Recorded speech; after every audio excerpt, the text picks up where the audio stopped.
Good morning, my friends. Daniel Miller here. How is everyone today? You enjoying the nice weather? In Britain, we are having a bout of a spell of very, very cold weather. In fact, we had some snow as well up north of England. And in my area, it is bitterly cold at night. I was in central areas yesterday, attending a very, very good film celebration of 9.5 gauges. We have a pride club based at Simba Museum in Elephant and Castle, and every 3 weeks we meet and we discuss everything silent film related. There is usually a crowd of a few hundred people. Many of them are regulars, and lots of them are your film buff veterans, London veterans, I should say that. And there's always an opportunity to discuss everything as silent film related. And last night we've had a wonderful screening of several films from the private collection of Mr. Kevin Brownlow, one of the most well-known silent film historians worldwide. He also is a person who had received his honorary Oscar for his contributions to film industry, particularly in view of his historic works and documentaries on silent screen. And you might be familiar with his television series Hollywood, which was very, very popular in the 80s, still well talked about today. The series that also had several books accompanying it, and all of them were focused on those stars and directors and people who were very much part and parcel of that film era. This was the initial era of cinematic history, the first 30 years, and 35 years, I should say.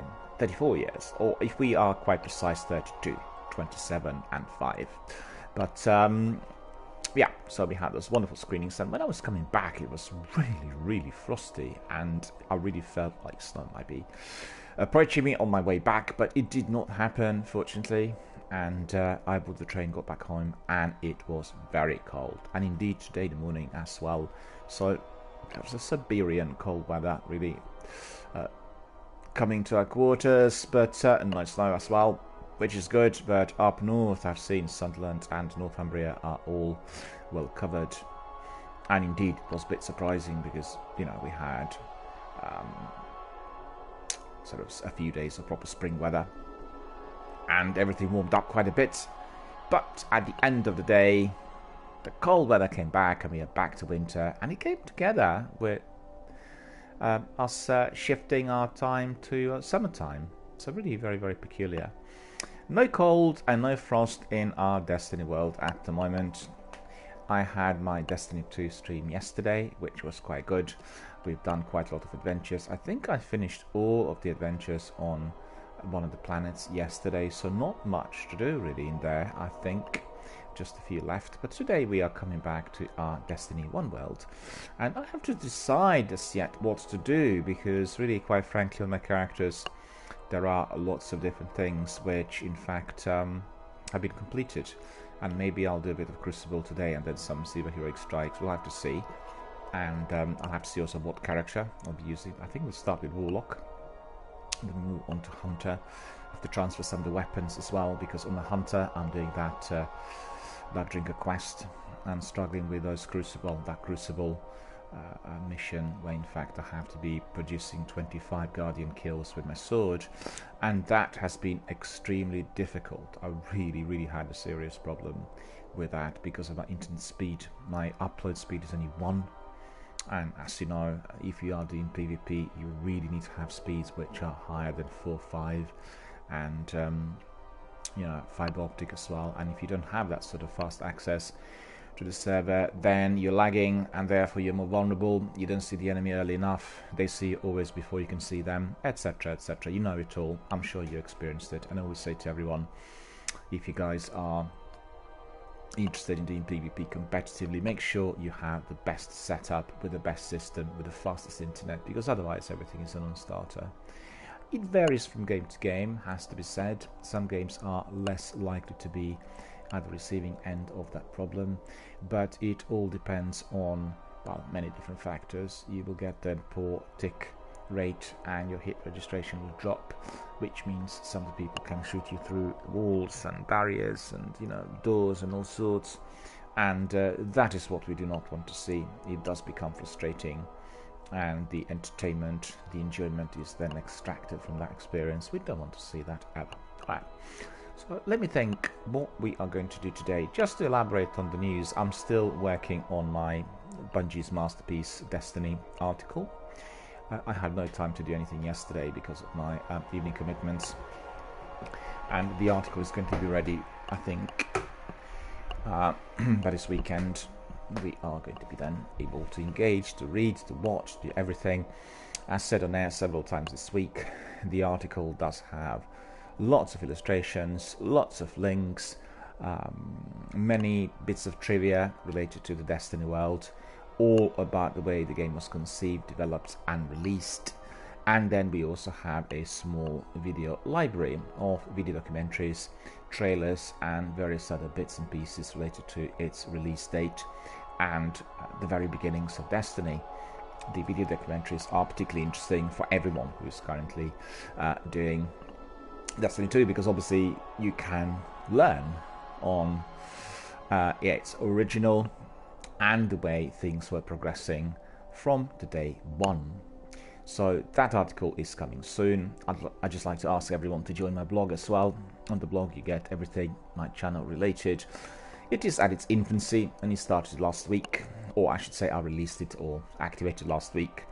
But there are going to be lots of interesting articles and sections of content that will include some community forums, Reddit and everything else, and lots of interesting guides on how to approach Destiny 1 from the advanced gamer's viewpoint, and you know, all else community related will be there. Our proper social hubs, in the same way as we have Tower here in Destiny 1. Well, my gaming dialogue blog is exactly that for our community. The BioWare saga is carrying on. Lots of hostilities expressed during the last couple of days after that Kotaku article has been released. As said on air, I am really not happy with that article. I think it is unnecessarily creating an aura of negativity for the developer, and it's based on unfounded comments and views of some people who are appearing to be a bit like your whistleblowers of the company. And I'm not even certain that what's said there has any relevance whatsoever, because I think it's taken outside of the context. I think anyone reading should understand that the developers are operating in a very, very competitive environment out there today, and the industry is very much based on creating news and inventions every single day, and therefore all the developers have got to be in tune with others and be able and ready to adjust and alter the course of a particular blockbuster if they deem for that to be necessary, because otherwise they will produce a game that will appear to be old-fashioned and not in tune with the latest. And just think about it, if Destiny 1 was being left to the original proposal, and that would have been similar to Mass Effect. You know, you have a linear story and you carry on mission by mission. You can't actually approach other missions or strikes or raids or anything else before you in fact completed the entire game, then that indeed would have been providing us with a very, very different kind of gaming experience, and Destiny 1 would have not been as alive and vibrant as it is still today. And you know, when you read the article, you'll find all those details in there, particularly on the troubling developments during the last year and a half, where everything had to be changed from scratch and the game was redesigned and kind of reconstrued for anyone who is currently on Destiny 2. That is going to be very, very interesting, and I will let you know when the article comes out. But as said, lots of interesting bits of trivia for everyone, and a section for everyone to share their own experiences and views of Destiny, the way you've done it, particularly if you were one of those beta testers right at the beginning, or indeed if you were joining at a later stage. You can tell us what the beginnings were like for you, how you experienced the base game, and what you felt once the Taken King was released, and all the other niceties of our gaming experience in our Destiny world. Trying to think whether there was anything else. Yes, I will be running my gaming industry news again. Like I said earlier in the year, I've been on hold because of some of the technical problems, and I will backdate them, you know, to late December when they stopped. We'll have all the news there, and gaming industry news are very, very important. I think every single gamer needs to be keeping abreast of everything that's happening out there.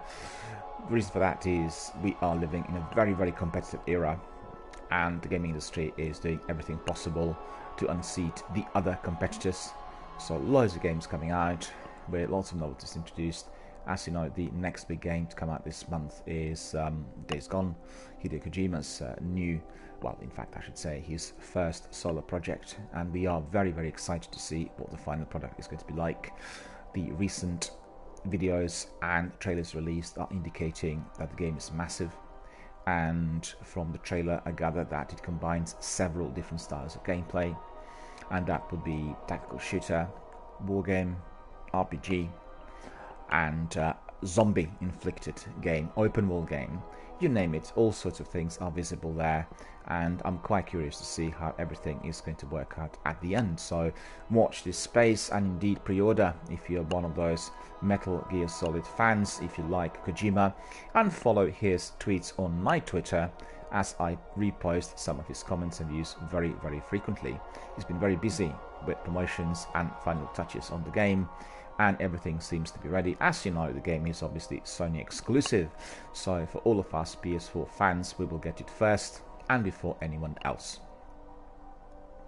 Right, so the time's come for us to look at our characters. I think in order to do what's necessary, we'll go to Warlock, and we'll try a bit of Crucible later on. I discussed this yesterday with some of my community members. The idea was just to do a bit of a longer grind and get some of the Guardian kills bit by bit, but I just don't want to be tedious and boring and heavy for my viewers, because I really can't achieve any scores, any results in there due to my upload speed, and that is, you know, always of concern. So we'll have a look at our progress. The quest is Plaguelander. Okay, we can probably do Plaguelander a bit. We found the rifle. We need to is fine. We need to complete some of those. Age of Triumph, champions killed.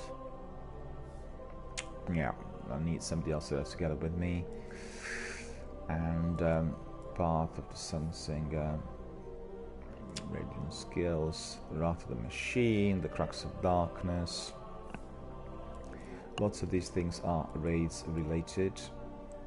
Kill Taking Champions, that is the one that we'll do today as well. Blighted Web, a Broken Will. Okay, that we can do as well. The Court of Oryx. That can be done as well. High value targets. Thunderstrike kills, Glory, that's in the Crucible. Scorch kills. And that's about it, I think. So I think we'll start with the Plaguelander, because I have some other... There's also those noble deeds that need to be performed in Plaguelander. So that seems fine for the beginning. And then we can look at the character. Imago Loop, Bitter Edge, Young Wolf's Howl. Okay, these weapons, Imago Loop and Young Wolf's Howl, I can transfer to other characters as well. Presently they are very effective, using it quite a lot. So first of all, we'll go to the tower to collect some bounties. And then we'll crack on. We'll do some patrolling in the Plaguelands.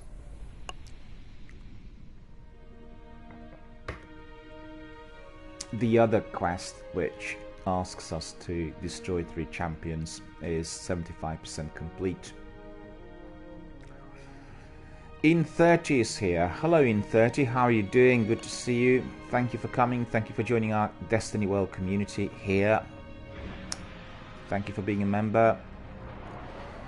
In30 is asking, are you a PvP or PvE player? Well, to be honest with you, with Destiny 1, I'm almost entirely your PvE player. The reason I've been doing Crucible a bit recently is to do with my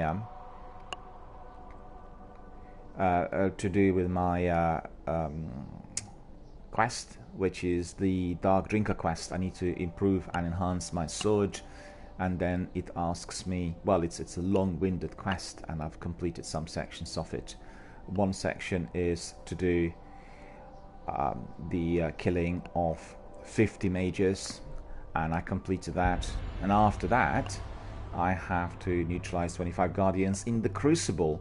And just as I said earlier on during my broadcast, the trouble I have for PvE, not just on Destiny but everywhere else, and I have internet problems with the internet speed, which is just 1 rather than 4, 6 or 10 or 15 or 30, and that's thanks to our UK ISPs, which are notoriously bad. We are number 36, and on the top 100, so really the speed is very poor. And as you know, when you play PvP, your speed is of essence. If you are having such poor quality speed as mine, then you are having lots of trouble in competing and defeating those opponents, because they see you first and you are lagging.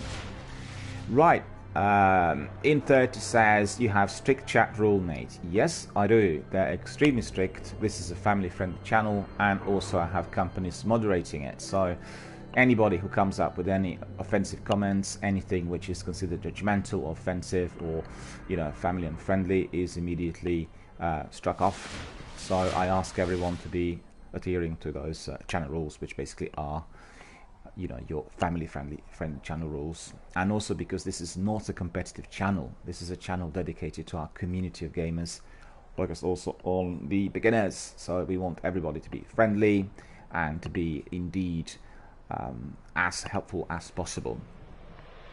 And also in 30 says you have a beautiful anchor voice. I guess that would be, is it anchor or is it actor? So thank you.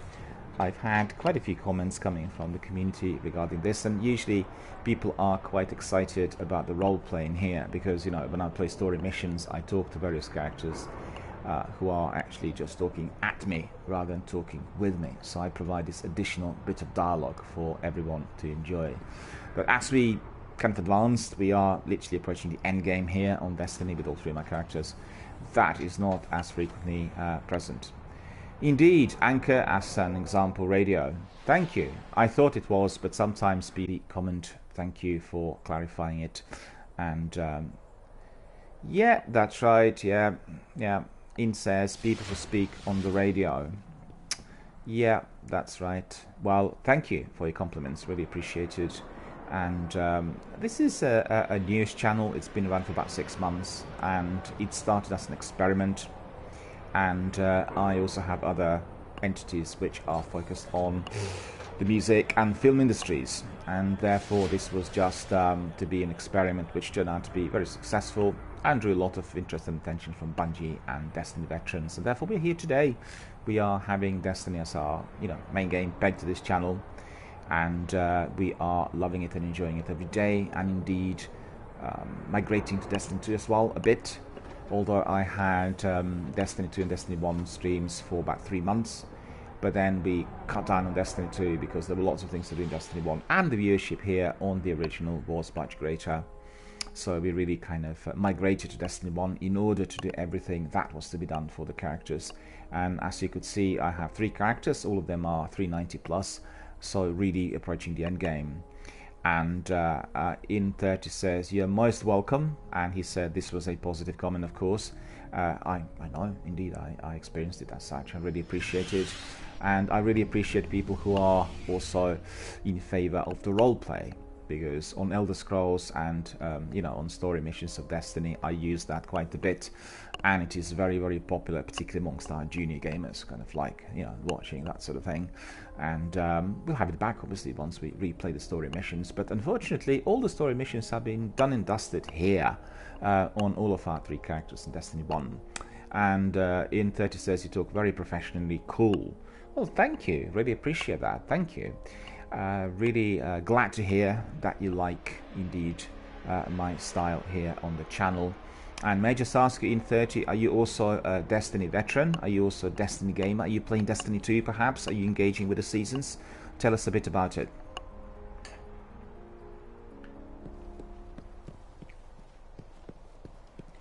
In the the meantime, I will collect some bounties. We need some bounties before commencing patrols and strikes. Present. Ian 30 says, I love Destiny 1 and I really hate Destiny 2. You know what, you're not the only one. In fact, I had probably about 24 people coming in the last few days saying exactly the same. And may I just ask you, what is that you do not like in Destiny 2? Because I can compare that with the other guys. Just let me know, what is that you don't like about Destiny 2? Updating logs. Collect a few bounties. Confirmed. Goodbye, Guardian. Goodbye, my friend Zander 9940. I shall see you after another hard-fought battle. Farewell. Fear God. Honor the King. Yeah, this is a kind of roleplay that I usually do, you know, but as we're approaching the end game, perhaps less so, but it's still there. Hasn't disappeared. Lots of people said Destiny 2 was too simple. The base game was without sufficient content. And in 30 says, and I still play Destiny 1, Destiny 2 has no sense of joy, it is a dull game. Are you playing the seasons as well? Season of the Drifter and Season of the Forge? Because lots of people who were not liking the base game and were, you know, quite sort of frosty about Destiny 2 altogether, they warmed up after the seasons were introduced in December, and they kind of got to like the game because the seasons were bringing in similar challenges to what you get in Sea of Heroic Strikes and in raids, and you know, collection of the loot, which was providing you with lots of different tasks, longer grinds, and I guess it's still open. We still need to see whether the rest of the seasons and the content is going to be enhancing the game. In fact, some of the guys who were not liking Destiny 2 did tell me in the recent months that they thought Destiny 2 was even a better game now with all the inclusions. But you know, it's down to the personal preference. What you said there about being dull, I think the graphics are giving you somewhat different type of visual experience, and then when you are engaging the enemies, the in-game mechanics are significantly different, so you're not getting the same degree of excitement and adrenaline, and some of the enemies perhaps appear to be a bit easy to kill. Unlike some of the bosses are quite hard. So in 30 says, trials in Destiny 1 were really amazing. Destiny 2 is actually like Fortnite and other games. Destiny 1 feels always different. Yeah, and I think Destiny 1 does have that degree of replayability, because you can always come back and rework your character and do something else. And also, I think for myself, this Destiny is a massive game. It is really absolutely astonishingly vast. I guess compared to Mass Effect and Fallout and, you know, some of the other Elder Scrolls massive big open world games, it really stands shoulder to shoulder with those. The gameplay is always interesting. It is full of unpredictable kind of enemies, and it can get harder as you're progressing up the ladder with the difficulty levels. You can replay certain missions and get different types of enemies in there in larger numbers, harder to kill. And also, in addition to what we said already, Destiny 1 is your ideal multiplayer game. You really want to have two other guys doing it together with you, and then doing the strikes and all the other multiplayer activities, and it's beautifully blending the two. You know, you can feel that certain sections you do by yourself, and then suddenly you need to strike, you bring in two other people, either your friends or randomly selected, and that's great, you know. It blends in two of those together so well. And I'll give you an example with another open world game, Destiny, the Division 1 and now the Division 2. These are your multiplayer games as well, and the fact is, if you're doing it as a single player, you don't have the same experience as you get here.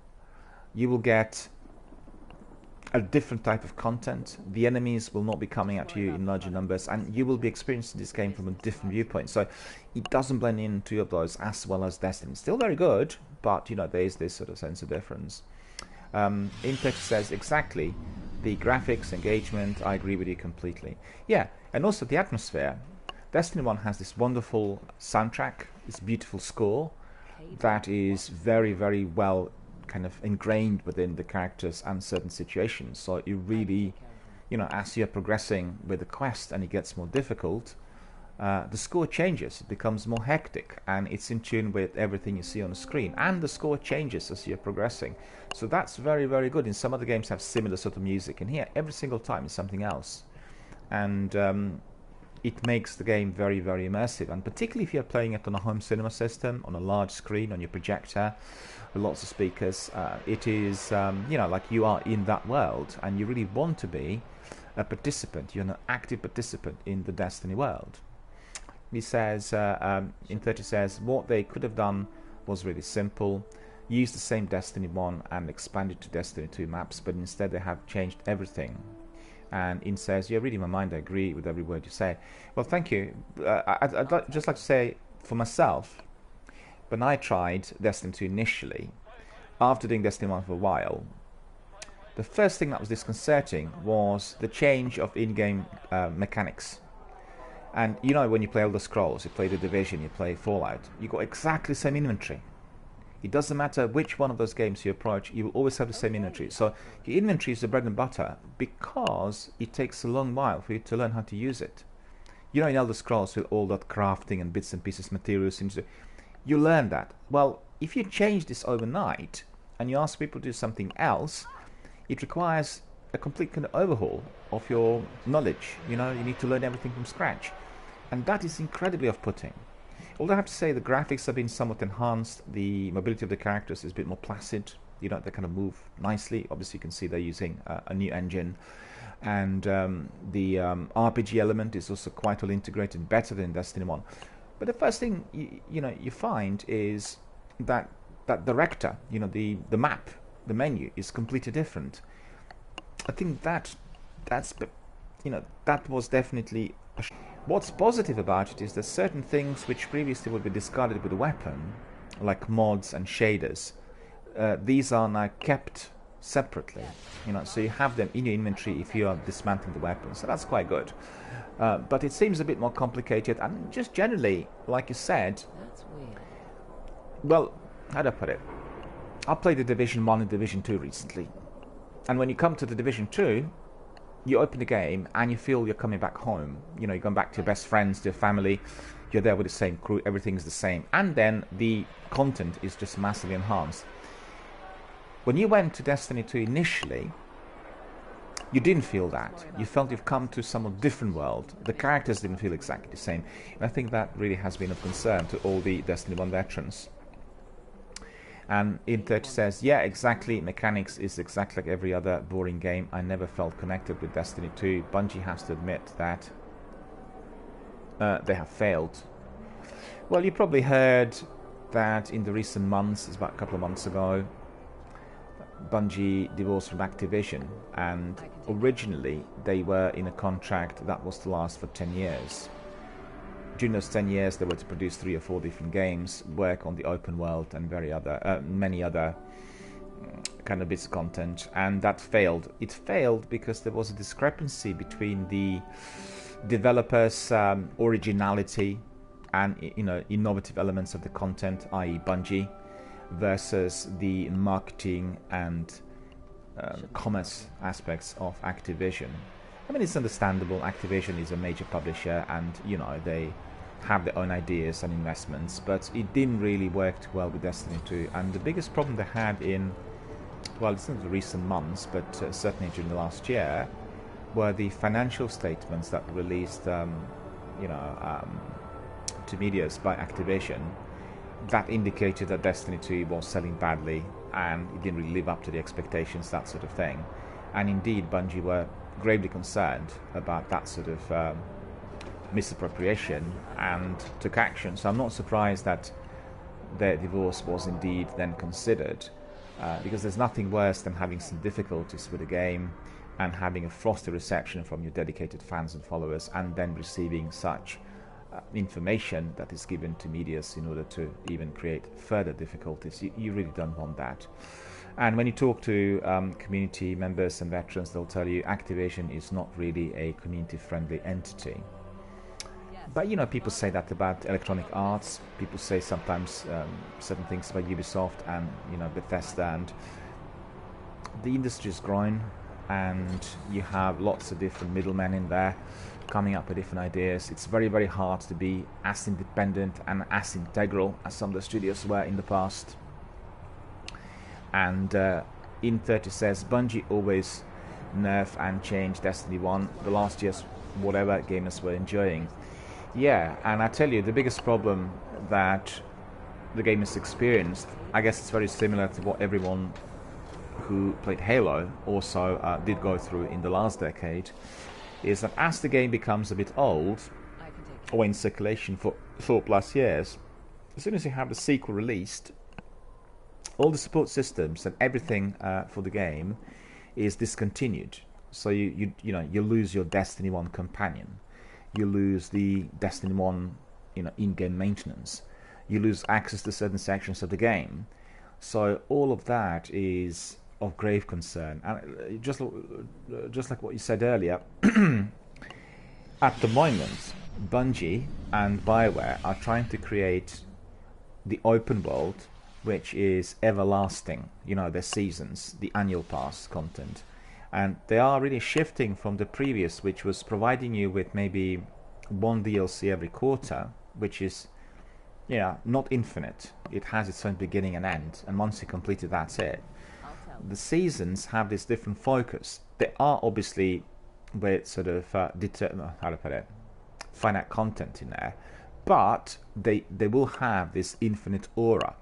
Another element will come in, another season will bring you something extra, and that's the new direction. It's brand new, and I think that will change the nature of the gaming altogether, because at the end of the day, as technology evolves, it may be that Destiny will become just one world, Destiny 1, 2, 3, 4, whatever, a bit like Halo, and they probably will be able to integrate all the games into one, which is online, and really your continuously evolving game. I think that is the intention, and also from the financial point of view, they are going to be able to have better return on their investments, because all of the community will stay there within that world. Well, remains to be seen, because I think Microsoft in particular are looking at digital downloading only as the new step in the video gaming industry, and they will release, they already said, 4 separate consoles within the next 18 months. All of those will have no physical drive, and I think if the focus shifts entirely on everything online, it will give a lot more muscle to the developers and publishers for people to order directly from them, so the middlemen might be cut out, like Amazon, etc. And you could also see with Epic launching the store, they have snatched quite a number of games to be just proprietary for a certain number of months for them, and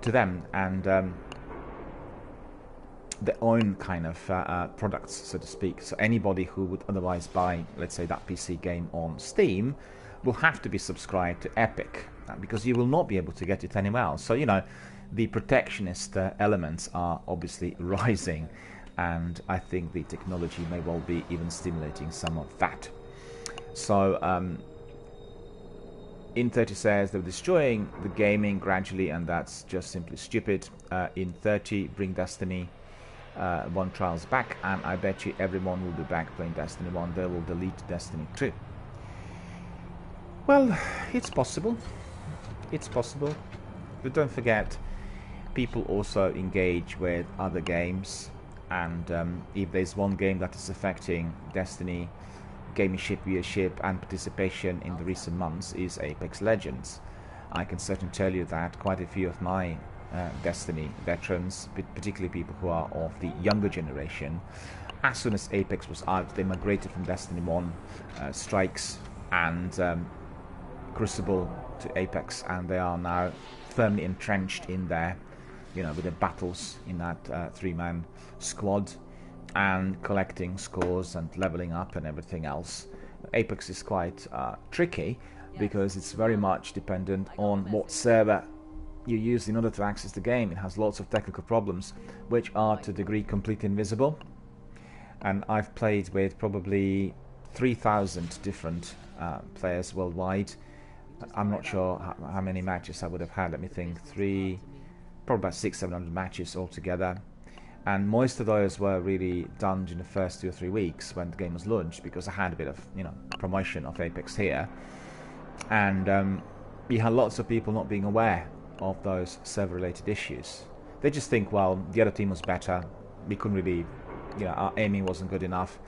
But actually, when you do lots of games in a squad, you could tell that from game to game, i.e. from match to match, you will be getting a different kind of hit ratio, and that's obviously dependent on your own internet speed as well as the access you'll have to one of those servers. So if you play, let's say, with people from the UK, and the vast majority of the players are brought in, from our country, then it'll be okay.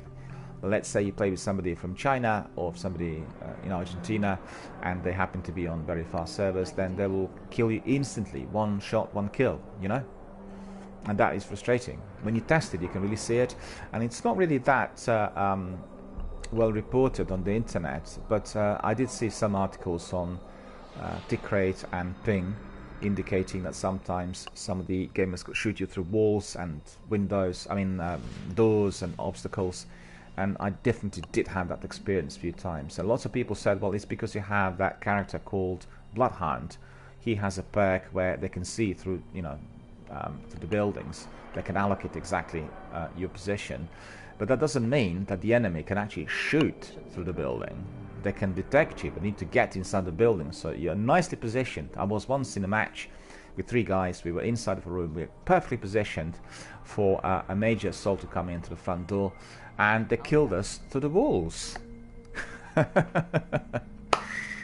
We could work out initially as to why, but then, I discovered that that was the problem. So, In30 says, I will delete, they will delete Destiny 2. I see. The other guys will delete Destiny 2. Well, maybe some people come back to it when they see some interesting ads and content out there. You never know. Because Bungie invested a lot of money in the marketing budget for the seasons, and basically the seasons are attracting a lot of interest, and they are definitely making Destiny 2 a lot more popular than what it was before. Indeed, initially, before the seasons were released, it was just completely a non-starter. The vast majority, say about 80% of the gamers would say, oh no, I don't want to play Destiny 2, it's just really so boring and so mundane, so pedestrian, so... But then at the end of the day, the viewpoint changed. The seasons really brought that extra content, and I think that it may be that after they completed the 3rd season of the Joker, I think is going to be the last one, then they may be introducing something like what we had with the Taken King expansion, changing the structure of the game, that sort of thing. Introduction of new characters, something. They talked about a few ideas, but in view of what's been said so far and in view of the popularity of the seasons, they really kept, they could be. I personally quite like the season idea, and I think it is a very, very good idea for these massive big open world games. So you have Elder Scrolls, you have Mass Effect, you have Destiny, you have Fallout, you have Far Cry, you have, the Outer Worlds will be another Obsidian open world game to come out later this year. And Dragon Age, for instance, also a very, very good open world game. And, there's also capacity for that degree of expansion, meaning not just you're instantly given and financed on DLC, but the open world that carries on, that lives on. I think that is particularly good. I really like the idea. I really want to see that progress. I want to see the evolution of that, and we are right at the beginning. Alright, so we've come to the terrace. We are having a look at the city. We are thinking of the loved ones, everyone we treasure the most, the places we love the best, because we are about to go into the battle. When you go to that war, you never know whether you're going to come back alive So we enjoyed a few moments of tranquility. Now we are ready to proceed. We are off to the Plague Lands.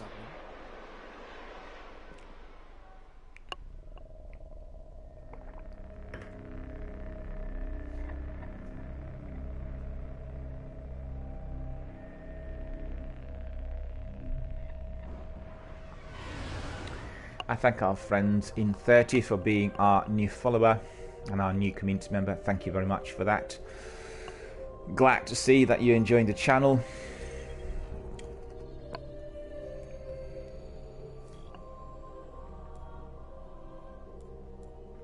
There we are, Old Russia. We are off to the Plague Lands, so stand by and ready to proceed.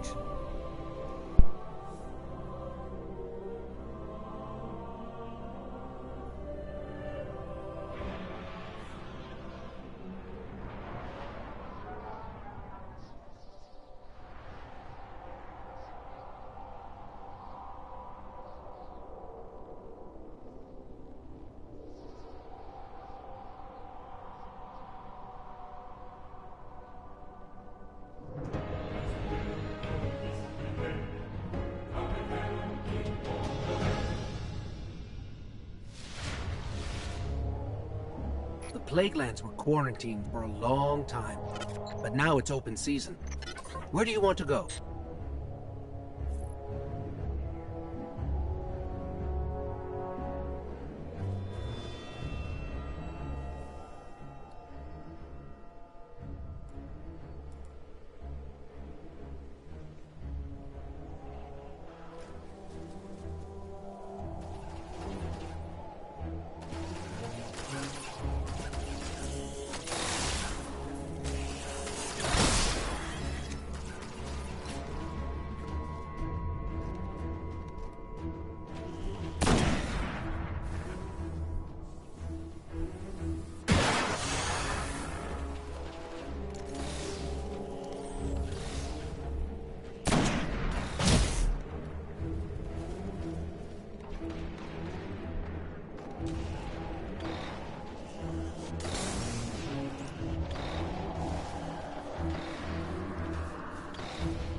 There's a major threat making a mess somewhere around your location.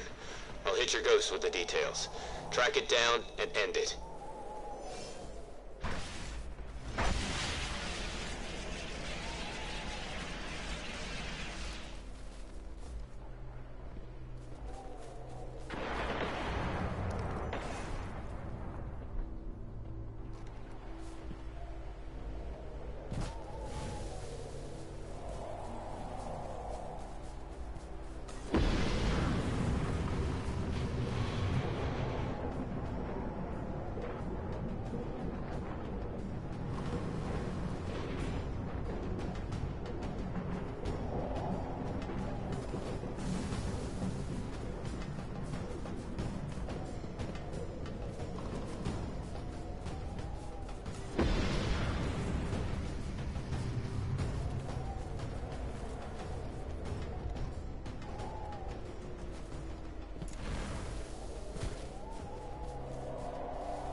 bit careless with that wizard.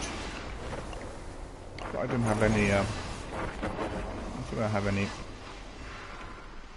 special ammunition synthesis.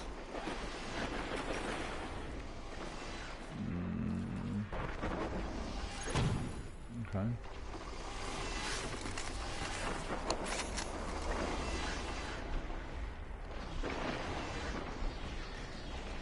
I did see him down there.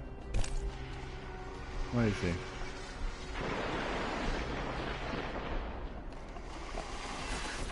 Now he's hiding.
Still not done. I don't believe it.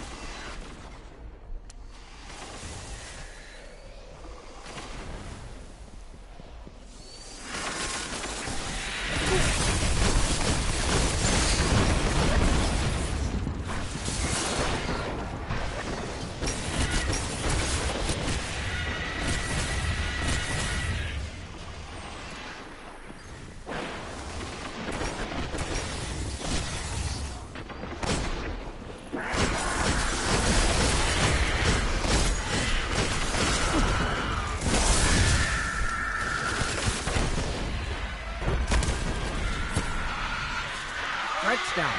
I'll inform you.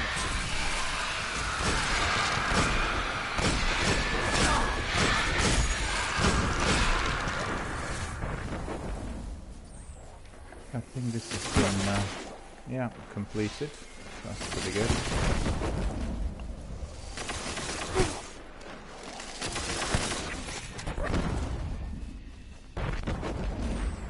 So where is he now?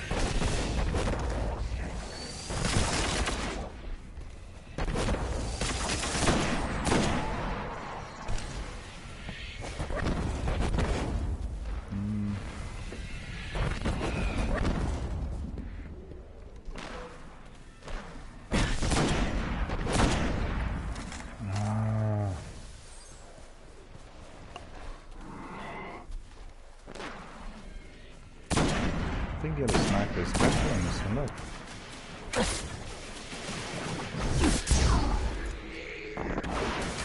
Missed on.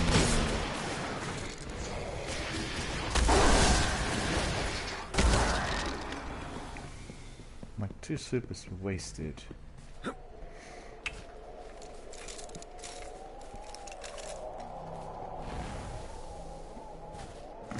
Pick up another beacon, I think.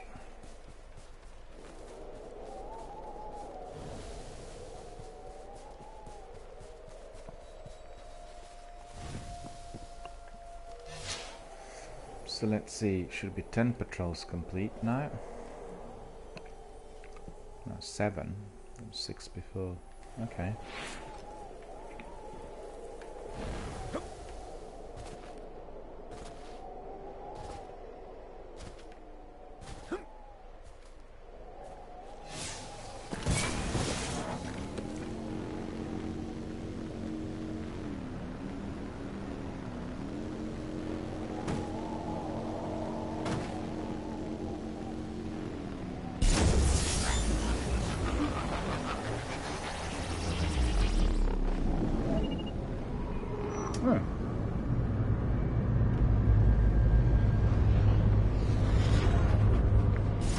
Destroy fallen walker.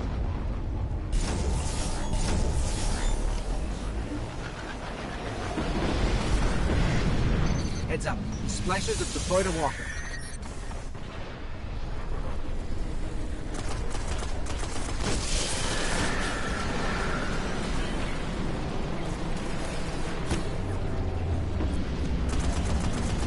The walker's going to be there.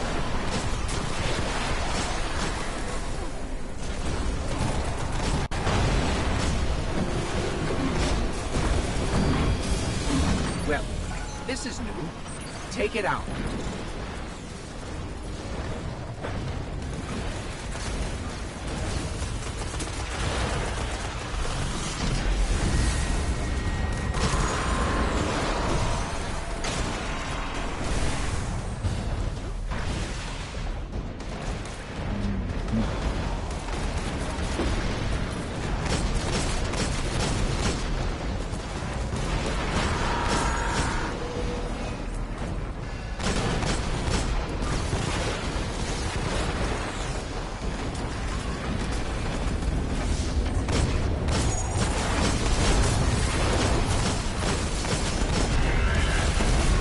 Break the joints to take it down.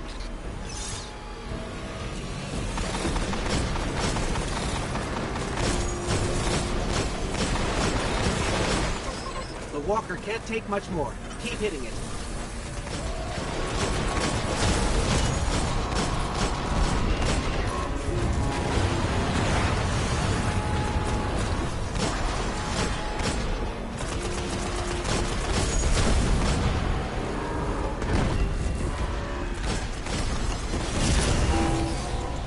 Lead a walker to Siva, but you can't make it invulnerable.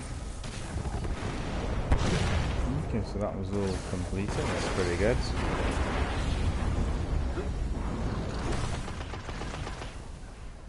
More stuff to collect here. A bit more ammunition. Maybe some engrams, we'll see.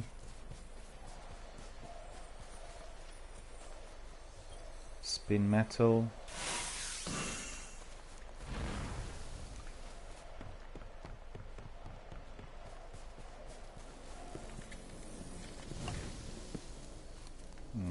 Don't actually need any of that.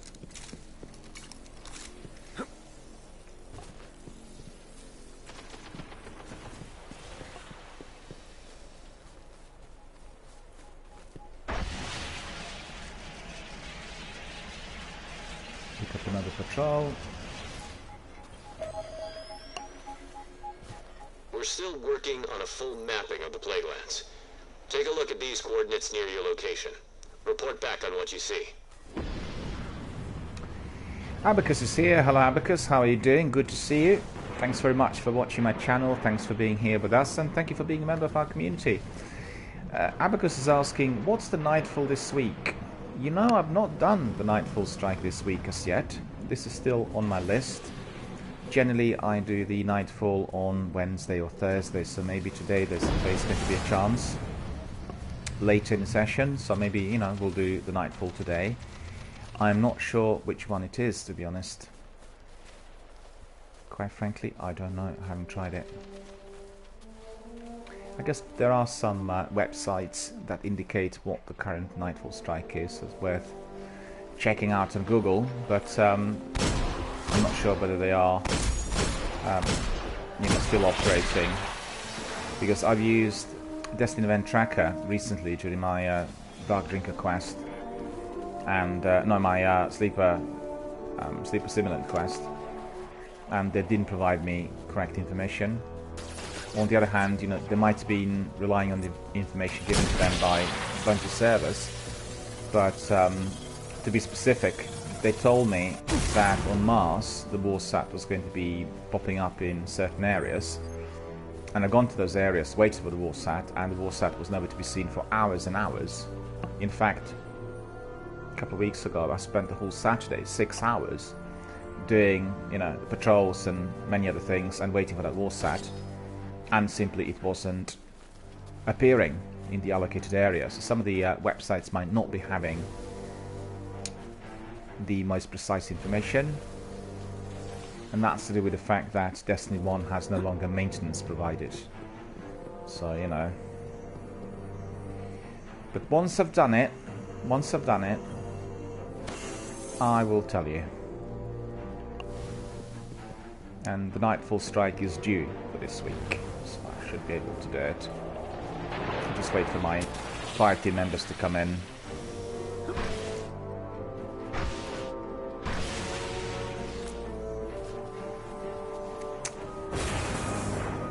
Intel collectors, okay, so we need to be just destroying the enemy, and then we'll collect whatever they drop.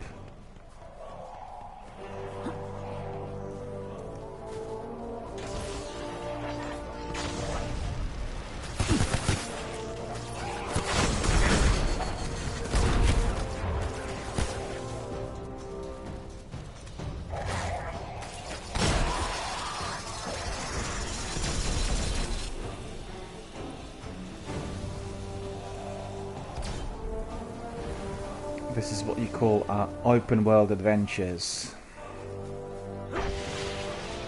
Well, for all of you who've been watching the channel, you'll know that my favourite games always are the open world games. Mass Effect Trilogy being my favourite game of all times. And I just love, you know, exploring the areas and finding out for myself. Discovering, you know, all those hidden artifacts, items and characters in this massive, massive open world.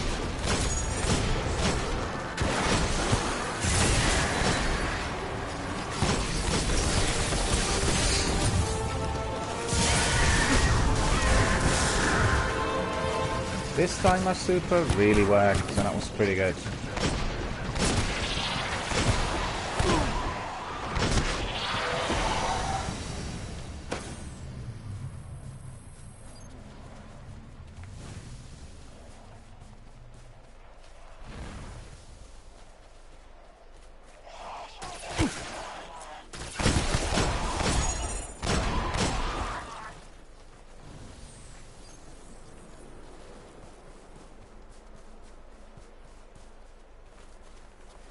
It's asking me to go there. Okay.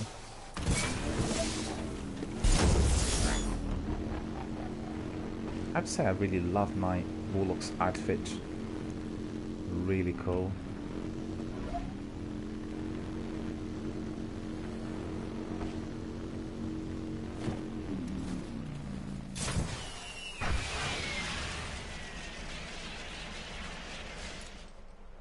It's my favorite outfit out of 3 presently. Really like it.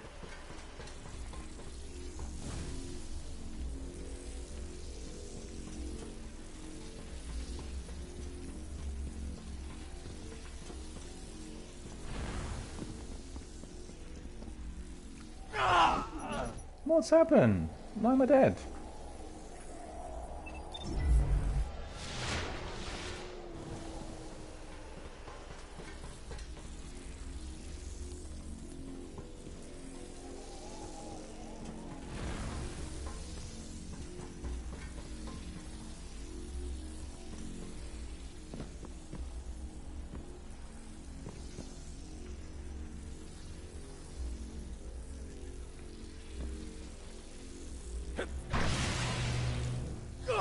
Ah!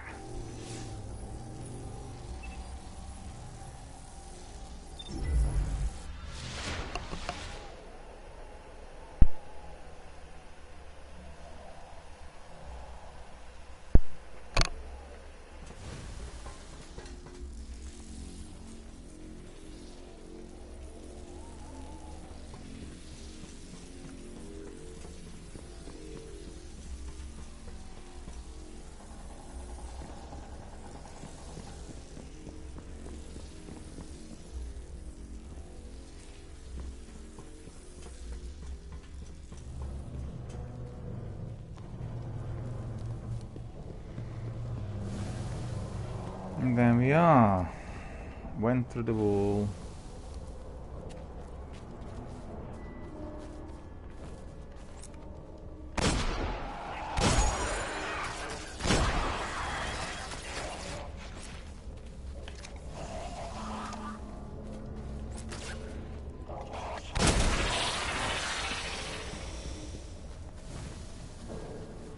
Intel collected. Nil.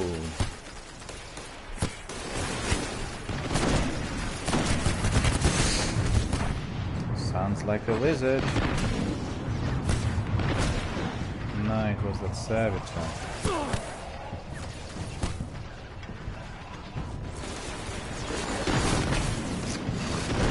Oh, go away.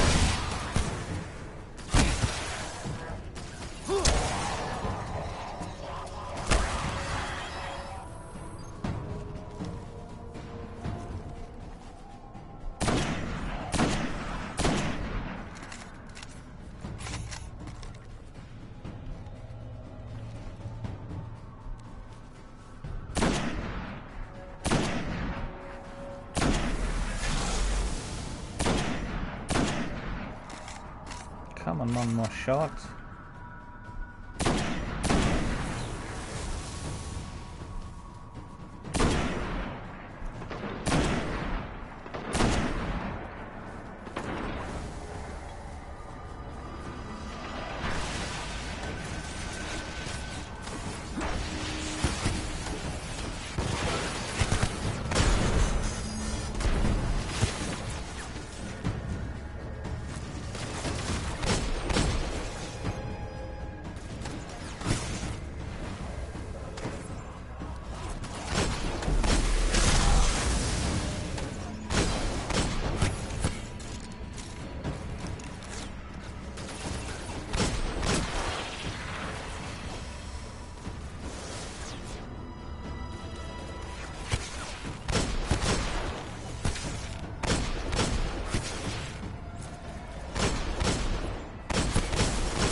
Captain didn't want to buckle.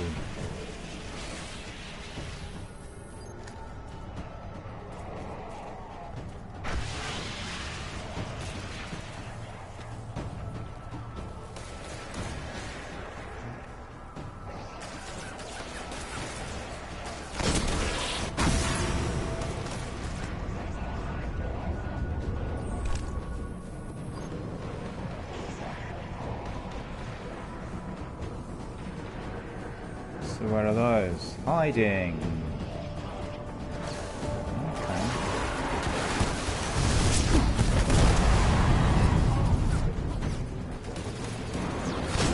That's pretty good.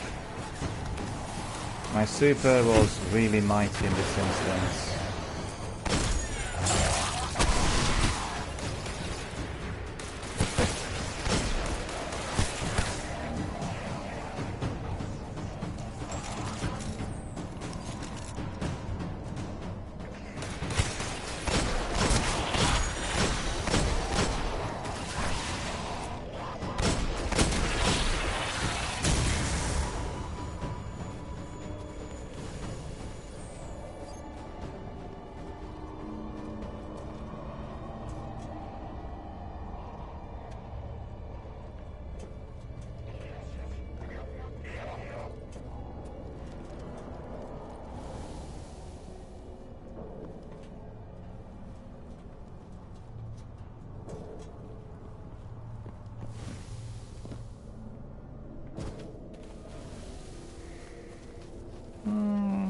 What's happening to my ghost in there? I have to see.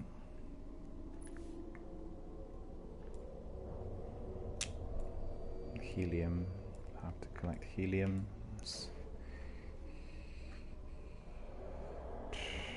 What's this? This is 394, 392.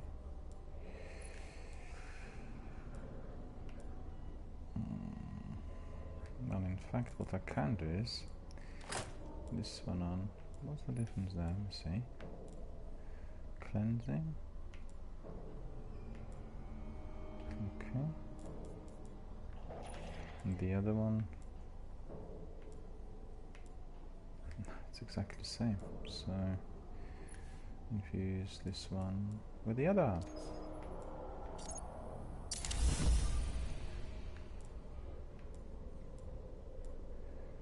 394. Glim and spin metal. See, this is a very good one, network tap. So what we do is we'll just go to multi-flight and inventory.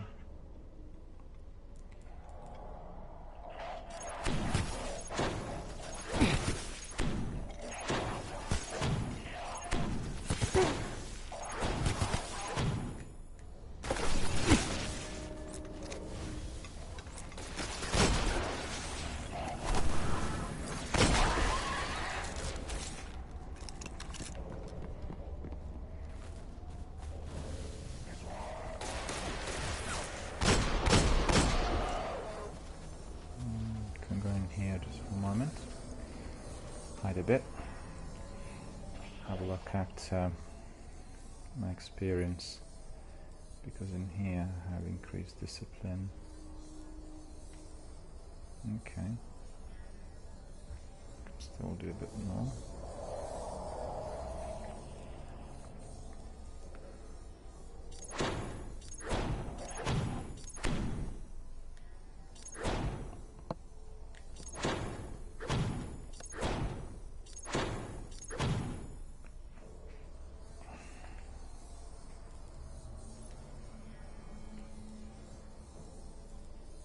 Still not there. Yeah. Okay.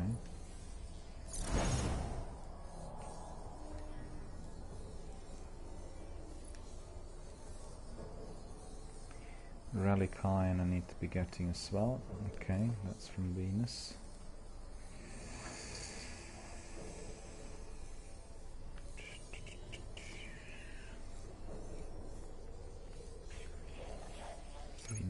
I don't really want any of that. Engrams.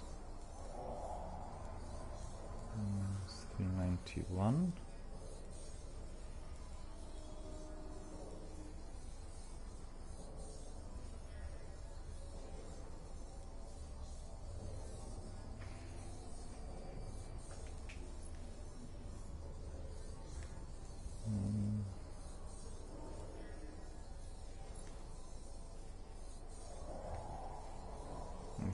Memory of Scory. Why is this one better? Let's see. Solar resonance, increased intellect. Memory of Scory. Arc catalyst.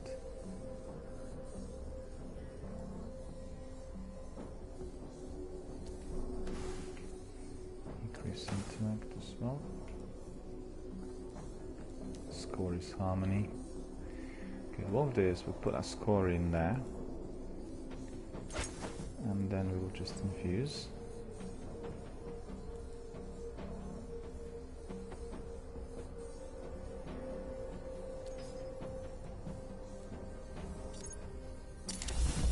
There we are. So all is legendary. This is what we wanted to see.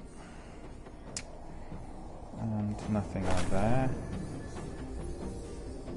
To see again with my ghost what the score is there.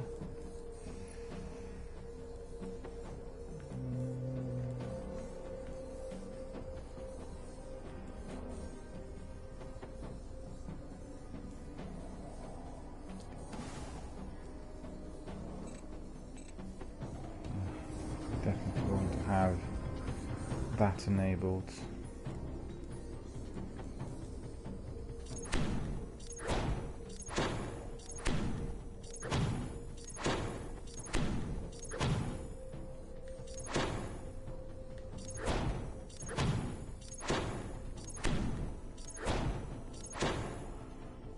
Should be sufficient.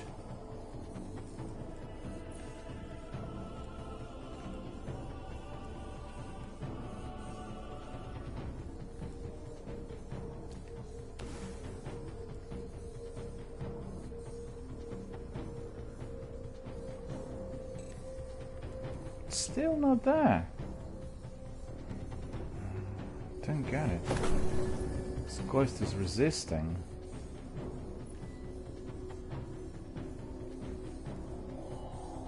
What else?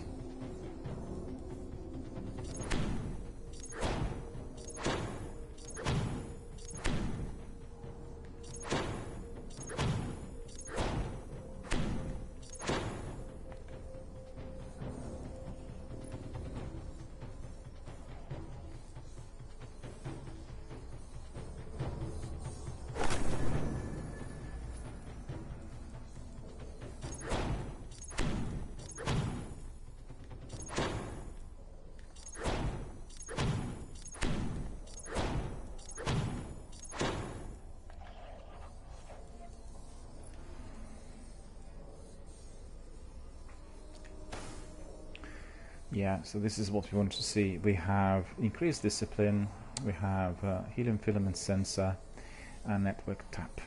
Right, so that's very good, because when we are looking for helium filaments, then it will give us the indication on the map.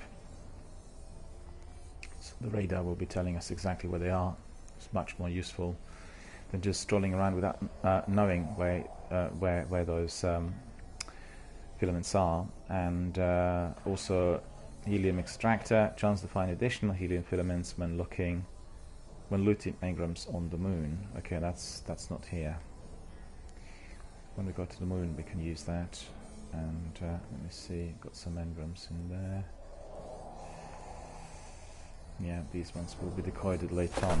Okay, so let's carry on. This is just very protracted. I'm very annoyed about this. It's taking a long while.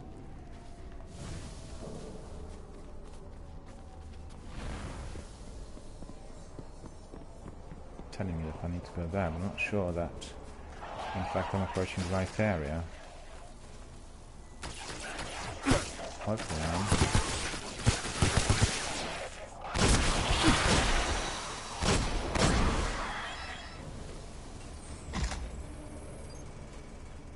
Still nil collected.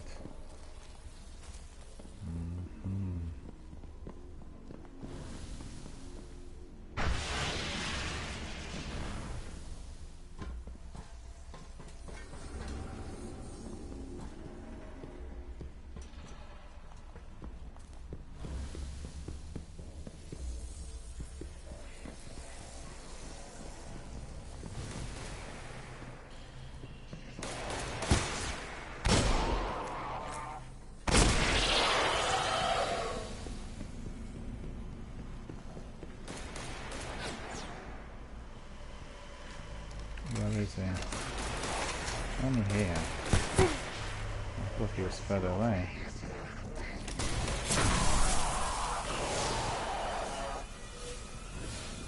Okay.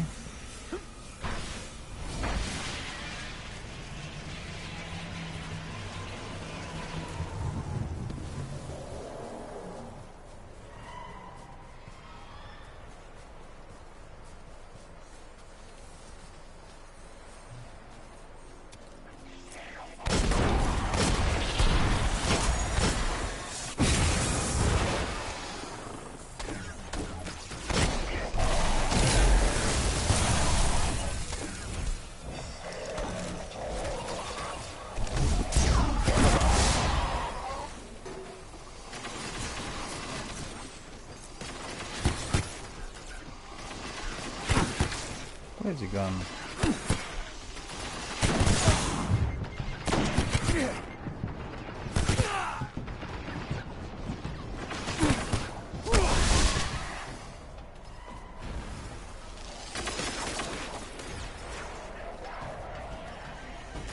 For a moment I can see him. Don't know where he was. There we are. Oh, the enemies are there. Damn. Nasty.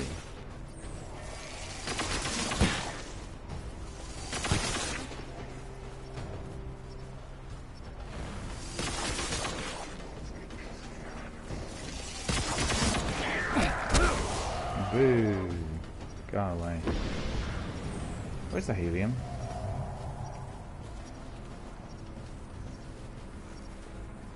Oh, there's chests. Okay. The chest was hiding here behind the building.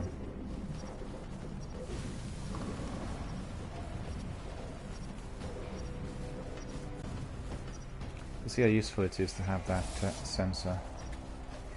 The sensor is giving you access to chests and spin metal in here. A bit rusty, still telling us that the chest is there, but the chest is not there. There's nothing on the roof, I don't think.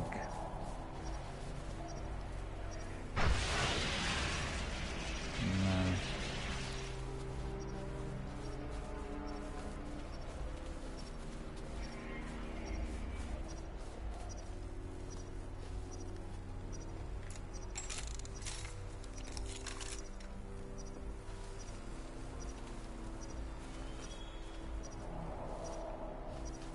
Okay.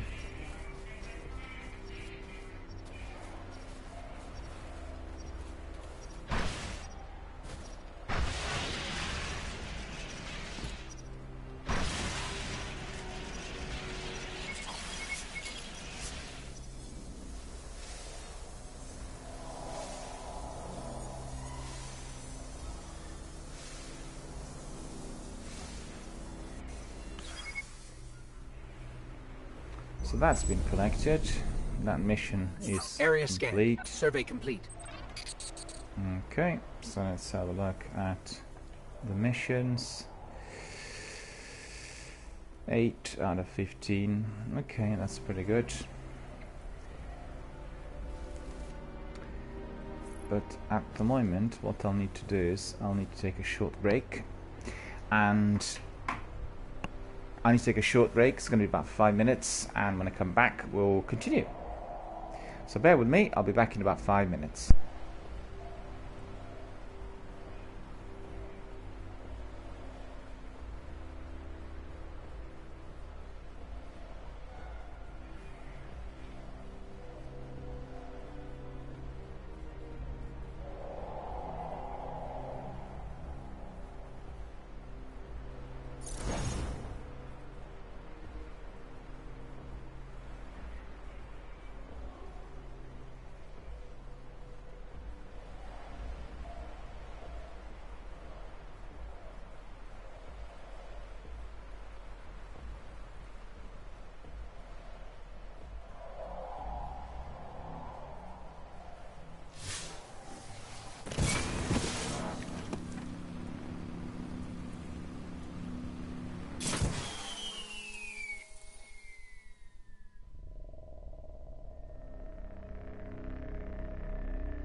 Here we are, my friends, I'm back. We're on a short break. We'll carry on with our adventures in Destiny World. Let's see what's next. Be doing some patrols in the Plague Lands, collecting the scores, because that is one of the tasks allocated. Go back. We'll do a few more. Very cold today out there. Don't know what's going on. Also very bright compared to yesterday when we had a bit of rain. But cold, you know? Cold, cold. Back to that frosty winter. Already in April. Strange weather. One of the hottest February days ever recorded, and now we are going to be getting some of the coldest April days ever recorded, so... Shiro's tracking multiple reports of increased hostile activity throughout the Plague Lands. Let's check it out.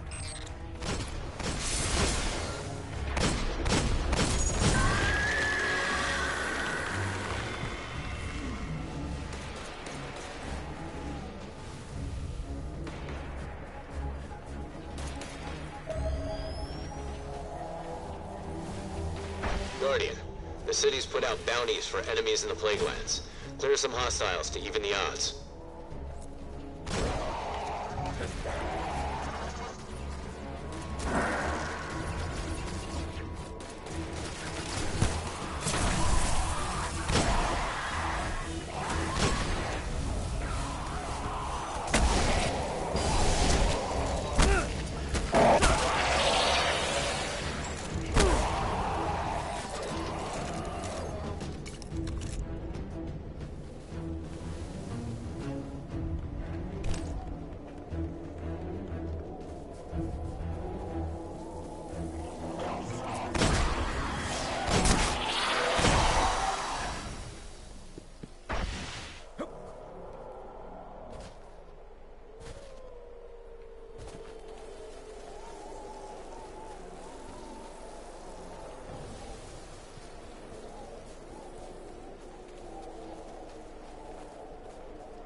So what I'm doing at the moment, I'm warming up a bit with those patrols. I have several patrols left in there.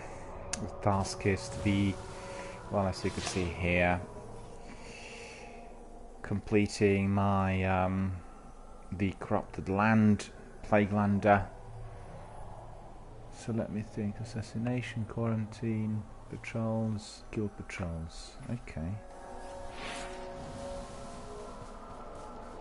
We don't have to do all of them today. You know, it's usually a longish grind. And the idea is always to do a bit of warming up with those missions. And I think what we'll do is we'll do see the heroic strikes in a moment.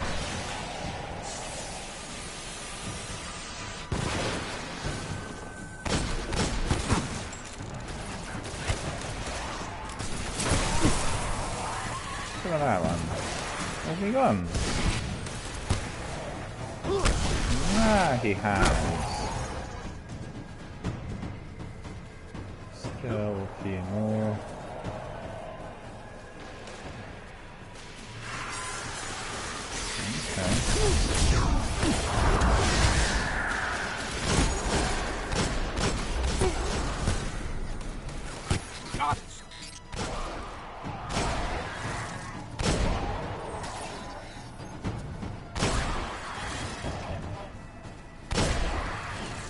Okay. So let's see, what have we got there? 9 out of 15, we'll do one more. In fact, I don't want to do it here, I'll do it in a different area.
Lock and load, Guardian.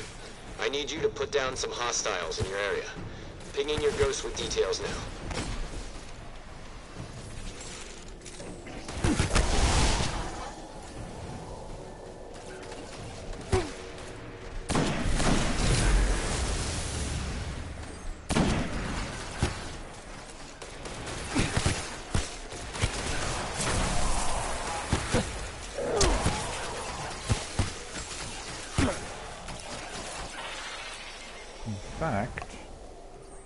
What I want to do is I want to try another hand cannon palindrome.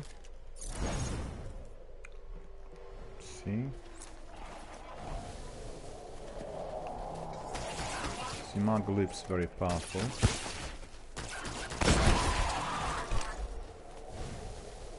Try palindrome, see whether it works better or worse. The idea is to test lots of these cannons, hand cannons that is.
Shanks.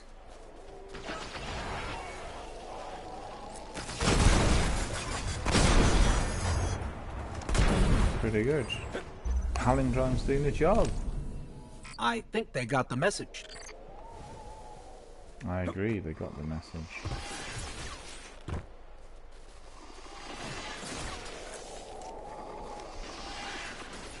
That was a very good shot.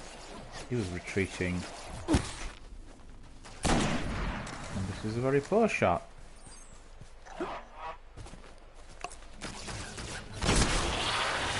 And there we are. Right. So let's look at the score. Kill patrols 5 out of 5. Alright. So it looks like one of those I just completed. And let's see, assassinations patrols. Need to find those beacons for those that, you know, every beacon does have a sign. It's like a coat of arms patch goes, and each one of those is different.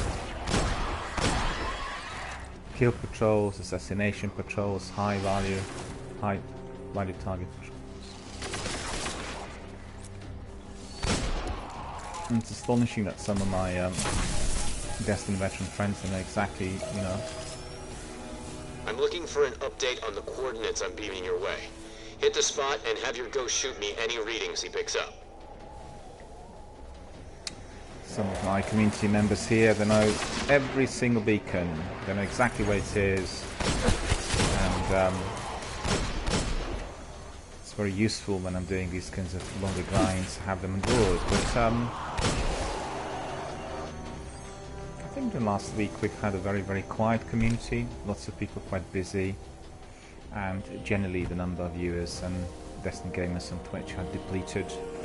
Lots of people migrated to Apex. and the Division 2. Division 2 being also a massive multiplayer, and you know, in that very, very big open world with lots of enemies. As you know, we played both the Division 1 and the Division 2 here. It's beta for the Division 2. I had absolutely wonderful game time, and I loved it, and we are going to be streaming it in future as well. We can't do everything, you know. That's the trouble.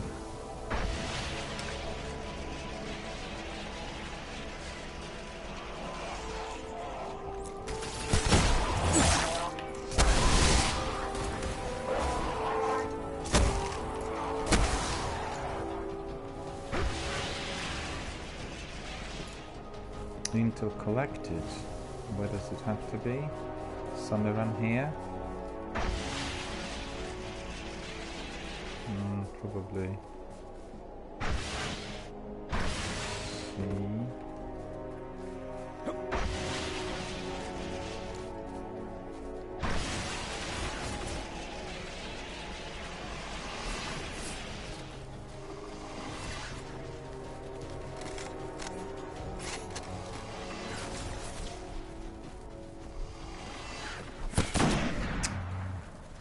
I need to change the sniper actually. The other sniper is so much better. The sniper has a bit of recoil. And where is it now? Devil's Dawn, and this is Bitter Edge.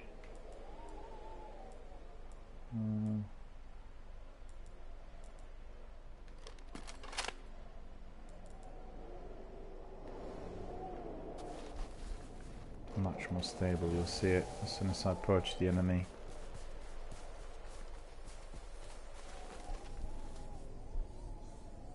Okay, I missed him, but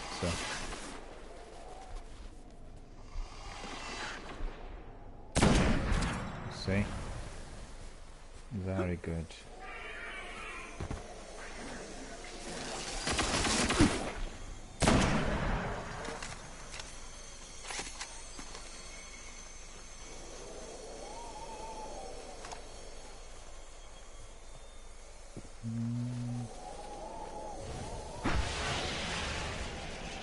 Hang on.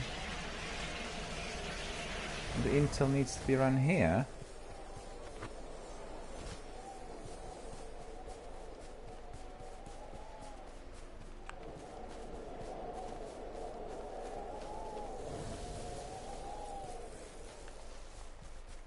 Come on, let's see what lies ahead.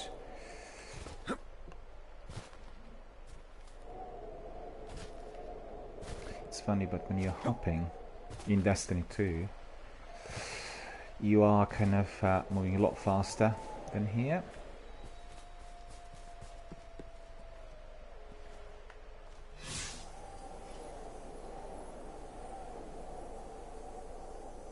It's over there, is it?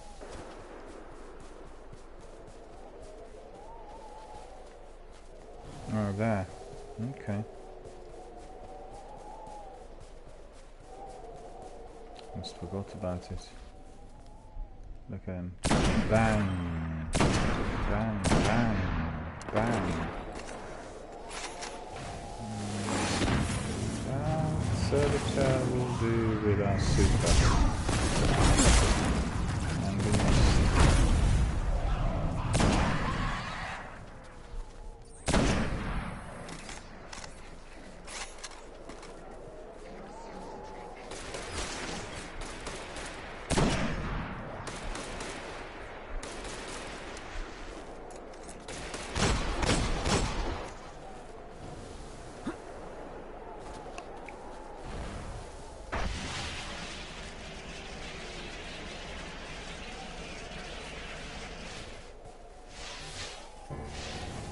Still down there.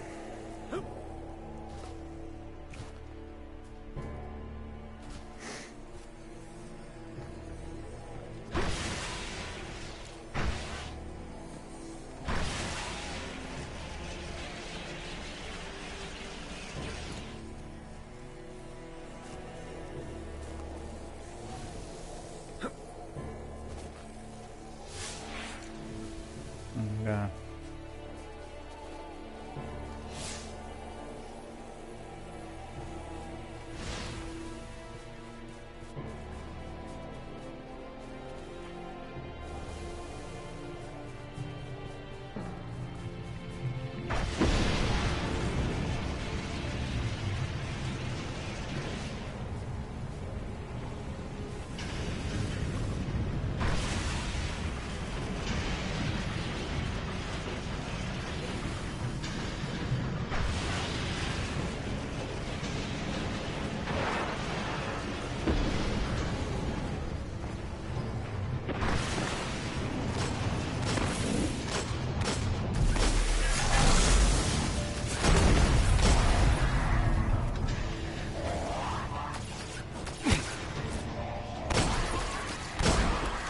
So what have we got here? Come on. Where's that intel?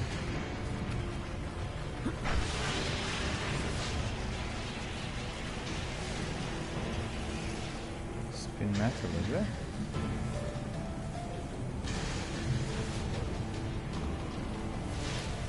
Friendlies.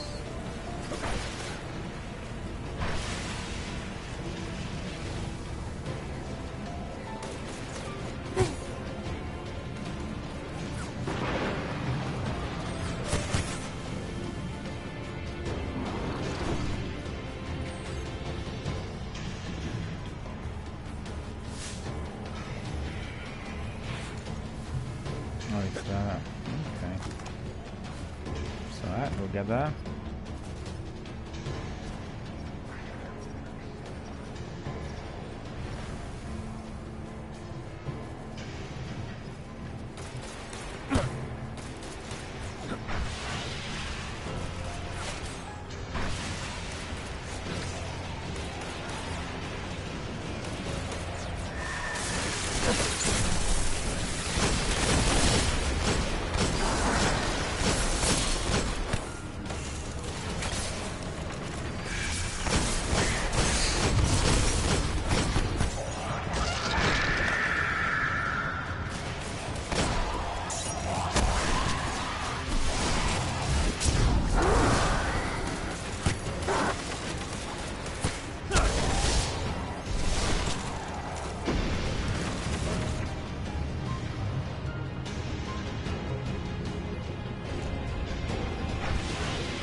Hiding a spy.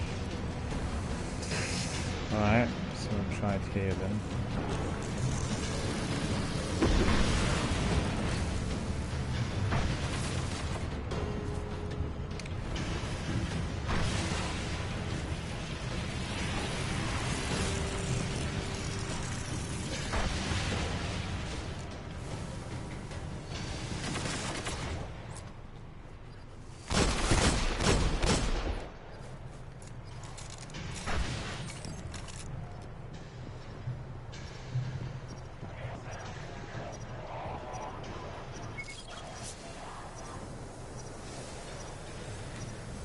Intel collected.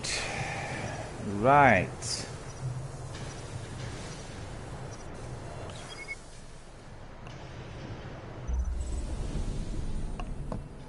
Area scanned. Survey complete. Right, so let's have a look at these patrols. What do we got? Kill patrols complete. And okay, go back to the progress screen. Kill patrols 11 of 15. I guess we can complete that as well. 4 of those do not seem to be too daunting. Shouldn't be too long either.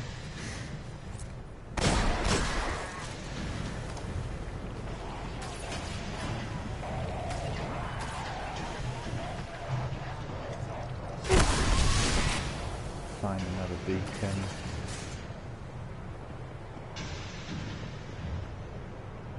You can see one beacon there.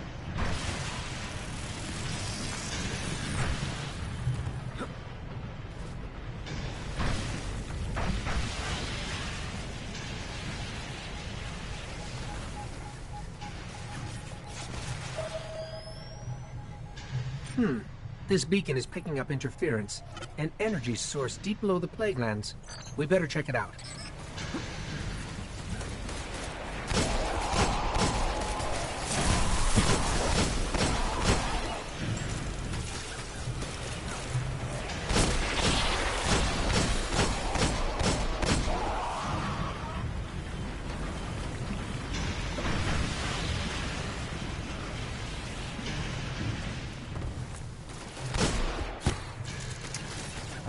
The other one, Muggle looks a bit better. We'll try. See whether I have any other hand cannons. Oh, there you go.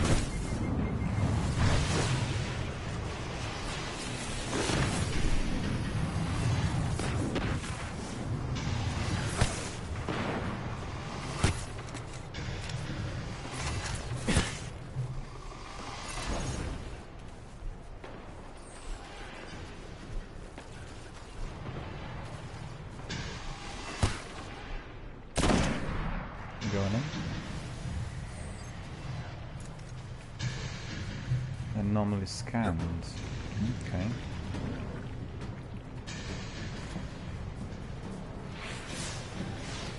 The anomaly might be inside.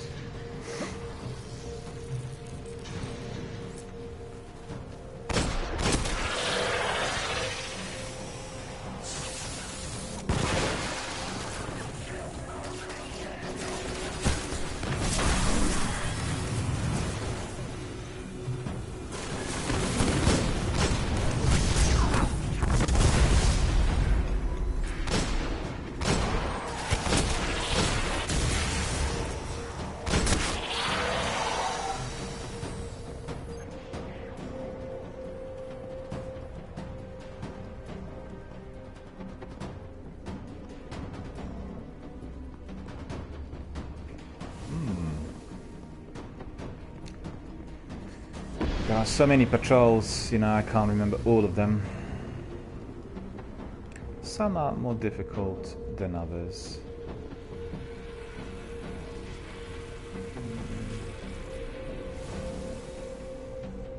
Yeah, I remember when I played my Warlock for the first time, I couldn't find this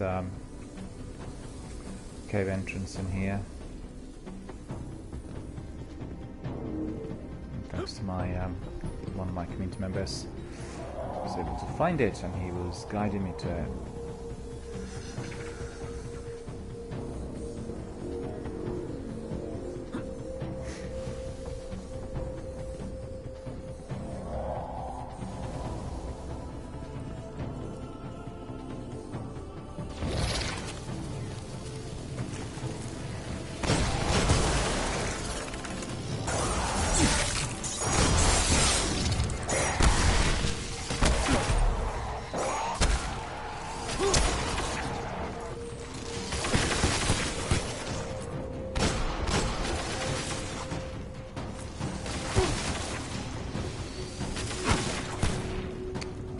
Hiding as soon as I'm pulling out my weapon.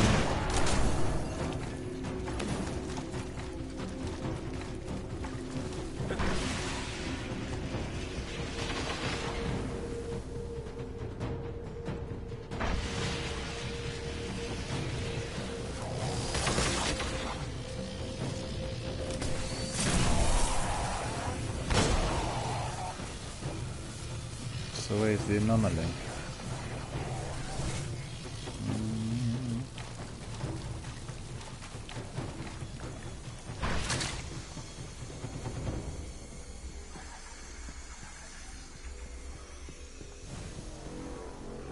Still need to go deeper inside. Oh yeah, I remember that. I remember it all. This is a bit like Half-Life, for all of you who remember that classic FPS. The next generation game of the 90s. I guess most of you played Half-Life 2 if you are console players, but Half-Life 1 still really holds a beacon.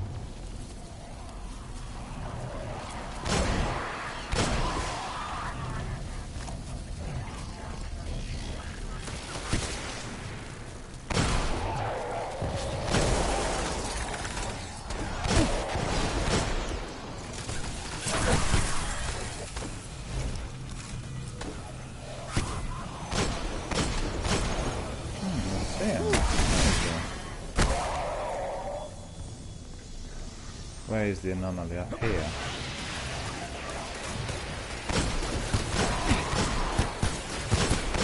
Up here.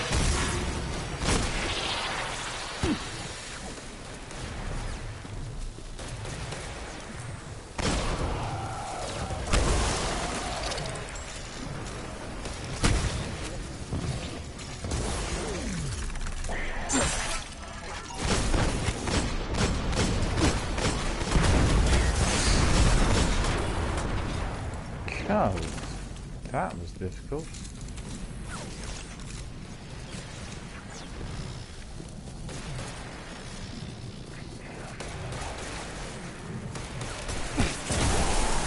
Good. Right. Let's see exactly what the anomaly is. Oh yeah.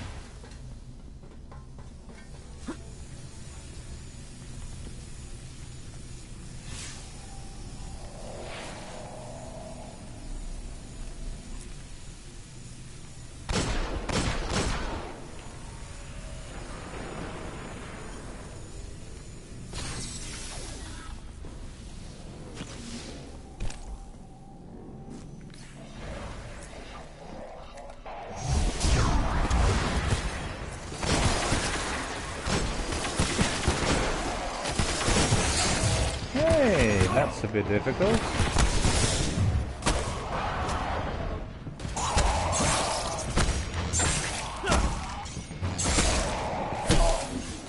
Yeah, I didn't expect him to be there though.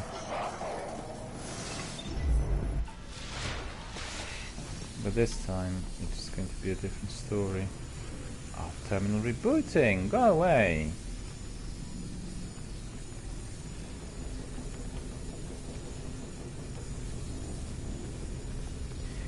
Whilst this terminal is rebooting, I'll have a cup of tea and still munch away my breakfast.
Trying to get access, but as you could see, it's asking me to wait because the terminal needs to be rebooting. That's really seriously annoying. Because quite frankly, I don't have anything to do in here. Just stroll around and wait.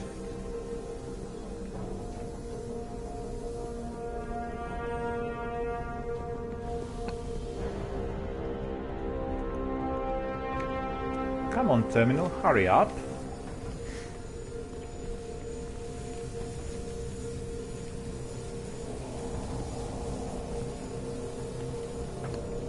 I can't get in before it reboots. Look at this. Boo! Just be careless, you know. I got in. Forgot that one of the bosses was there. And then obviously he...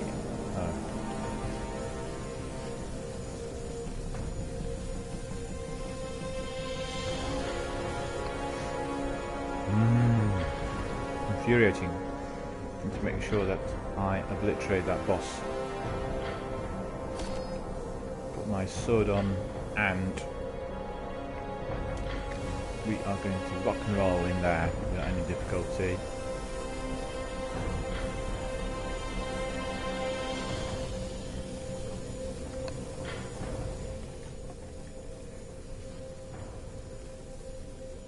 Yeah, I do have a spicer key. Green Arrow's here. Hello, Green Arrow. How are you doing? good to see you. Thank you for coming and watching my channel. Thank you for being a member of our community. As you can see, I have a splicer into a relay key in here. I just have to wait until the terminal reboots, because whilst the terminal is rebooting, I can't use the key, as you can see. What is annoying is when you do Siva Heroic Strikes, come to the end, you successfully complete, you know, one of those, you get this massive big chest, and then you need that skeleton key, and then you realize you don't have any skeleton keys. So every single time you come to the end, you can't access it. That is frustrating at times, because those skeleton keys are scarce.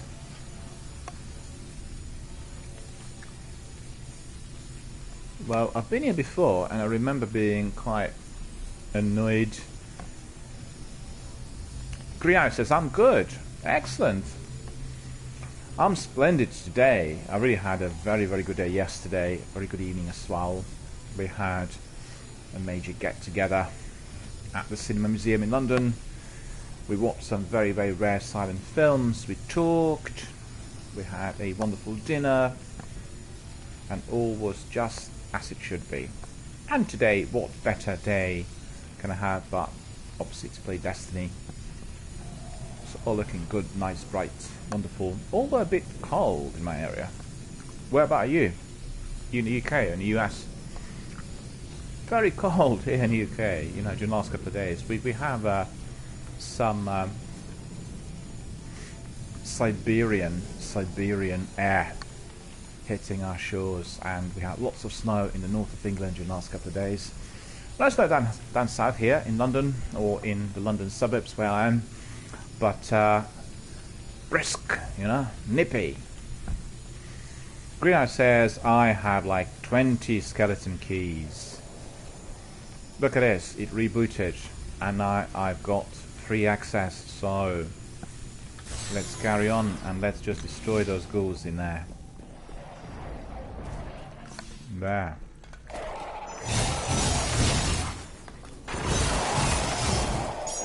Well, he was the one who caused me trouble earlier. So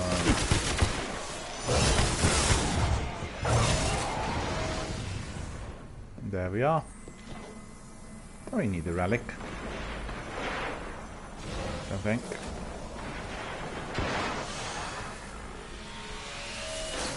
Maybe I'll just pick it up. Oh, there's a chest in there as well. Spin metal. Okay. Green Arrow says, I'm in Australia. Well, Donzak was here. Oh no. Donzak was here with me the other day. Donzak is our community member from Australia.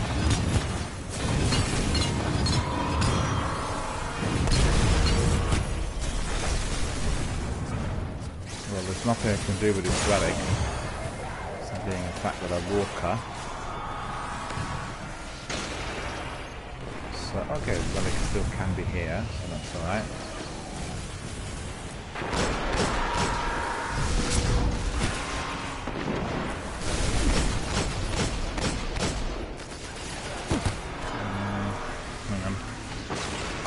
In fact, I need to change my weapon. I'll tell you in a moment. Let me just change my weapon. Where is it now? Galahorn. Okay. What we do want to do is we want to come close, throw a grenade, some of that.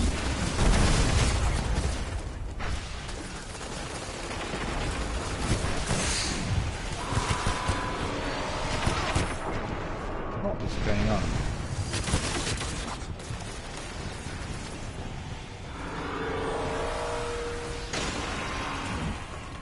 Yeah, Donzak was here the other day. He's our community member from Australia, and he told me that in the area where he lives, it was a bit cold, a bit drizzly, a bit of rain, no longer summery.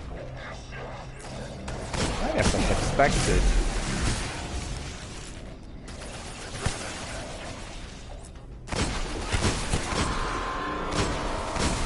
immune. No, we're not gonna tolerate this.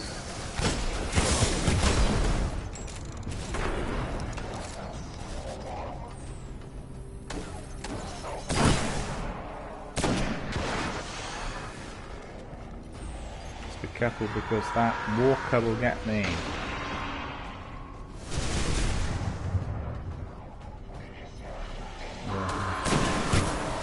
Still standing.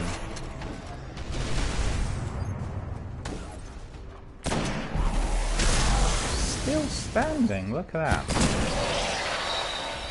Right, so that's been resolved. No heavy ammunition. Do I have some... Oh, I do. Alright. So suddenly we have plenty of ammunition. We want to be approaching this beast from here.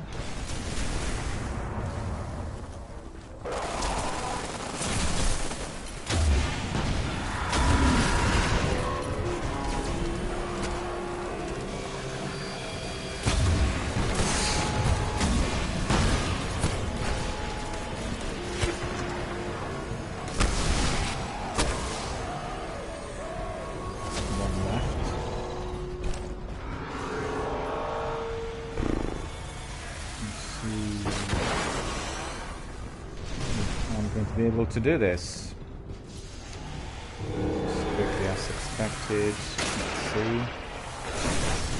No, that's too close, I think. Imagine I can trick him. I can throw it from here. But no. Should have caused more damage. Should have caused more damage than that.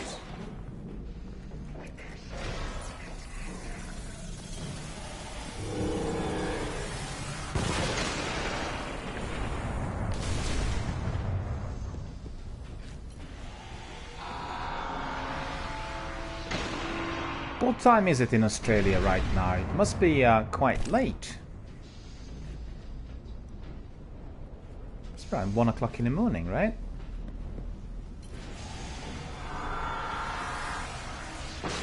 What I think I'll do is I'll just wait for a moment to hit him with my super. Super's charged. So what we'll do is we'll come here. This is in then.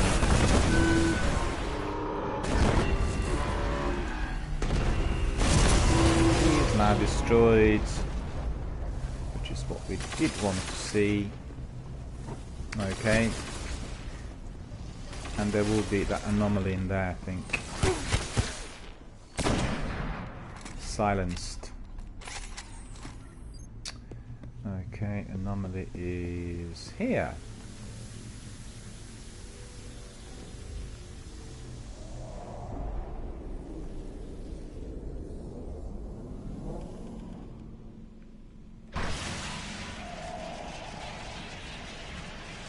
Or not?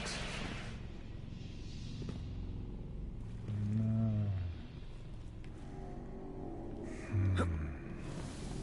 Looks like I've gone to the wrong area. No.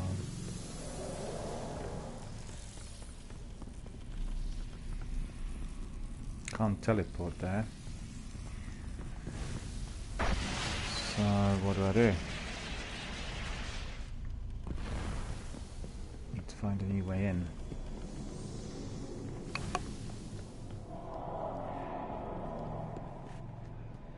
I've been there. I've been here too many times.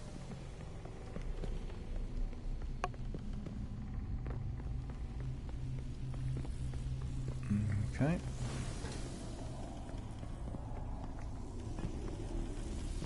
Let's go for the tunnel. Is there a chest in here? No. Another tunnel.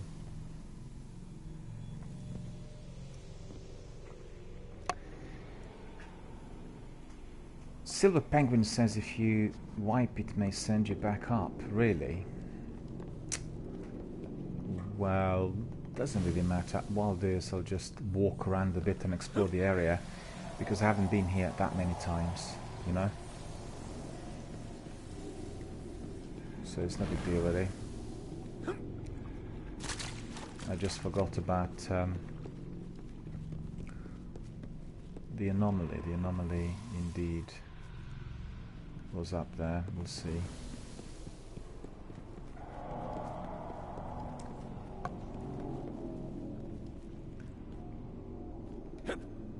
No, no, no, don't want to fall into the abyss.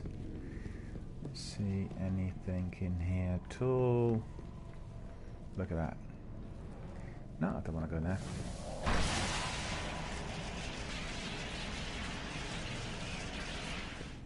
Leave that to... Oh, I nearly went down there now. Wasn't careful when walking.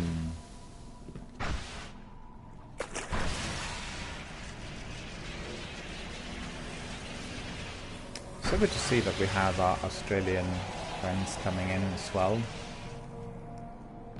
As I said, Tonzak was here the other day. We played some matches together. Tonzak is our community member from Australia, and we always have a lot of fun.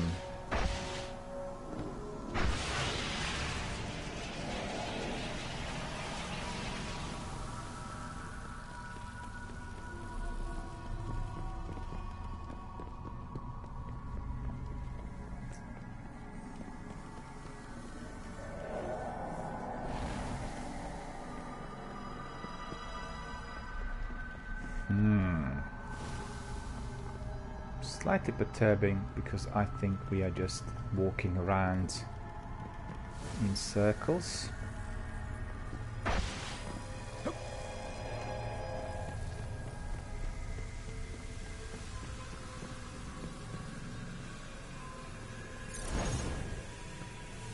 In fact, it may be possible to climb up there. Let's see. There is a way up from here.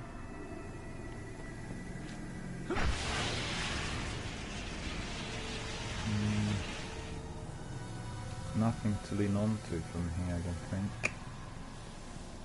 Try this way though. No.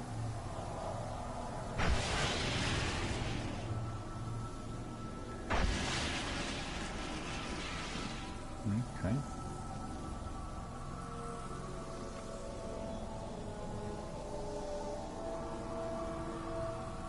Can't even see the hole now.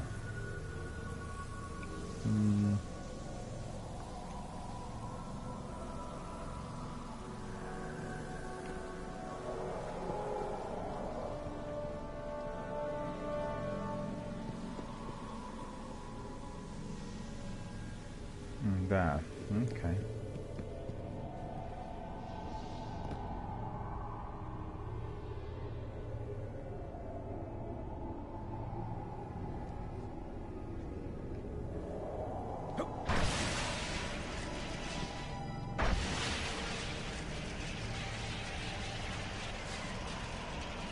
Well, not this way, really. Okay, so that...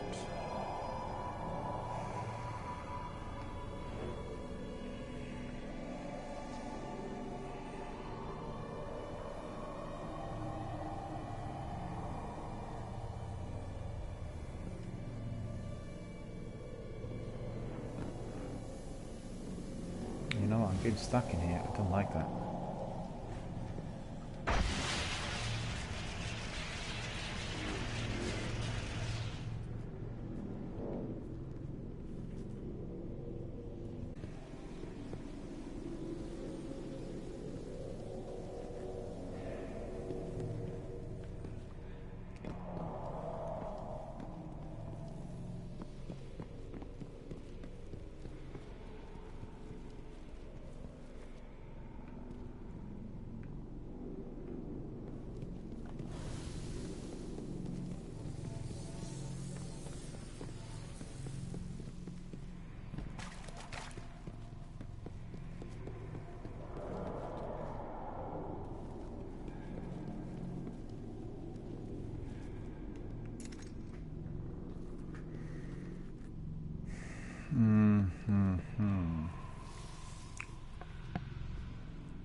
just not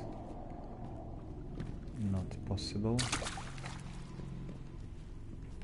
Okay, what we'll do is we'll just do self-destruct there, and it may well bring us up there.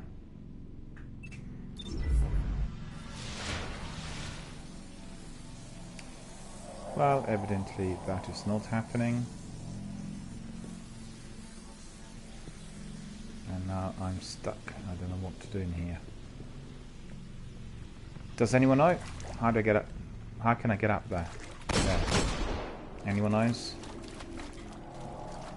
Because by accident I've gone further down and then I just slid downwards, ended up in this location, and I wasn't to be here because that anomaly is up there in that hole. And where do I find a way back in? Where is the way back in?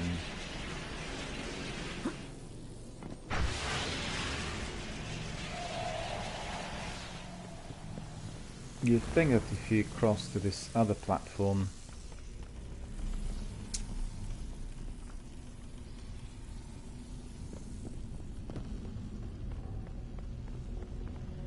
I don't see any other entrance, anything in there. No, just bringing me back in.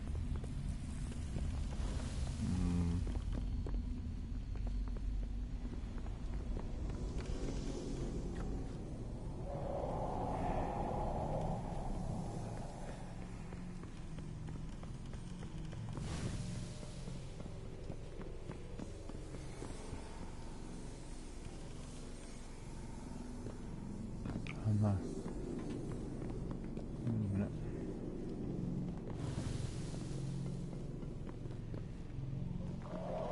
So this platform's going up. Alright.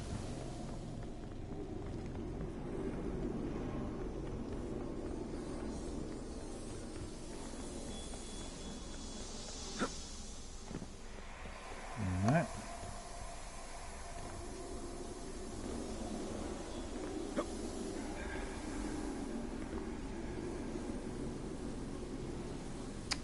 Silver Penguin says, drop the patrol mission back to orbit or transmit back to the original spawn from Director. Yeah, I consider that already. It's just that I'm doing it because I have, you know, some of the tasks there on the Plague Lander. So I'm trying to do this. But if you know, if it can't be done, it's not a big deal. We'll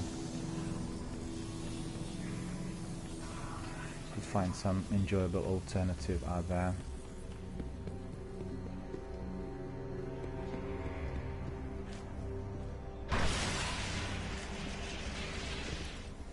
Okay. Anomaly scanned.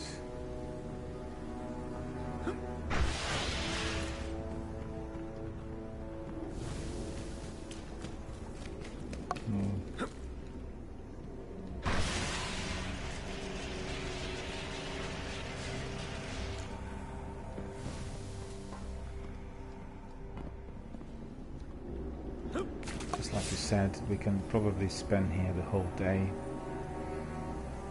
And we come back to orbit.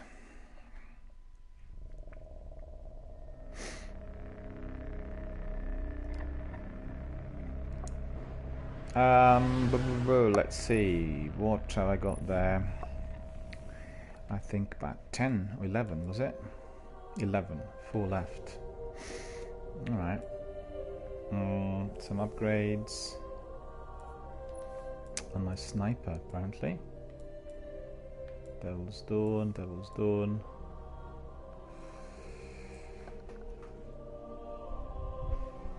Linear compensator, accurate ballistics, life support, helium filaments.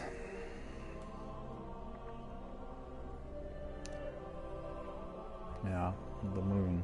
Probably need to collect lots of those on the moon. In fact, I may do that. I may do that straight away. I need to be upgrading my perks and yeah,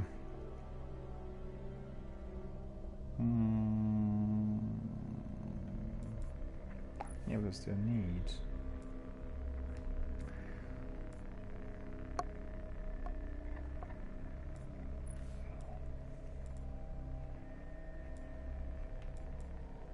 3. It's about 20. Okay. So what we'll do is we'll just go back to the Cosmodrome very quickly to complete those few beacons in there, because we're going back again. I think we'll do some quicker patrols which are very near our respawn point, and the one we were doing was quite difficult, quite tricky and lengthy. It's one of the most, well, one of the more difficult ones, or one of the lengthier ones I should say.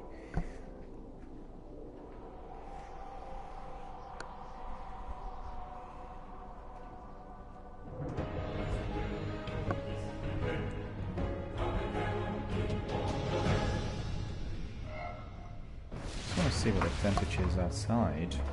This Feels whole really region's cold Devil's Flesh today. territory, so don't let your guard down.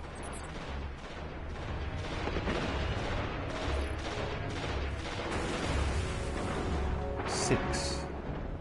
Real feel 2. Well, yeah, it feels like that. Really cold. So I thank Silver Penguin for his suggestion. I also considered it, and I thought it was the best way of dealing with it. Fallen, the Hive, they all have resources we can use. Resources that may help us understand the Plague Lands. Grab what you can, Guardian.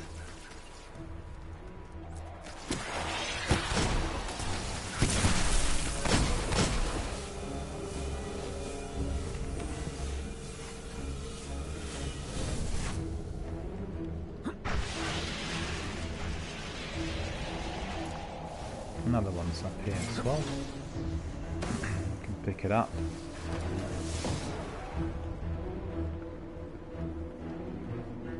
And the other one's up here, I think. Well, they usually are.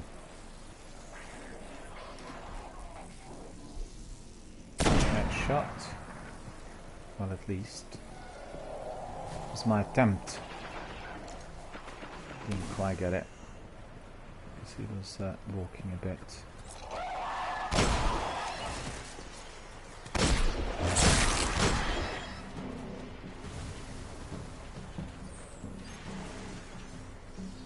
Synthetic ether.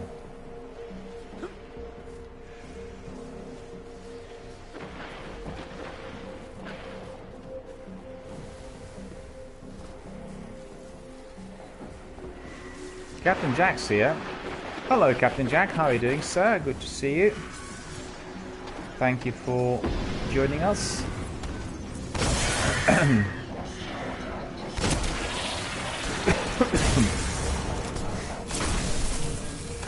I do have a mission in here which you might be able to help me with, and that's killing that third champion in the rocket yard, you know? So if you're interested, just give us a shout and we'll do that one, because that's the leftover from yesterday. And because the take and respawn in 3 different areas, I couldn't really do it by myself. And also the champion is very hard to kill, so one does need a very good fire team. That's quite hard to do as well. It's not really resisting.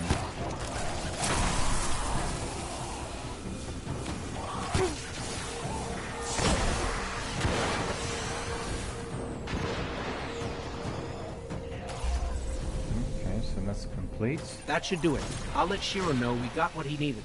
Let's keep moving. So that is... Captain Jack says the champion isn't the Plague Lands. No, I'm just doing something completely separate. I'm doing my Plague Lander tasks, but I was... let me think. No, it wasn't yesterday. It was the day before yesterday, in fact. It was 2 days ago.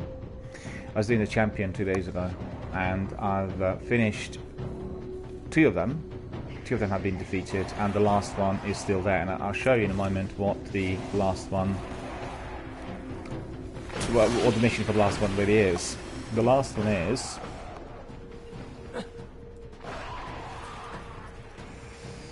Let me see...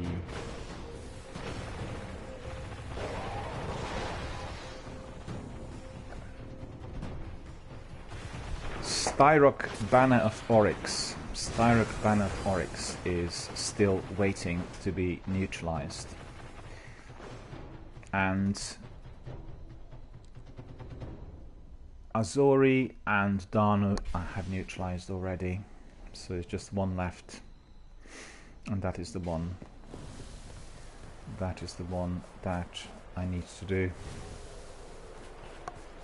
He is in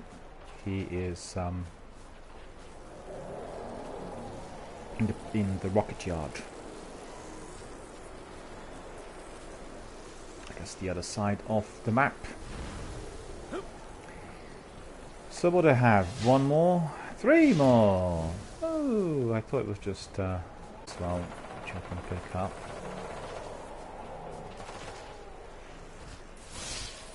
I'll take this one.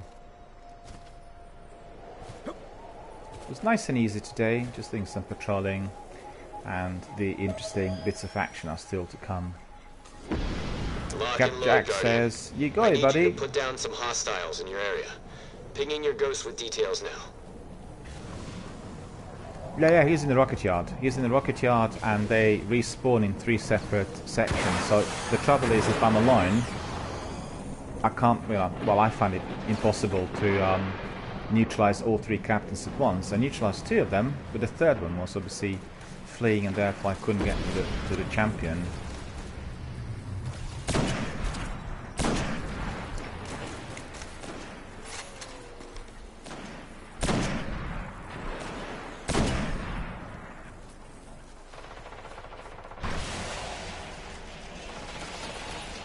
Somebody's using some rapid automatic weapon in there. I wonder what this weapon is.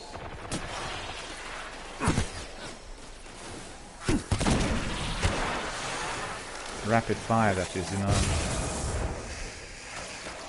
Sound a bit garbled, but I'm actually wide awake. I'm really having a very good day, very good rest, and a very, very good night last night.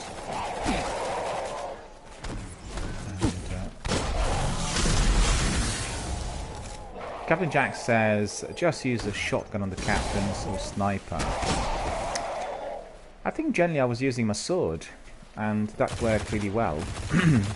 And my super and grenades. The only trouble there with the last champion was that I couldn't get to him.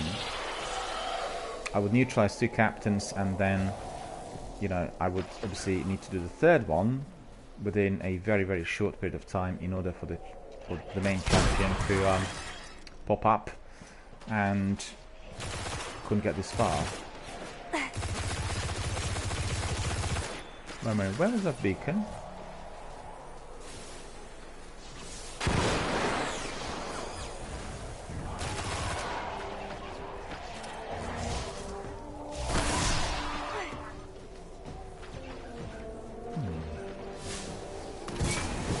Oh no, I still have those guys. Okay. Sword would be good for captains, but not the boss. So you say shotgun probably better for the boss?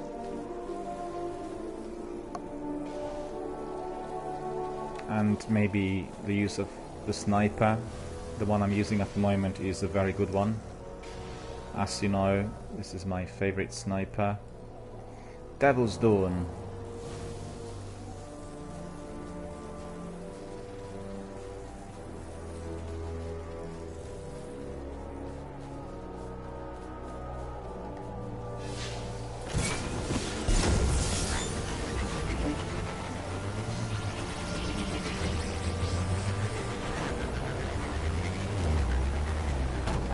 Boom.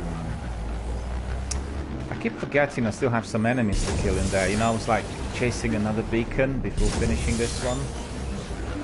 It's definitely not the best thing to do. You want to get rid of those enemies in here first of all. So, you know, they keep respawning in this area.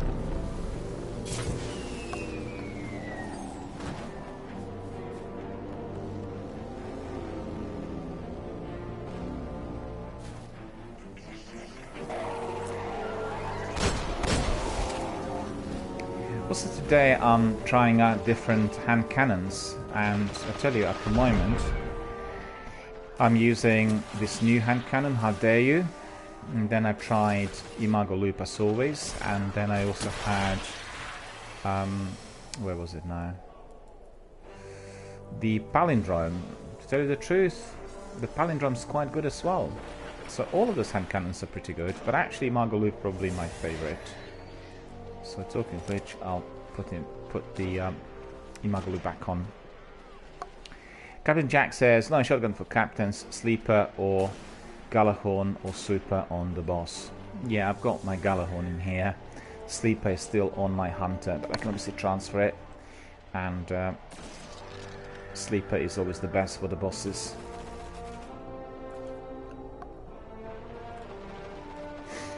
In fact, as you said this, as you reminded me of it, I will do exactly that.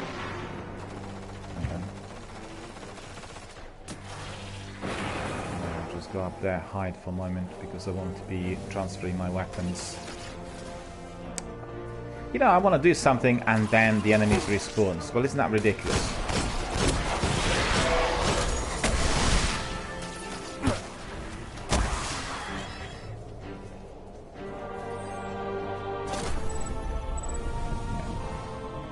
They never really stood a chance. Captain Jack says Galahorn would be fine. Yeah, that's true, that's true. Well, I just want to, just for the fun of it all, I just move my sleeper through Ishtar Collective app. Ishtar Collective app, for everyone watching, is a very, very good app if you want to be doing things swiftly. So basically what you do is you just go to Ishtar and Ishtar Legacy. Once you enter it, you can find your weapons inventory and you can easily transfer. Just double click, you know, you click on your weapon and you click on transfer, and then that's it. So let's see, we have primary, special, heavy weapons. So that would be sleeper simulant, fusion rifle. We'll transfer it to Warlock. And as you could see, I just transferred it. Isn't this amazing? The beauty of this modern technology. You're using your application Ishtar, what is it called, Legacy, on your phone, and you can just simply transfer this weapon on your phone and it registers on your game. I'm always astonished by that. I really, it is just beyond comprehension for me how this all works. But it does work, and I'm, you know, see, I've got it, I transferred a weapon, so that's pretty good. You always want to make sure that never ever, when doing this, you don't make any mistakes. You don't erase any weapons or you click on something which is wrong. But it's fairly straightforward. 3 characters and, you know, the loot and inventory in there. Just click on whatever stuff you want for what character. And that's particularly useful for us, you know, people who have gone through all 3 characters, built them to the top level, and they need to transfer certain items. It makes it really nice and easy and very, very swift, which means we do not have to waste time to go back to the vault or anything. And Captain Jack says you can get sleeper on your other characters from the tower. And Silver Penguin is here, and Silver Penguin says lasers are more fun. Well, I have a very, very powerful weapon on my Warlock in Destiny 2. I was using it yesterday for anyone who watched, and I'll tell you what the weapon is called. It is a massive laser gun and works really well. It's called Cold Heart. It's a top exotic weapon. Cold Heart really liked it. He really did wonders yesterday in some of my missions. I was doing adventures in Destiny 2, and really I can recommend it to everyone. Cold Heart in Destiny 2. But I think for myself, Sleeper Simulant is the best fusion rifle, the best fusion rifle here in Destiny 1, and therefore really like using it, you know, whenever possible. The only thing is, it does take a bit of time to reload, but you have to be having some distance from the enemy, and Definitely Sleeper Simulant is a very, very good boss killer. So remember what Captain Jack said in there. It's definitely absolutely true. Captain Jack said you can get Sleeper on your other characters from the tower. Yeah, that's right. It's, you know, you have a variety of options in here, and so try to use all of them. And so far so good. Right, so I'm just trying to think what else I have here. That's 13. I'm doing well. I need to really get another, find another beacon, and maybe the best thing to do will be if we go this other area.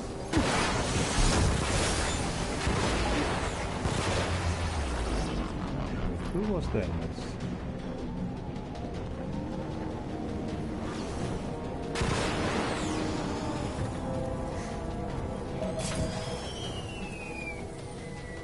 Guardian, you've got increased enemy movements near your location. Disrupt them any way you can. Captain Jack says no need to transfer each time. Well, can you expand on that a bit? I'm not sure what I need to do then, because I thought the best way of doing it is to take them from my inventory and I just transfer them through my Ishtar Legacy app.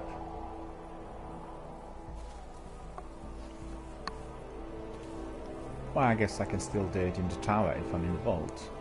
Or, you know, what's the other way? How would you do it? I thought the Ishtar Legacy transfer was quite easy. And obviously I'm not going to be transferring many weapons, you know. Just the top weapons for certain missions. That seems to be pretty good. I think this is the last one. Yeah, let's see the Heroic Strikes. Maybe we'll try a bit of Crucible. I don't like waiting in the Crucible, you know, that infinite waiting period when you're getting other people to join.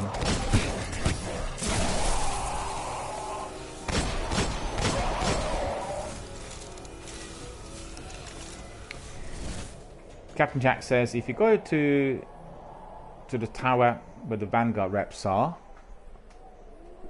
Okay. And what then?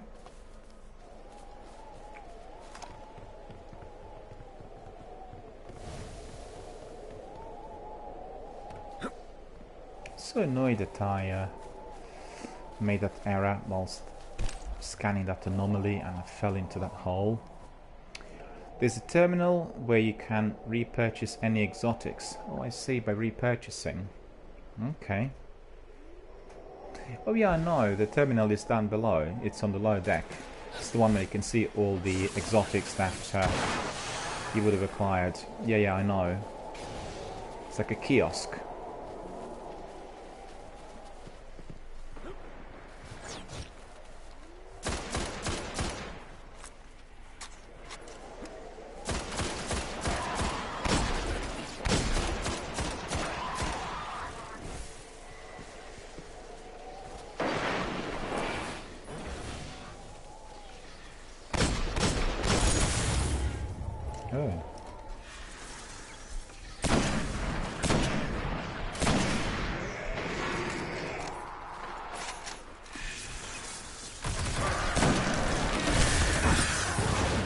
Mother, and I got that splicer key because of this. That's very good.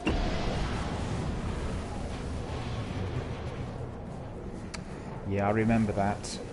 I keep forgetting those kiosks. You'd have to infuse it, but you wouldn't have transfer. Yeah. Well, you know, this is obviously what I really like about Destiny 1. All these options, and you can do it in, you know, different ways. So definitely my personal favorite. I guess similar to Elder Scrolls.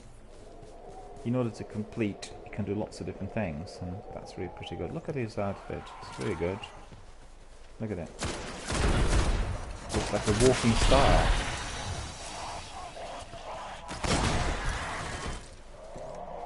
All right, so that completes it. Updating Shiro. Targets eliminated.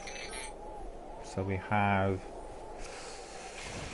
Plague Lander, completed down to 50%, I think.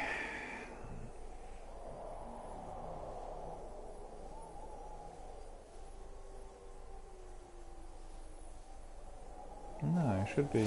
This was the 15th. Oh, looks like still one more left.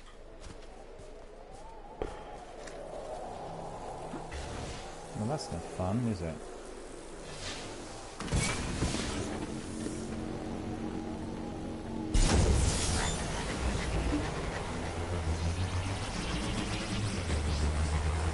I'm quite certain that this was the 15th one.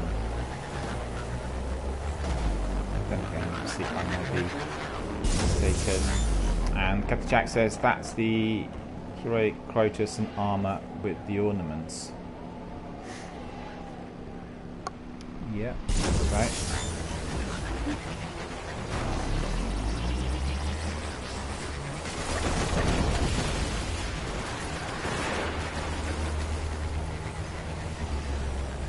Find another beacon. Something interesting to do down there. Let's go to a different area for a little while.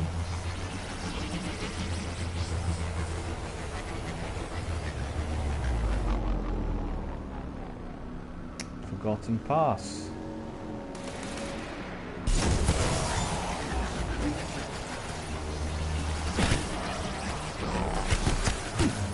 There's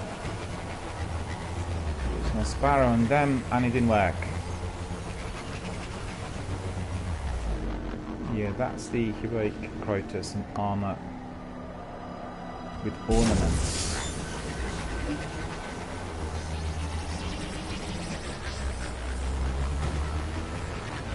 I quite like the options, you know. I guess sometimes I might do it to add a tower. Different times it might be just transferring, depending on the task, depending on what I'm doing.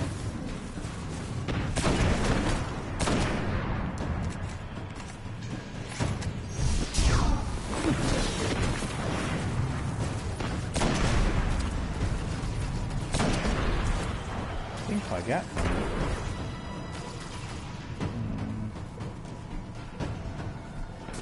Where is he?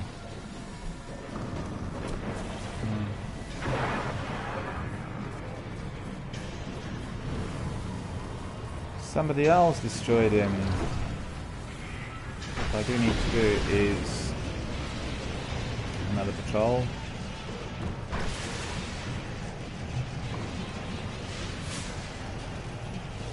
So where are the beacons? Come on. Beacon there.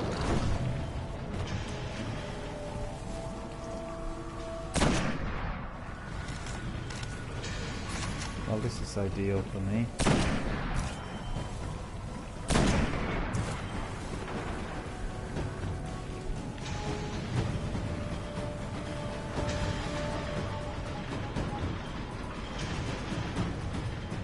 You can hear the beacon, but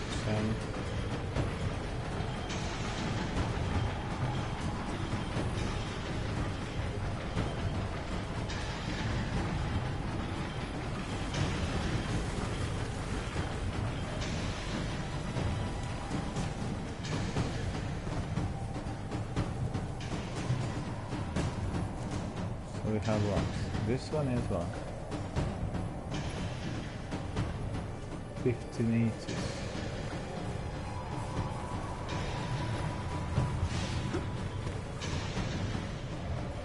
Where's that? 19 meters. Oh, there. Okay.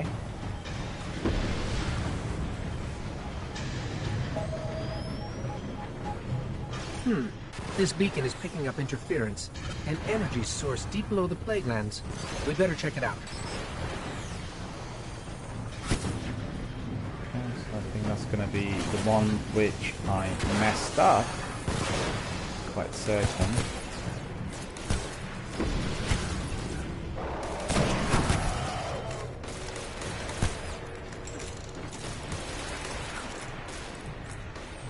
The Imago loop has been re-equipped. Margaloop is probably the best out of 3 that I have on my character. And Captain Jack says, when you get further in Destiny 2, you should try out the other exotic trace rifles besides Cold Heart.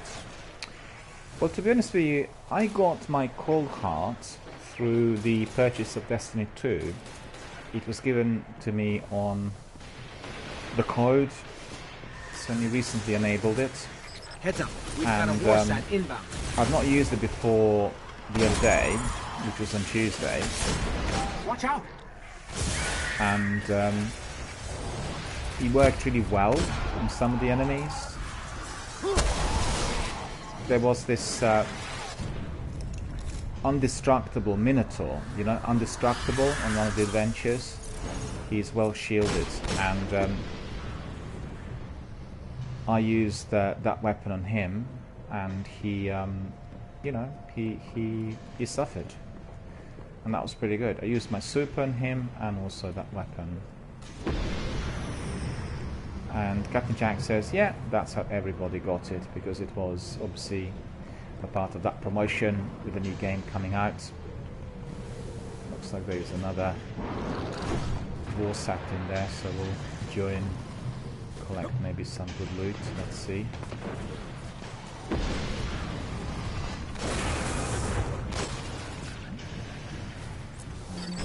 Every warsat we secure provides intel the city can use, so defend it while I secure its data.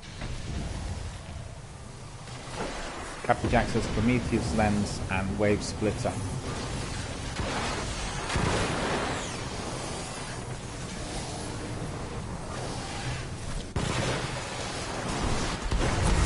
The warsat is doing alright.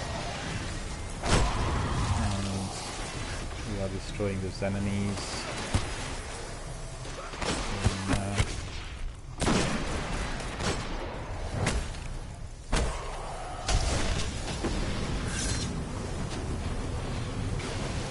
Wait a minute, that sniper's causing me some hiccups. Stupidest thing I've ever done. Hit the wrong button.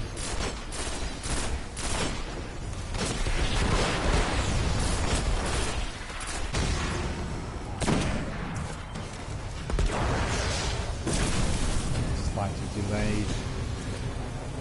Never mind. All in order. Yeah, I'm going to do exactly the same. You, my friend, are faster than me. 73%. Defending the warsat is really good fun when this satellite pops up in the area where you expect it to be. But I had absolutely no fun by waiting for that warsat on Mars. Infinite. So close, so close.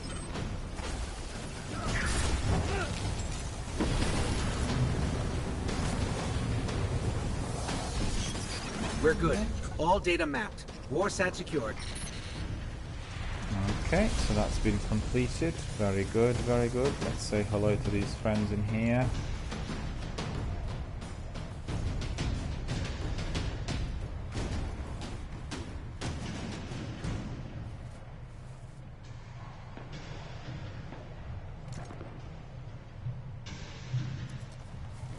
Farewell, my friend, I say there, because I need to be looking for that anomaly. And this anomaly is going to be elsewhere. Notably, inside of that Ark and Forge building.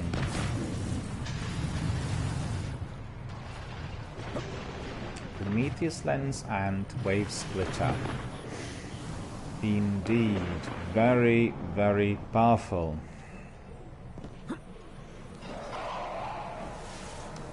Destiny 2 has lots of different weapons to this one, and as you know, I'm sort of grinding it a bit there with adventures. It's been really good fun. A very, very quiet community, you know, and I can't be doing Destiny 2 every day, therefore we'll do it from time to time, and we just make a slot of 1 hour or something, you know, we'll see. But It's been really good fun the other day. I really loved it.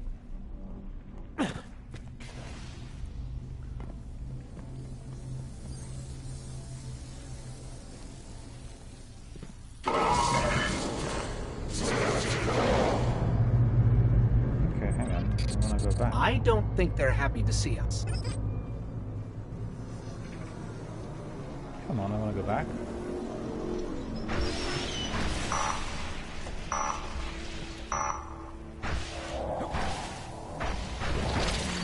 The splicers are taking Siva's samples as offerings, like some kind of techno-religious rite of passage.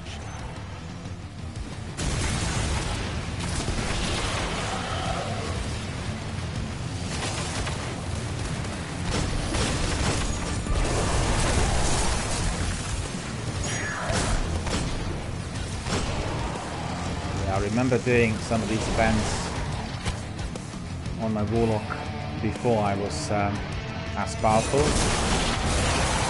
and it was a real struggle.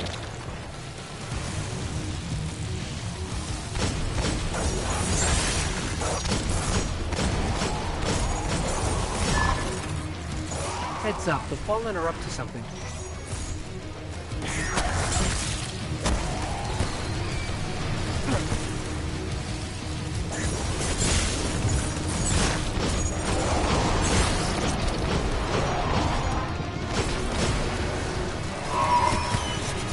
This trial by fire's not over yet.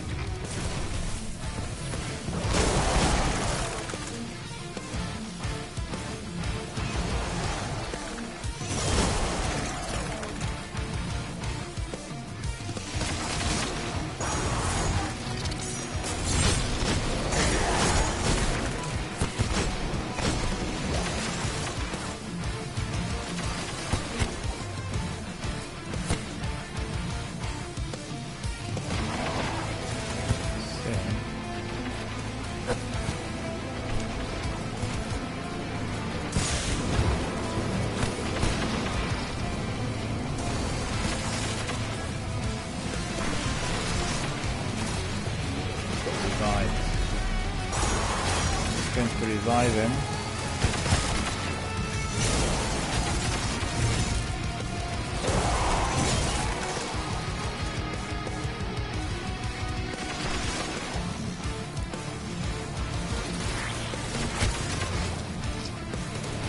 You can end this.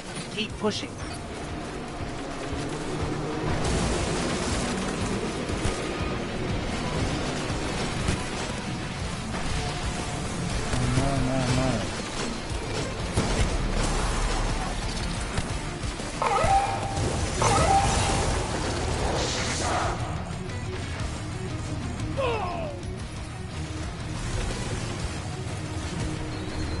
That was unfortunate.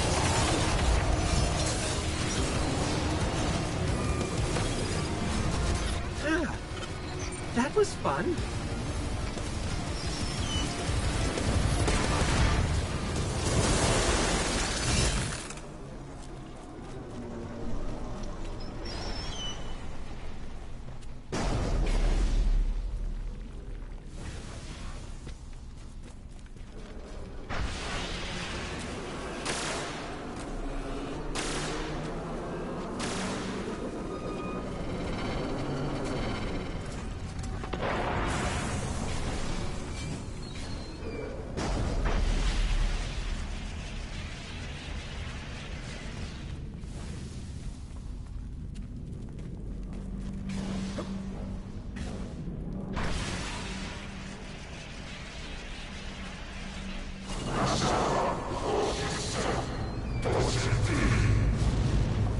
Oh, he sounds mad.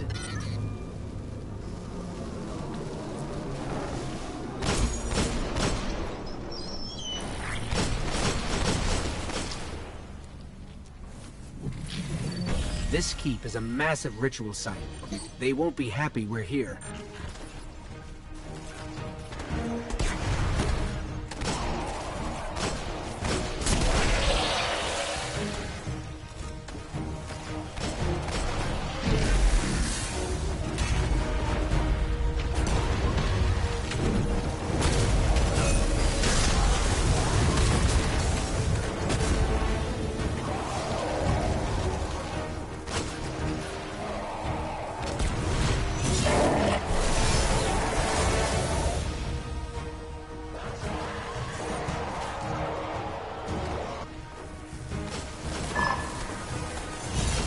Fallen are trying to tempt us.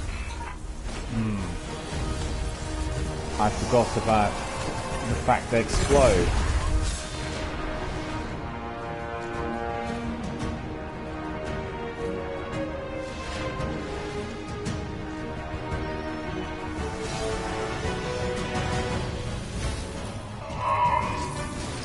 More splicers inbound.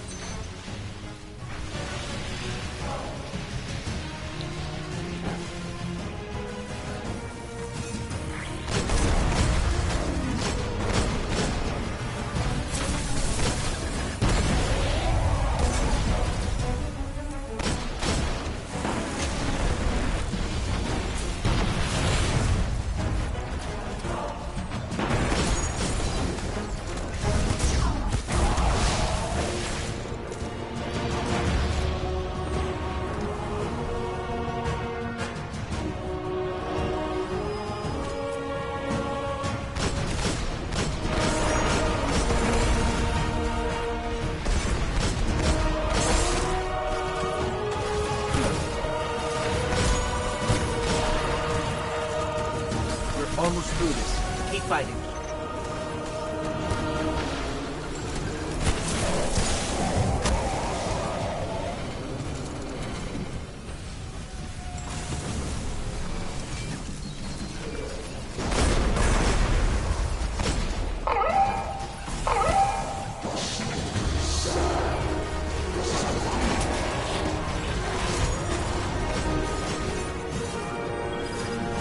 They never stood a chance.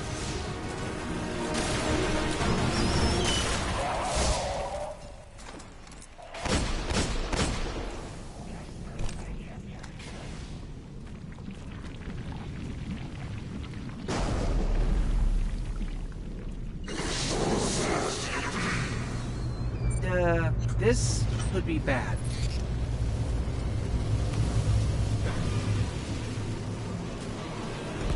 Collected some house banners as well. Yeah, this is turning out to be really good, really exciting. Firefights. The Fallen offer Siva up to their priests as tithes. This site is holy for them.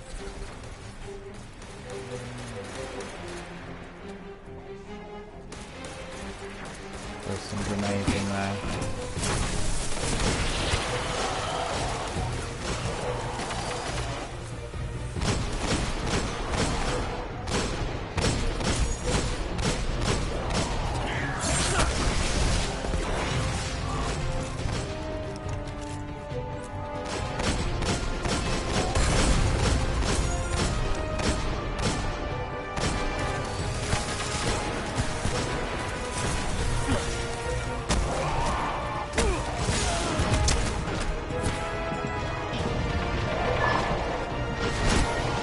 Fallen are trying to tempt us. Check ammo. We've got incoming.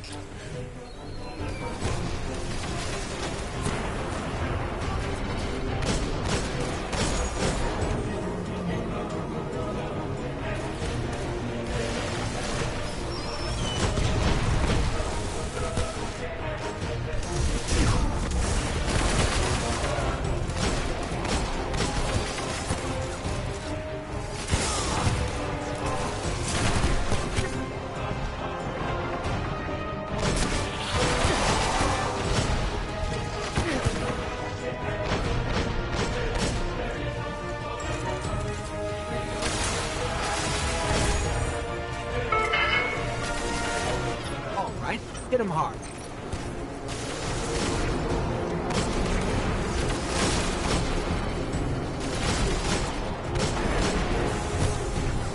We're almost through this. Keep fighting.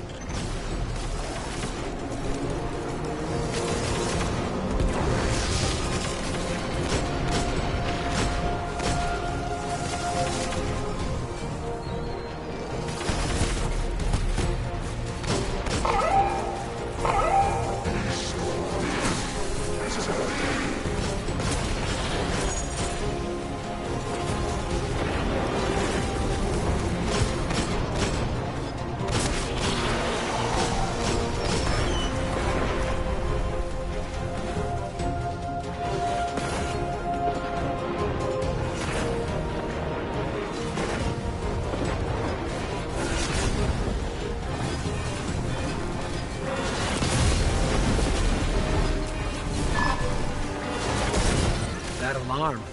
Something's up.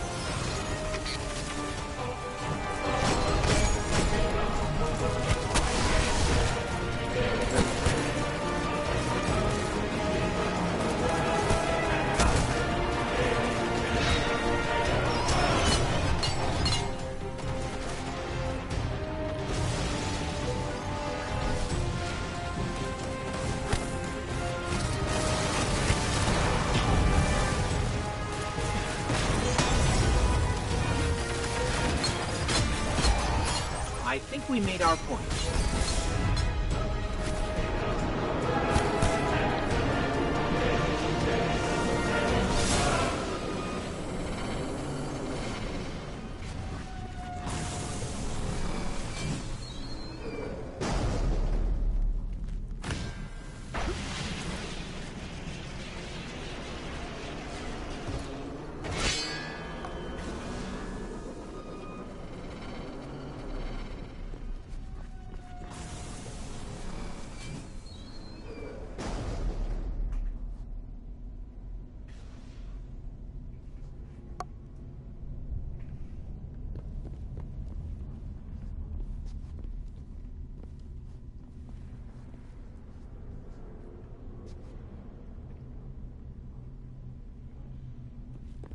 Probably don't have any more skeleton keys or splicer keys that need to be used there.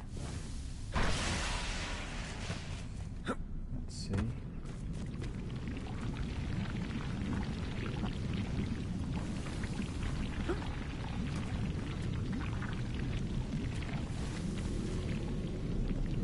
I don't think I collected all that much loot.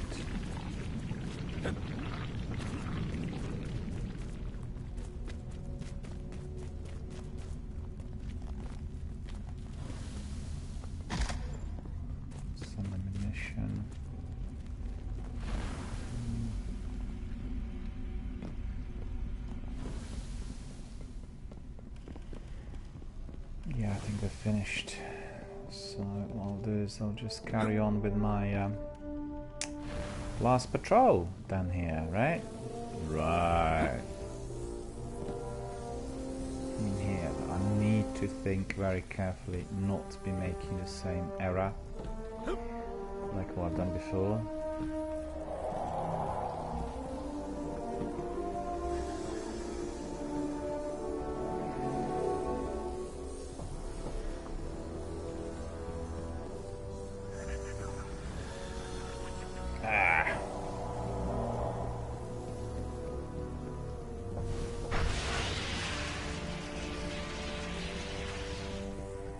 Time to make another hot drink, I think. Do you think? Indeed. Just bear with us a second.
And there we are. Ready to carry on. In fact, I'm replaying this patrol because early on I made a terrible error. And instead of scanning the anomaly, I went into the abyss and I couldn't come back anymore. And I knew it was ghastly!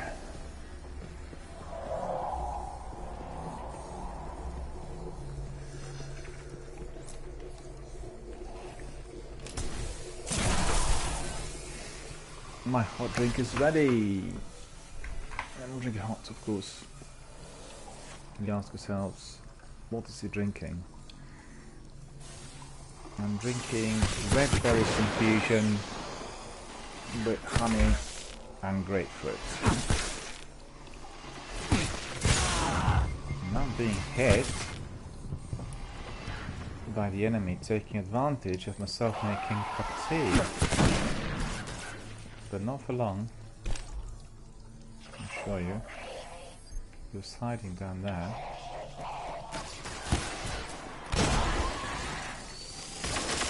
There. And that's the end of him. Caused me a bit of trouble. Actually, there is another one as well.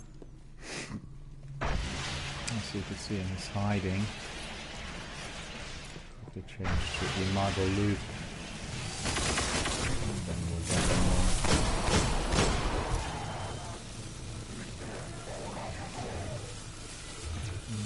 So I didn't get to the aggressive much.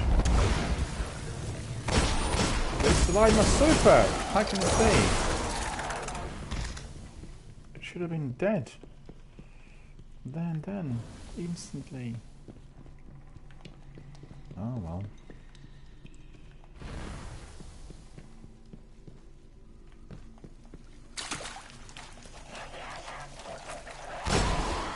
He nearly attacked me from behind. I nearly missed him. At the end, I did not. And there we are. I have to remember my super. And my heavies. I do have some heavy ammunition synthesis, and that is going to be useful.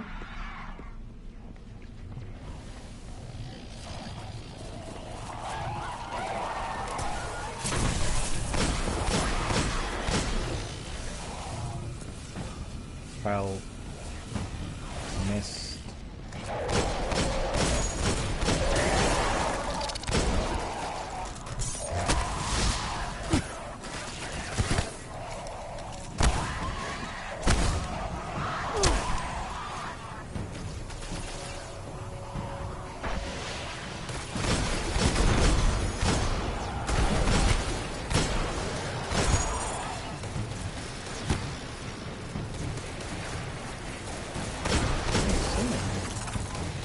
Where are they?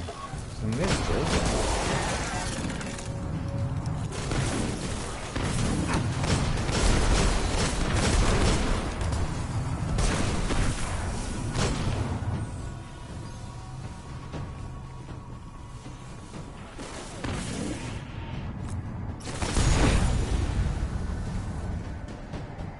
Servitude is going to cause a headache. Let me think. What I need to do is I need to equip my sword. Plenty of ammunition in there. Yep.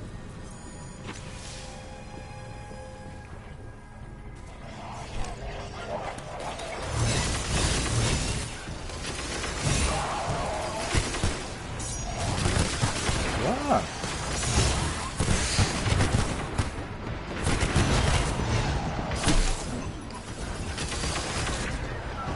Waiting for too long. And now I have to be waiting again for this thing to this is annoying. Be waiting for that reboot.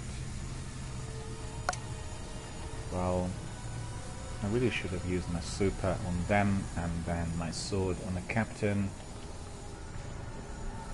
So this is what we're going to do. And whilst I'm waiting, I'll eat something.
I had a bite to eat and a cup of tea. Did a few other things, and the terminal is still rebooting. It's annoying. I must make sure I eliminate the enemy once I get there. So I don't want to be waiting here for so long. But then there is nothing for me to do in here.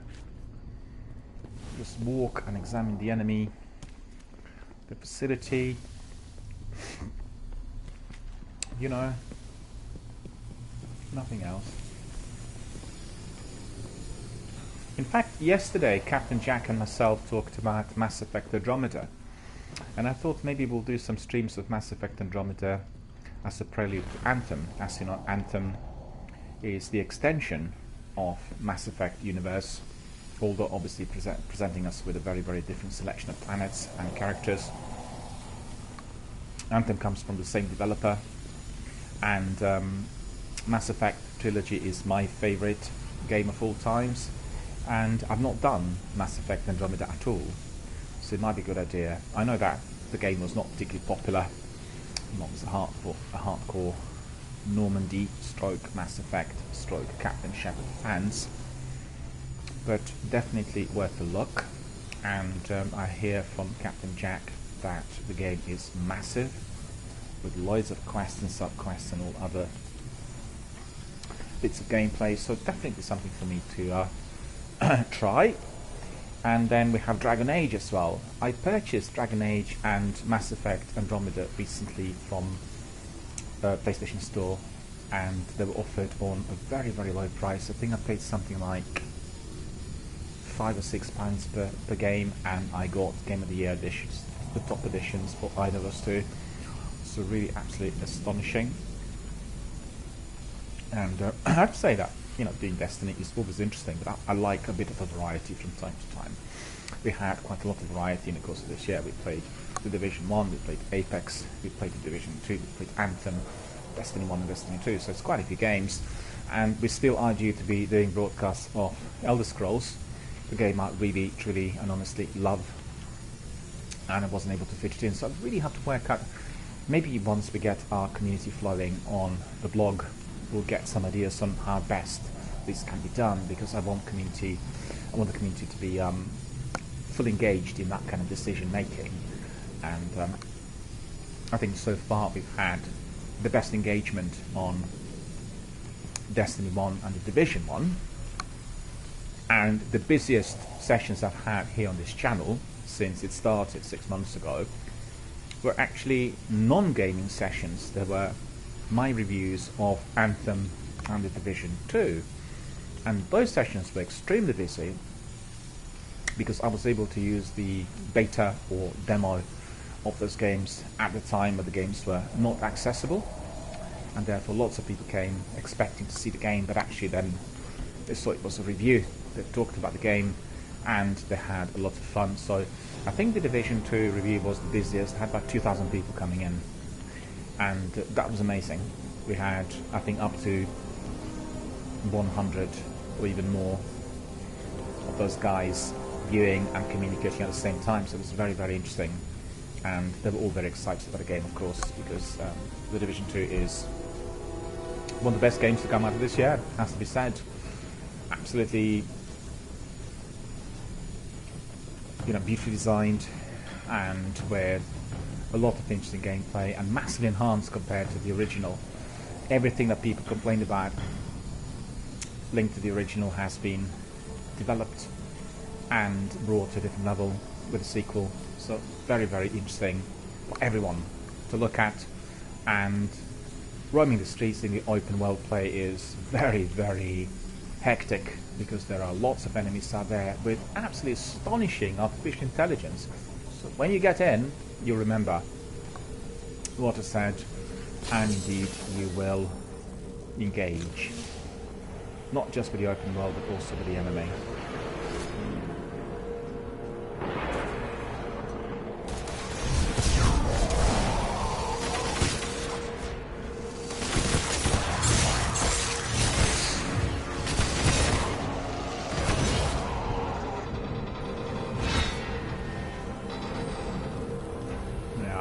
Nice and easy. Going there with a relic.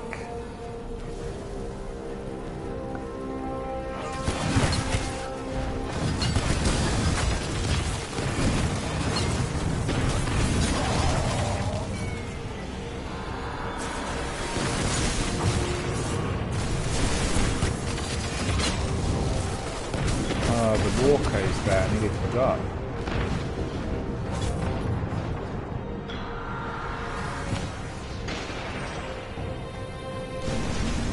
What I need to do is I need to wait for my super to recharge,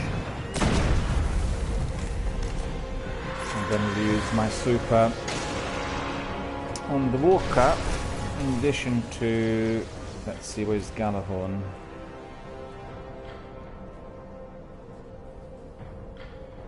Yeah, Galahorn is here, and can find launch. Okay. Still need to equip all the perks. Okay, what I will do is equip my heavy ammunition synthesis for this. That's going to help. Yeah.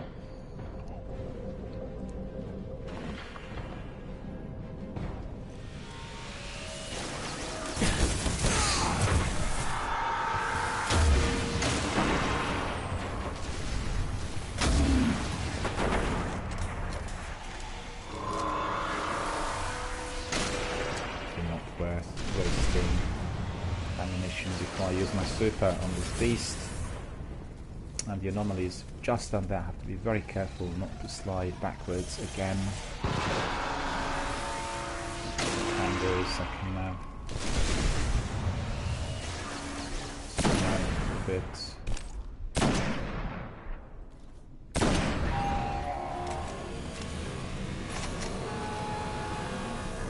Seems to be working alright.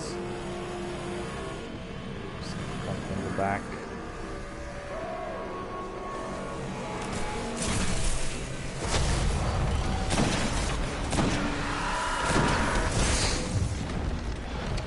That was ridiculously close. He may well be able to get me.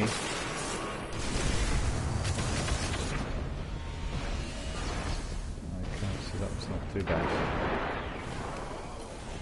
He managed to flee. Here, I should be able to use my super well.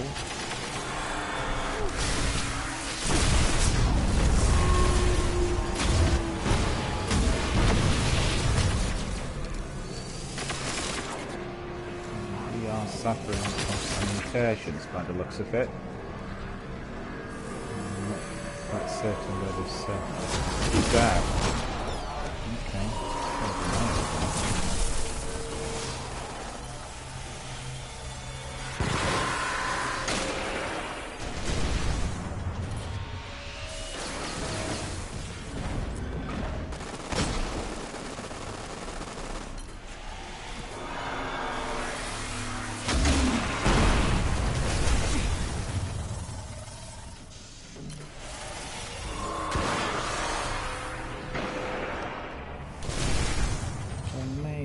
Even with the sniper, do some damage in there,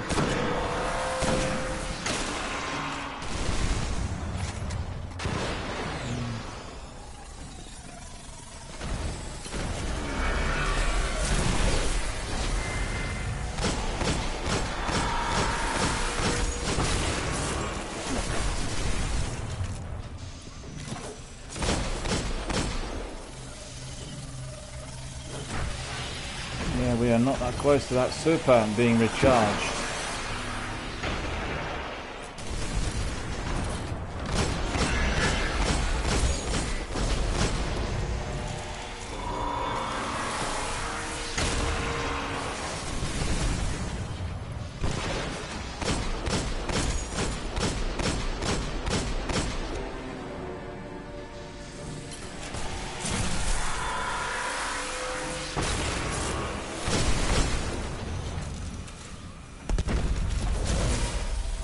Good morning is here. Hello, how are you doing? He's asking whether this is Destiny 1. Yes, it is. It is Destiny 1.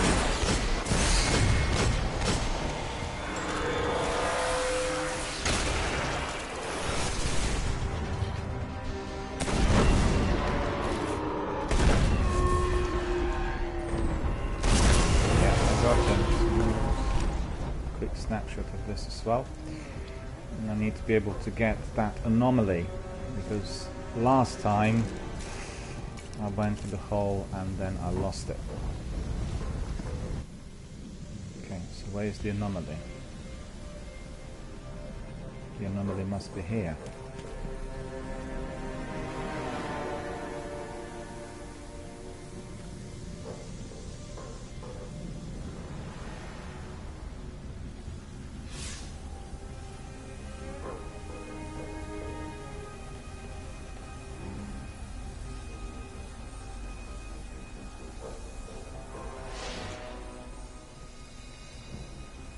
There's the anomaly. Scan environment. Yeah, coming back to good morning. This is Destiny 1. Interesting. This crest is from one of the lost Iron Lords, and it's radiating light energy. Faint, but enough to disrupt the patrol network. Saladin will be happy to see this. So we got one of those items for Lord Saladin, and just coming back to what Good Morning asked, this is Destiny 1, and at the moment I've been doing the Plaguelander, which is a selection of patrols that had to be completed. I've gone quite far. I completed 2 lots in there, and let me just quickly see what is left. We have assassination patrols and quarantine patrols still left, but I really would need to know where those are, and I'm not sure that I do know where they are, but we'll still go outside and have a look. I don't have to go anywhere but back in the orbit. And Good Morning is saying he was just wondering because I might buy it soon. Well, actually, I would highly recommend you to buy Destiny, and if you are purchasing, remember the following. You need to buy Destiny the Collection. Do not buy anything else, okay?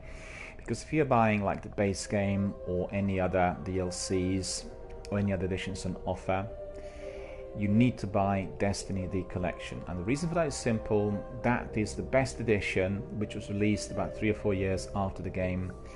already had been in circulation, and the collection has absolutely everything. So it's the Destiny Complete that includes all DLCs and add-on missions and everything. And you can buy it if you're in, I don't know whether you're in the UK, but if you are in the UK, or even if you're elsewhere, you can buy it from CX. CX is a store that sells second-hand games and software, and they're selling it for PlayStation on the price of about £1 or £2, maximum. So by purchasing it, you'll get everything. On the other hand, you must pay attention to buying it second-hand that all the DLC is included, because the way it works is, you purchase the new and then it sort of downloads off the Bungie server. Otherwise, you can buy it off PlayStation 4. Just remember, Destiny the Collection, and that is the game that I'm broadcasting and playing here. Otherwise, you'll miss out on some content, and it gets frustrating because things are really quite interconnected, and if you're not having instant access, you might be, finding it to be a bit annoying. And then also the trouble is, if you're purchasing everything bit by bit, you will spend a lot more money on everything combined. And yeah, I highly recommend you to buy it soon. And also, if you buy it, then join our community here, and also join my Gaming Dialogue blog, my new blog, which I launched last week. And the blog is basically just following this channel and expanding on all the things we do here day to day in live broadcast. So not everybody has enough time to come to watch live broadcasts every day, but if not, they can go to the blog and provide a few comments in there. There's an article on the Sleeper Stir quest there already, and presently I'm working on Destiny Bungie's masterpiece, which is actually the history of Destiny, article that has everything on Destiny, all bits of trivia and facts and figures, interesting descriptions, all the characters, all the missions, synopsis, gameplay, story missions, DLC, and every one of those characters will have links. So if you're wondering what Lord Shaxx is about, or what Shiro was doing in Destiny, then you will click on the link, you'll be connected to Wikipedia and get all the data on that as well. And Jerry says it's a great game, you should really buy it. Absolutely. Destiny is one of the biggest blockbusters of this decade, and we already are on Destiny 2, Season 2 as well. And everyone who likes Mass Effect, or open world games, or sci-fi overall, if you like Dead Space as well, Captain Jack was telling us about Dead Space 2 and 3 the other day here on the broadcast, then absolutely, you can have a selection of sci-fi games. You can have Alien Isolation, you can have Mass Effect, you can have Destiny, so these are really absolutely terrific open world sci-fi games out there. And Destiny has so many different corners to explore, so many different avenues for any gamer to engage with, and at the end of the day, it provides us with many happy hours of gameplay. Most importantly, you've got choice. You can do it as a single player, or you can do it as a multiplayer. Let's say first run on the first character, then you can do story missions as a single player, and for the strikes and for anything else, you bring in your team, and then whenever you want, you can just redo it all over again on another character with your team coming in right from the word go. So Good Morning says, I'm a Destiny original player. I played the first Destiny and stopped on the Taken King. I want to get back to it. Well, to be honest with you, I'm very glad to hear that you were there right from the beginning. But the Taken King DLC changed the game altogether. It really revolutionized the content, brought in different characters, changed the story, introduced different loot, and it will be a revelation once you engage with it. And Jerry says in the US, I think it's like $3 at GameStop. Well, that's similar. That's similar to what we've got. I'm not sure as to why they're offering it, on the price of £1 or £2. But when I talked to the management in there, they said generally the pricing in there works purely in terms of the quantity.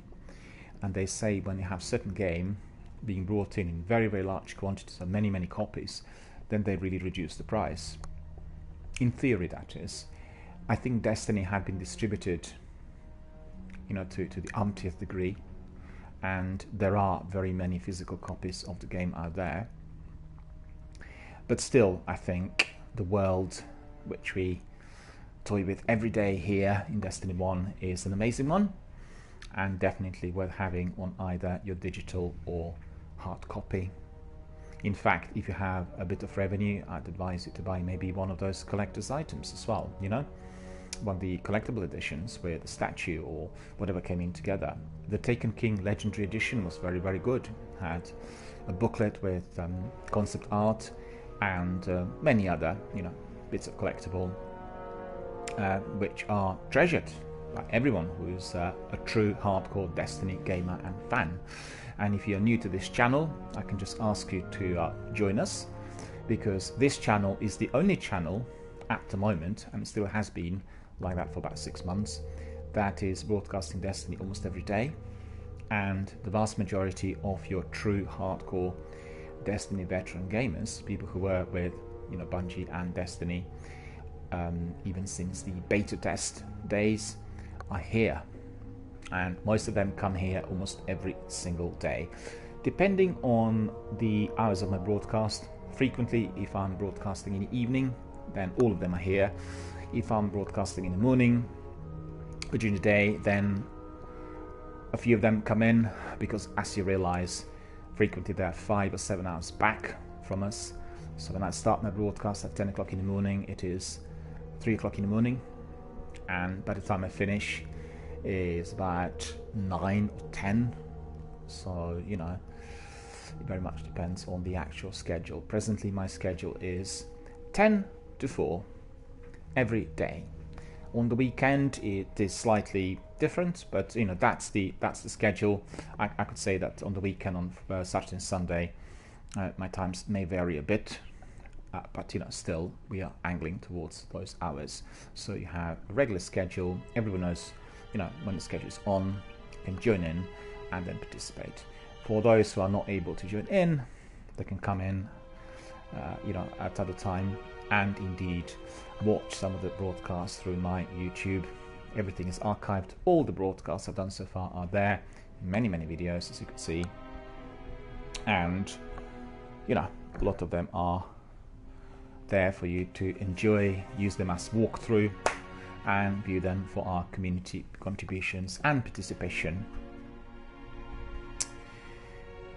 Well, yeah, $3. You know, the fact is, in the United Kingdom, we've had really some sort of major changes on the price of DVDs, as the industry declared that no longer will they be producing DVD recorders or DVD players. The price of that format has dropped consistently and, you know, severely. So you actually in my time can buy DVDs for as little as 50p, which means you can buy 2 DVDs for £1, and that includes sometimes also your special editions, box sets and everything else. So incredible. Jerry says, Daniel, do you get to raid very much, and which one is your favorite? No, not really. You see, I left the Crucible and the raids for the very end, and there are very many reasons as to why. The most important reason for the Crucible, I have the fastest broadband internet available here in my area, but I'm not on fiber optic, which means for PvP I'm suffering massive delay, and the enemies can always see me before I can see them, so it's not really very good or ideal. I mean, one can obviously practice, but in terms of getting the scores, that's just definitely non-starter. So that's one of the reasons. And the other is I wanted all 3 characters to be brought to 4400 before entering raids. Didn't have to do that, but the idea was for them to be as powerful, as mighty, with the best possible weapons, and also knowledge and experience of the gameplay, in order to work with a team of 6. And therefore I've done just 1 raid so far, and that's just because the team that is a usual kind of squad was having a player missing on a particular night, and they are my regular viewers on the channel, so they wanted me to come in order to, you know, on one hand replace the member who was missing, on the other they wanted to learn, and they were terrific. I still do have that raid on my highlights. So if you're interested, just have a look at my highlights. The raid is still there. It's the only one I've done. So at the moment, I'm not doing the raids. But as we complete those characters, and we are really very close to that, because I'm obviously 4390 on all of them, and they will, go to 400 after I've done a few of those raids. I think the raids are coming soon. And then once we do them, we'll do them consistently. We'll have them probably every day. And there are 4 raids on 3 difficulty levels, so we may have a raid per day, and we can do it on, different difficulty levels, or indeed we'll combine. We'll have to see really what transpires. Good morning says Destiny the collection is $60 in the PlayStation Store, but the physical copy is $30. Well, I have to tell you one thing about PlayStation Store. If you are an avid fan of the console, what you have to do is you have to be checking the offers almost every day, and most importantly, check the PlayStation Store offers every Tuesday. Every Tuesday they sort of change them, and keep an eye out for special offers that are giving you like 60-70% off. I mean, the other day they were selling Titanfall Ultimate Edition for £5, and other special editions. I bought Dragon Age Inquisition Game of the Year edition for £4.50. I bought Mass Effect Andromeda, I think it was £5.50 or £6 or so, the top platinum edition. So you have to be waiting until your particular game, your favorite, is discounted. You may have to wait for a while, but you will get there. The lowest price on Destiny the collection was £14.99, and they will get it from time to time down to that price, And also, if you're buying Destiny 2 Forsaken digital deluxe edition that has also the seasons, the annual pass and everything else, usually it will cost you £60, but if you wait for the right moment, it will be dropped down to about 30, so it's 50% off. So you have to wait,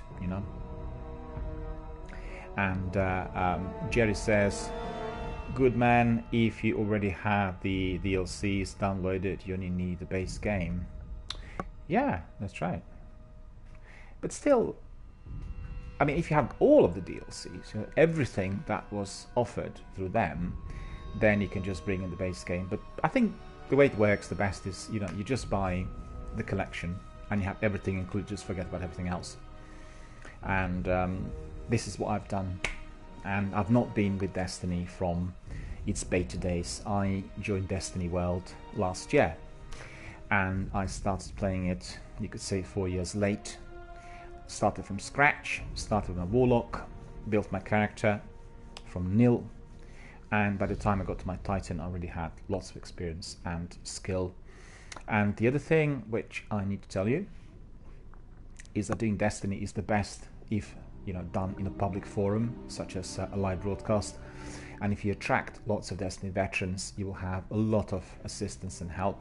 And not just that, you will have participation, where people bring in a lot of valuable content to your broadcast. And in addition to that, you will always have somebody to squad up with. And what better but to be in a squad of Destiny veterans. Frequently, we have those chaps here doing the game together with me, and it's always great fun, always a lot to learn from them. We have Captain Jack and Matthias, both community members, have been with Destiny since their beta testing days, and they know absolutely everything about the game, absolutely everything. And therefore the gameplay and the community content and contributions have been so thoroughly rewarding, and obviously of very, very high quality. So I need to decide what to do next. So let me just very quickly think. The first thing I need to do is I have some engrams to decode, right?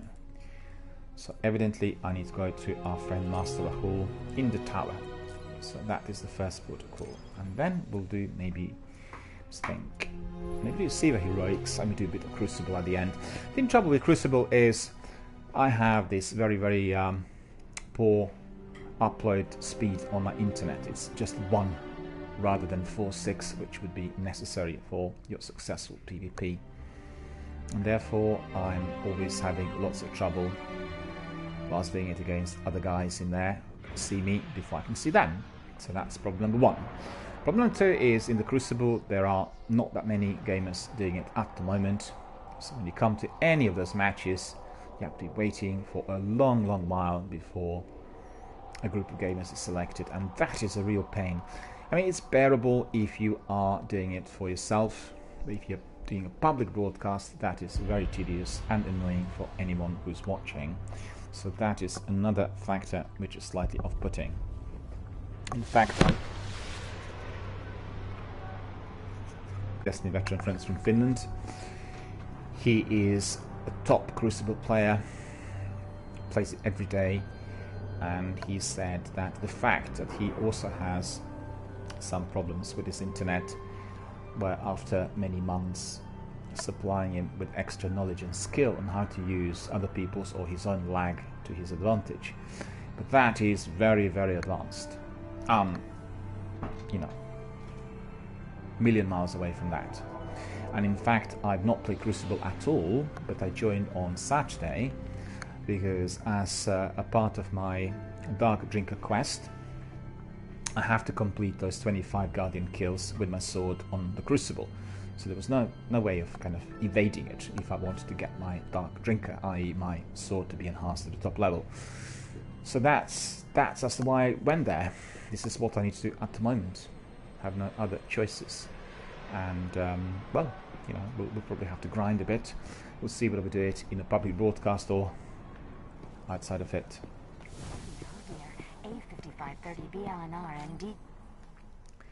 Friend Postmaster does have some engrams for us. Special weapons full. So I need to see as to why that is.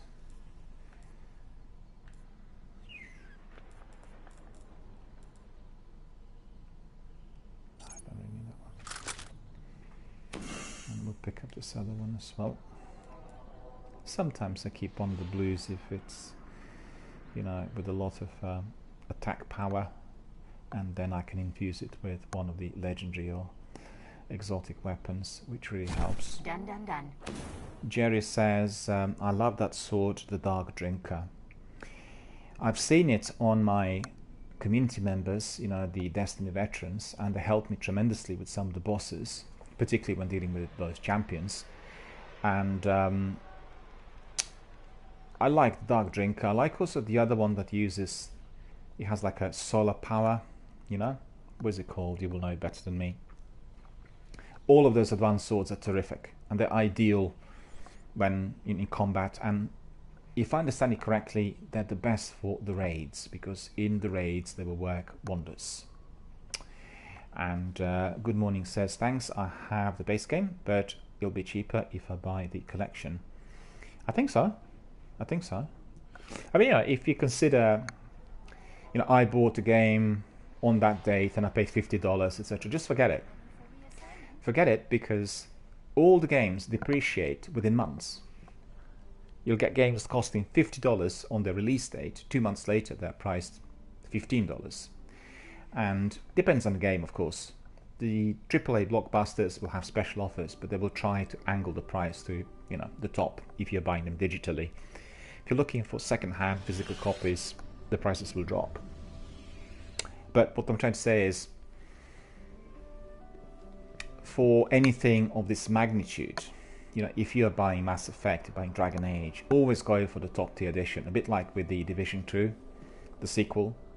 Go for the Ultimate Edition. You will get everything with it. You pay $90 and you will get all the additional content, and most importantly, you will get your annual pass. The annual pass in itself will cost you about $50 if you're purchasing it separately from that pack. So, you know, it's the best offer. You will save, you know, as much as possible. You will obviously pay $90 at the beginning, but it will provide you with everything for the whole year, which means everything will be there. Any problems, the developer will be always very keen to deal with people who purchased top tier editions. You know, with Anthem, it's your Legion of Dawn edition as well. In fact, if you've seen, they're offering Anthem pack, or as they call it, a bundle on Xbox. And for £250 in the UK, you will get the Legendary Edition, which is the top tier edition of Anthem. You will get the brand new console. You will get a subscription to EA Origin services, you will get a subscription to Game Pass, and you'll get access to Xbox Live Gold. So all of that is bringing the price of the console to about $100, perhaps even more. That's astonishing, but really it can't be a better value than that, because if you're buying everything separately, you probably pay $500 roughly, you know. So definitely good idea.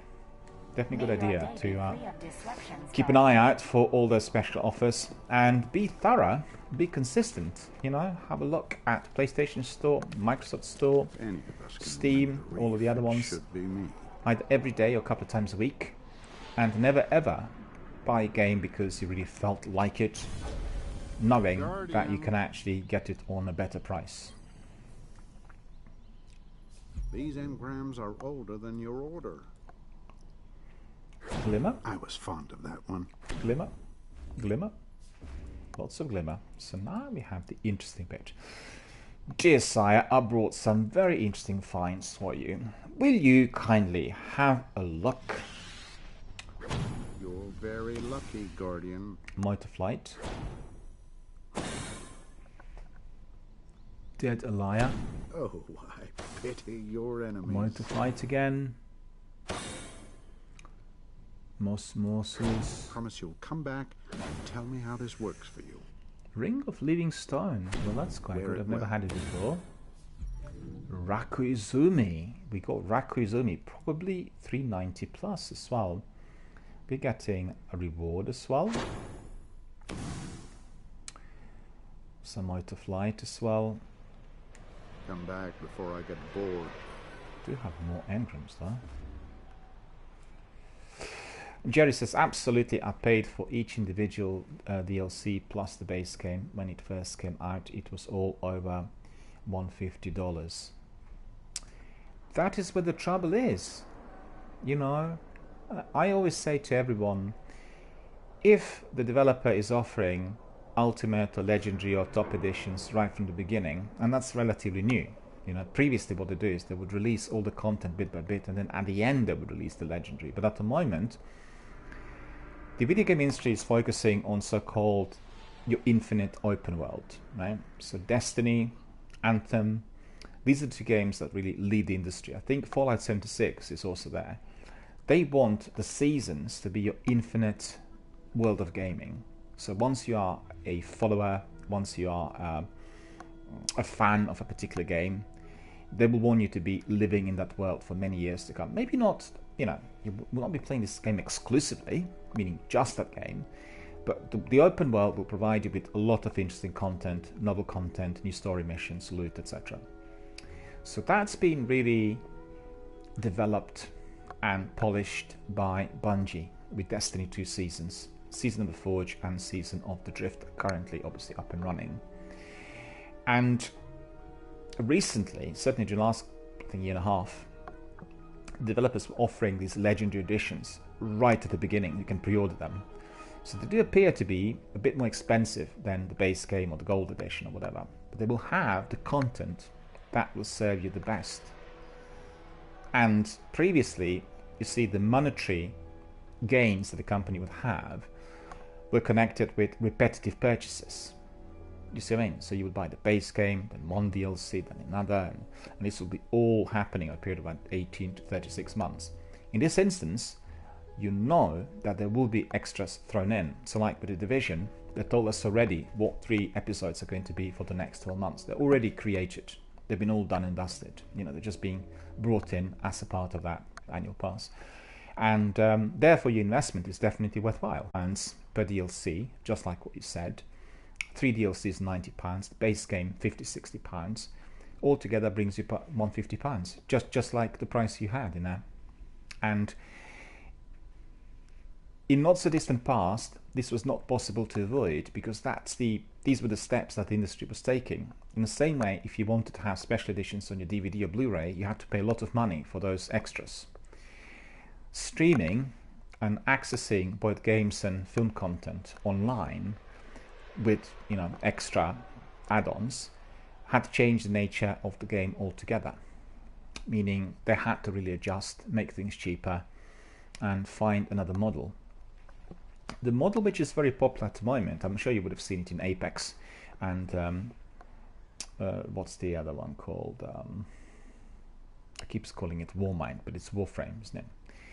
And it's basically you are downloading the game for free, but then as part of the seasons you will be given a lot of different content that can be purchased, and not for a lot. But what they do there is they're offering the game to many millions of gamers worldwide for free. So if you, for instance, examine Apex Legends, this game was not even planned. Nobody knew anything about it. People thought the company Respawn was working on Titanfall 3. They actually worked on Apex.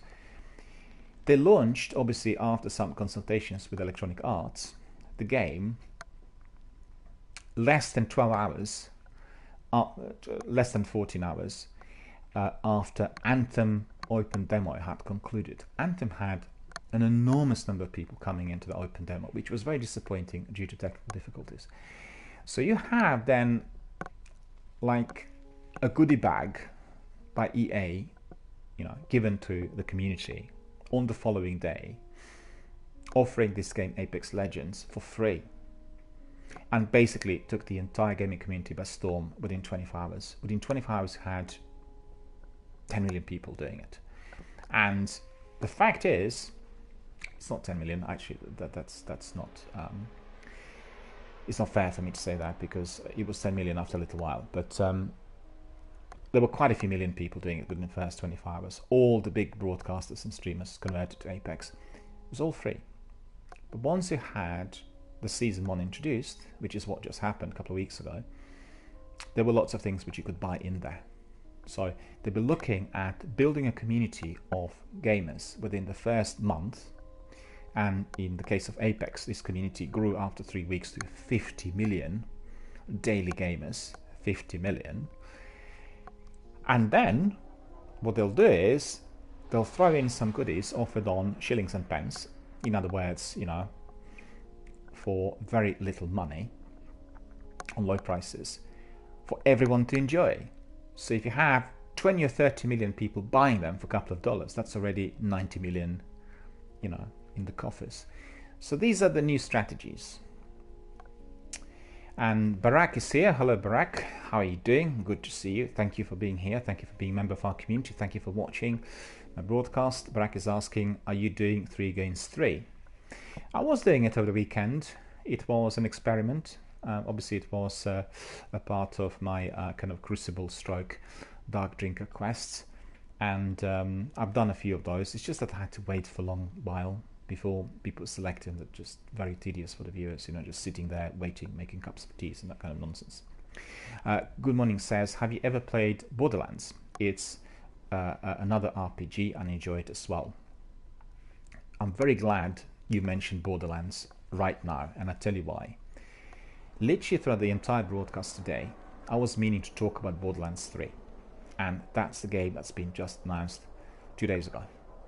And I keep meaning to say something about it, and I keep forgetting. And what better way to bring 2 games together but through your comments from the community and what I just said about Apex. Because Apex, visually, is very similar to Borderlands. Anyone who played Borderlands will love Apex. Similar sorts of characters.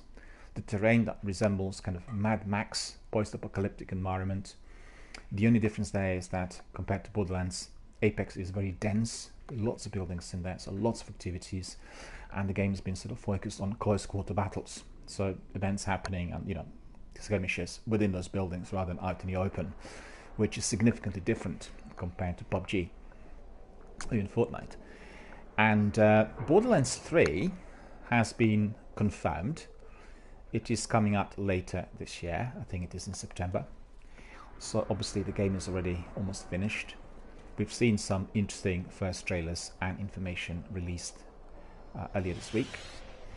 And if I'm not mistaken, there will be a lot of gameplay on Xbox and PlayStation and PC live on Twitch a lot earlier, but than the actual release date. So they'll be doing lots of promotions, and indeed everyone's very excited about it because people did want another Borderlands game And in addition to that, they said that the brand new Borderlands collection, the original, will be fully remastered and released in the meantime. So if you are one of the Borderlands fans, and indeed if you played the game for a long while, you may want to check out that remastered edition once it comes out. I have the benefit of doing the latest, the best edition on PlayStation Now services, the Netflix for gaming that is offered by PlayStation, and I played it on that service as well, and it is ideal. So for anyone who is interested in finding out what these games are like, so for instance, let's say you watch my channel, and let's say you have some community members coming in, like Good Morning and Barack and Jerry and others, and they start talking about a particular game, like Borderlands, and they throw in some comments, and they express their elation and their happiness with the game, and their dedication to the developer. And let's say you're the person who's heard of the game and you like the idea, but you were a bit lukewarm on some of the things you've seen on trailers and elsewhere, or maybe in the reviews as well. There isn't a better way, I'm telling you. There isn't a better way in finding out what the game's like than being a subscriber to PlayStation Now or Xbox Game Pass. Remember that. A lot of people say this is quite expensive, amalgamation here. It is not, because you will have access to about 700 games on PS Now, a few hundred games on Xbox Game Pass. Two services are quite compatible because they're offering different sorts of games. They're focused on their own proprietary games. So for Sony, you'll have lots of those which were not released anywhere else, and that includes lots of games from the Asian markets. The games which are made for Japan and from China and from other countries there. And those games are very, very hard to get. So lots of those are on PlayStation Now services, and on Xbox you get all of the proprietary games and blockbusters released on the Game Pass literally within an hour of that game being released on its physical copy. Or you should say, you'll get the same release date for that game to be released on the physical copy as well as on the Game Pass. Can't be better than that. You don't have to pay then $50-$60 for the new game. You can just have your subscription, which costs you I think about $8 a month, and you'll access the game exactly the same. The only difference is, if you pre-ordered, you will have early access. If you're on that service, you will get it on the day of its release.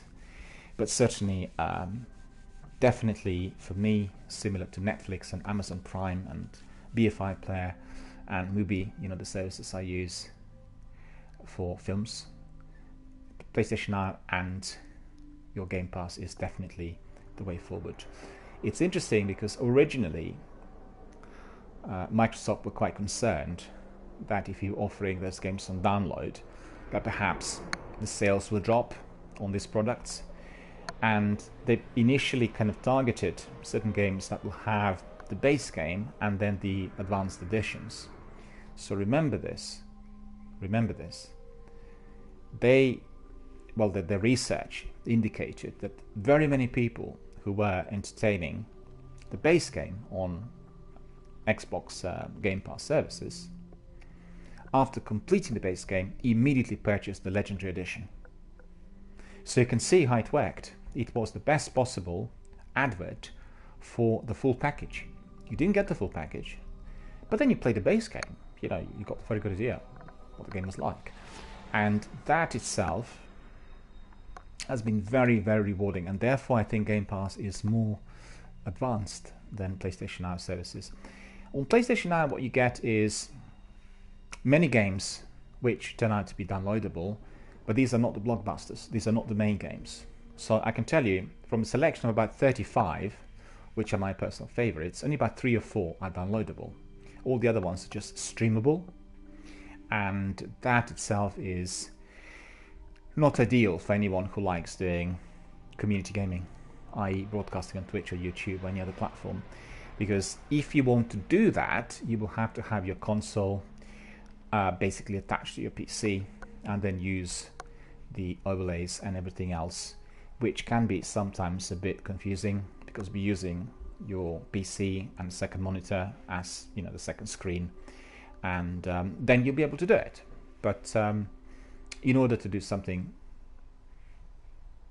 nicely, something very simply and nicely, then obviously the downloadable content is the best.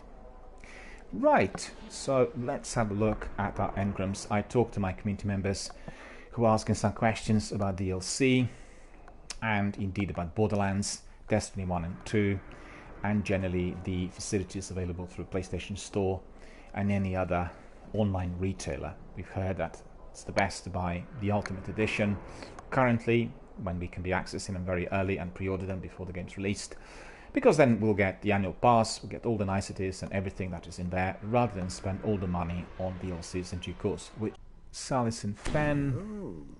Oh, sorry to see that one go. Blood Maturity we got, that's pretty good. Bond of the Fen. Stay safe. Lantern Bond. Bond of the Fen. Gear is only as useful as we make it. Bark and Dune, look at that. Silent Oracle. Promise me you'll take good care of that. Salis and Fen. Du Jiao Shao. That looks very solid, Guardian. And the Kuhn Bangle. Lots of interesting items, for certain. So what we need to do is we need to see whether these are going to be providing us with any enhancements. This one is not. And I think I've got two. This is Rakuizumi and this is Rakuizumi 4. So we really don't need two of those. I even have one of those in my vault. And we get some legend marks when dismantling. 393 defense, 393, 390. So in here we got some new chest armor, 385, 385. That's of no use. 390 is definitely very good. We're not getting anything 390 plus. That is indeed of concern to me. But the blue ones we are not going to keep. As you remember, when we progress in Destiny 1, let's say, well, after we reach level 40, what we do want is simply legendary and exotic armor and weapons, and that is purple and that is yellow. So remember, all the other ones you can keep in order to infuse your lower quality, or not lower quality, I should say, your legendary and exotic weapons that are not leveled up, right? So you will use the blue one in order to get infused with the other legendary or exotic, and in order for them to be made more powerful. Remember that, very important, because you're just deleting all the blue ones. You are then decreasing the capacity for your weapons to be enhanced. The way it works is you just go to one of the chest armor, let's say this one, go to details, and if we had another one, let's say 393, which was blue. Oh, this is so good. I love this outfit. It's terrific. Don't you? It's just wonderful. It's my favorite outfit in the whole game, I think. Really love it. Beautiful. Something out of Star Wars. Yeah, so basically you go to this infusion, infuse. You click on that, like select. And at the moment we do not have any other items to infuse. But let's say we had another chest armor which was 393 and it was blue. We would infuse that one with Barkham Dune 1, and then Barkham Dune 1 would be increased to 393. And therefore the Barkham Dune would be a lot more powerful. So remember that. Keep some of the blue ones only in instances where you want to infuse that item with legendary or exotic. Otherwise you just dismantle. Right. So again, I'm quite curious about Desolate Robes. Yeah, you see, oh, that's very good as well. Look at that. Good Morning Singh is asking me, what's your favorite exotic piece in the game? It's a very hard question, because on one hand you can have some beautiful legendaries, like for instance this one, Rakuizumi chest armor, which you love, but you know that sometimes you get another exotic that will be more powerful. So I guess the question somewhere should be split between those ones that look the best and the ones which are most effective. So this one, for instance, is my favorite chest armor. It's legendary, Rakuizumi, right? Rakuizumi 4. But if you were asking me about my favorite exotics, I think my favorite exotics are Iron Galahorn and Sleeper Simulant.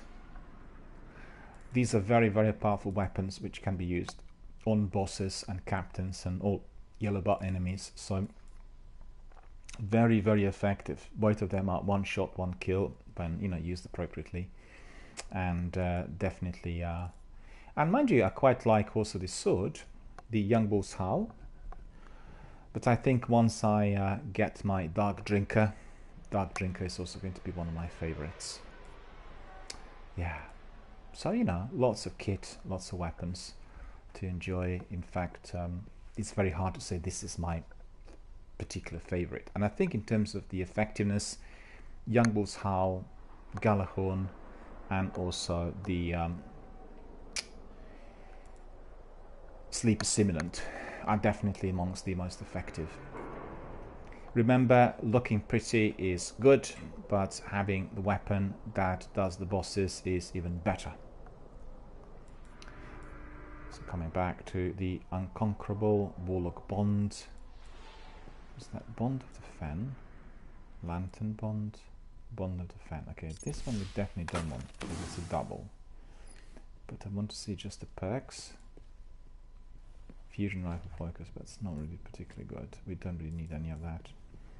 Because some of the other ones will have, like for instance this one, this Warlock Bond will have extra perks. And when you are looking at what item to keep, the first thing you need to do is you need to examine the item to see what perks it has.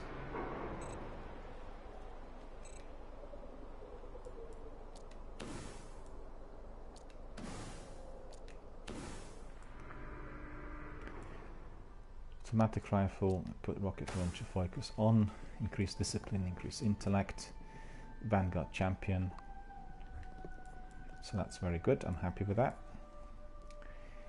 So that's the Unconquerable, fully enabled. And then the other ones we said we're not going to keep these because they're not having many perks. And then if we are to look at Blood Maturity,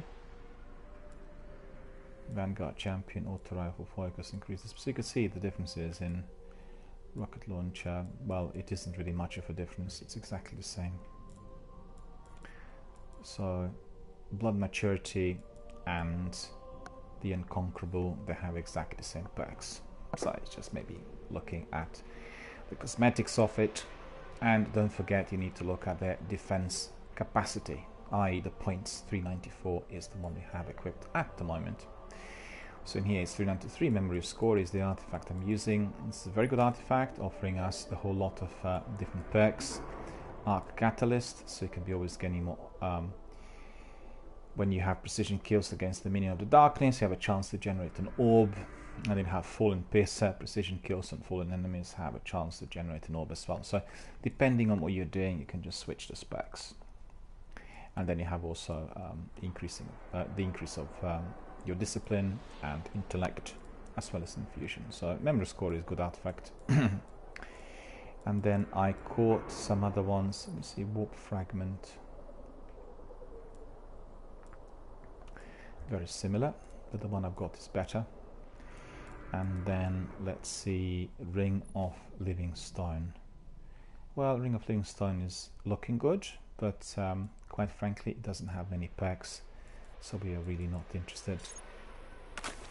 And then the Silent Oracle, I think again the same problem. They are like low quality artifacts because they do not have many perks. We'll have a look at this one, looking pretty, but lots of them have Arc Accumulator and we don't really want any of that at the moment. Arc Accumulator is already present on some of the other artifacts. As you can see in here we have Arc Catalyst and Fallen Piercer, so this can be put into very, very good practice. I just want to double check and see that my I need Relic Iron for this one. All the perks are ready to be used, and then I have this one as well. We need Worm Spore. In fact, we might be able to buy some of it in the tower. Temporis Flow, 393, 393. Right, how come that? Hang on a minute. Temporis Flow. Okay, and the other one? Yeah, it's exactly the same. Okay. And the Unconquerable, we looked at that already, so that's all sorted. Okay. Ghost, we need to get something. No, we don't actually. We've got everything enabled in here. Galahorn, yeah, these perks are still not as they should be. How many Mites of Flight do I have now? Let's see. Strange coin. Yeah, I still have to get a few more because I used quite a lot of them as I was working on these perks for my Come back if you learn anything of interest. for my Ghost. In fact, it did take a little while to get them, which indeed is annoying. So Devil's Dawn. Also, not all of those perks are enabled. Well, I need to look at those materials.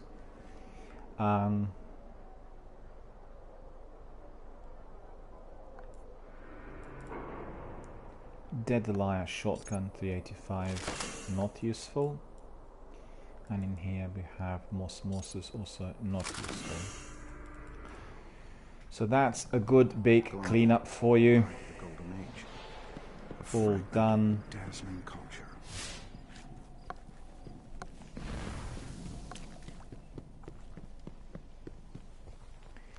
Well, I think, let me just very quickly think. I think I might go and collect a few materials in there, because we definitely do want that sniper to be fully enabled. So it's helium filaments, and that would be on the moon. Good Morning is sending us a friend request. Indeed, thank you very much for that. I will accept it instantly. You will be my friend within seconds on PlayStation, so bear with us. Someone's received. Oh no, we've got it here. It's a different one. We are going to be bringing you in.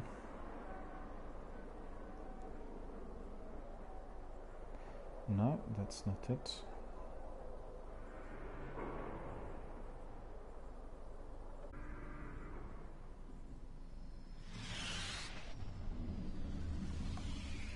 There we are. Good Morning is now a member of our PlayStation community. Thank you very much for joining us. Really appreciate it.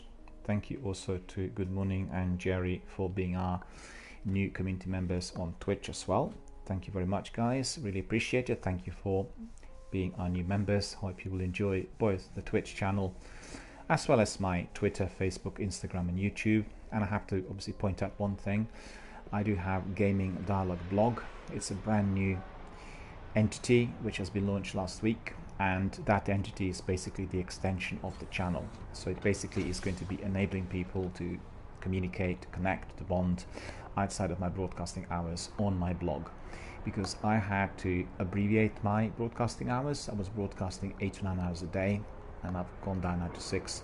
And you know, just to do with the fact that I've had a period in which I experimented with different time zones, and also want to find out what gamers were coming from what regions of the world at what time. I'm quite clear now on what the best program will be on the channel for everyone to view, and obviously I adjusted. So therefore we are making it perhaps a bit shorter through my live broadcasts, but obviously extended through our community participation. Indeed, the actual gaming may well be 6 hours a day, but I will have podcasts and other forums which are your talking forums, reviews, examination of certain games, the news from the industry, whatever is happening out there, you know, beta testing and then feedback, that sort of thing. And that will be delivered outside of these broadcasting hours. So that will be delivered probably sometimes in the evening or at another part of the day. So, you know, the channel is shaping up, and I've been here for about 6 months, and I started as an experiment, but it's turning out to be a very successful Twitch channel with lots of community members with excellent community participation content, high quality content, and many, many great discussions on video gaming on everyday basis. Right, so what do I need to do? I need to go and get some materials, and let me see, I need to go on the moon. I need to go to the moon and collect some of those, because that is going to be helium filaments, and we need 1, 2, 3, well, 20 at least. So I want to see whether my ghost will have the capacity to, yeah, absolutely, that's exactly what I wanted. And my ghost does have that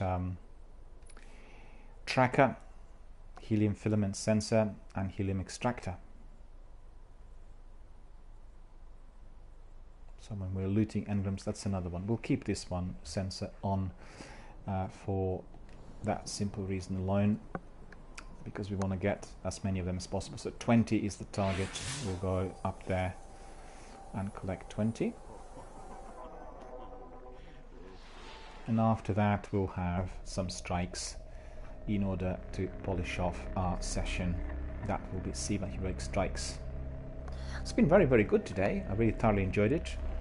We had an early start, and you know, seemed very enjoyable, very entertaining, with lots of interesting community content coming in as well from our members. As always, everyone is truly appreciated. Just want to very quickly have a look at something whilst we're waiting in the orbit.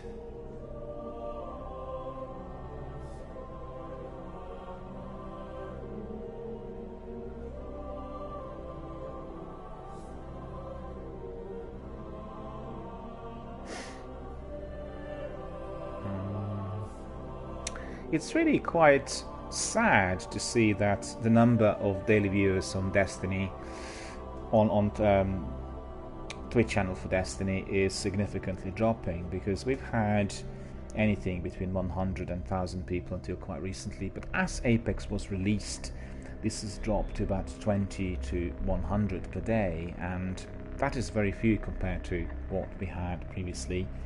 On the other hand, I'm quite glad to see that the hardcore veterans of Destiny are grinding it, and indeed always coming here to talk to us. So, you know, on one hand it seems to be like a drop of interest, on the other it's opening up other possibilities and horizons of ideas, and that means we'll get more people coming in to this channel and making new connections and bonds, and creating new fire teams, squadding up, and all of the niceties that come together with cooperative gameplay.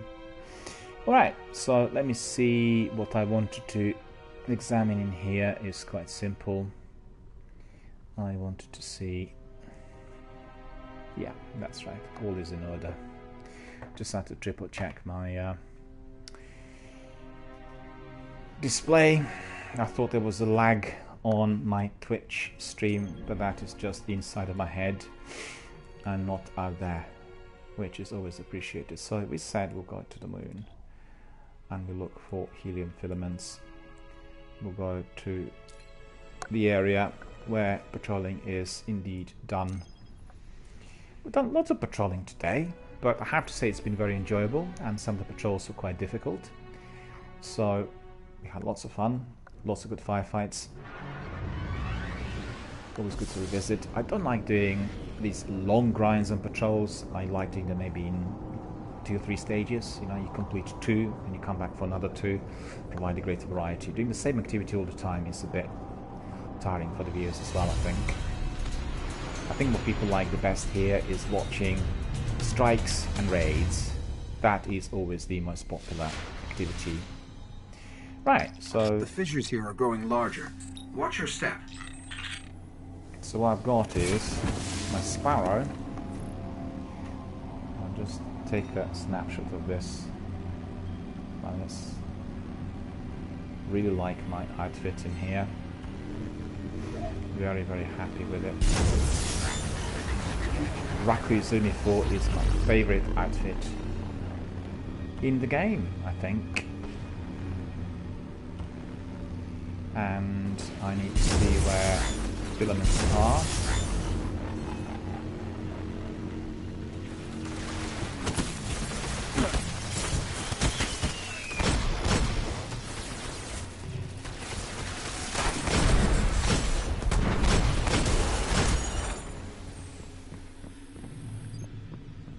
So is the tracker on? Helium filaments. Yeah, that's right. So the tracker. Wait a minute. Check it again to see that I'm doing the right thing.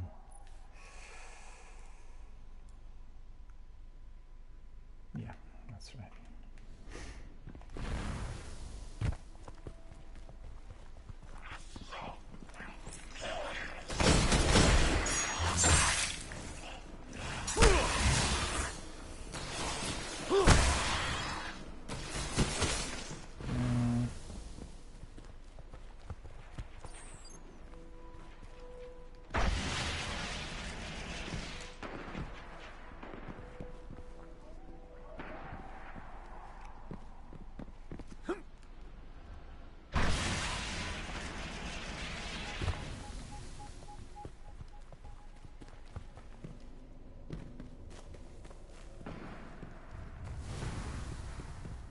Just remember we need to do about 20 of those, so that's going to take us a little while.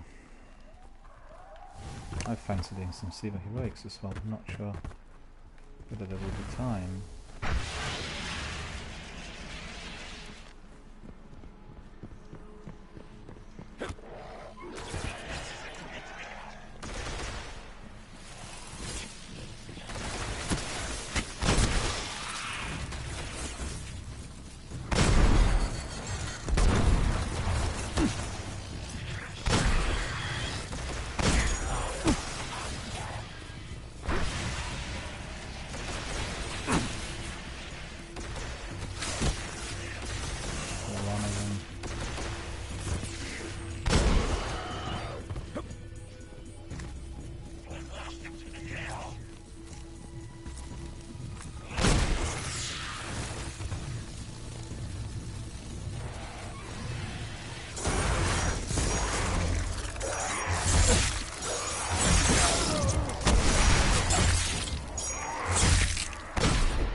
Nasty. Waiting for my weakness, but actually, no, I got that. It's alright. So just have to be looking for the sensor markings, and then I can just collect all the filaments. But let's see where I can get 20 so fast, because I really fancy another Siva Heroic strike, at least one or two. I don't have to really bother too much because it's going to be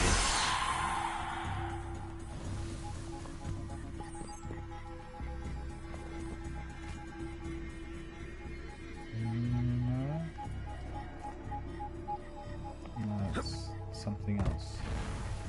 It's just a beacon. This is not really what we are after. And in fact, we can probably guard that as well. Yeah, right. Bounced off and died. Ridiculous. I guess you could say I slipped, right? What else?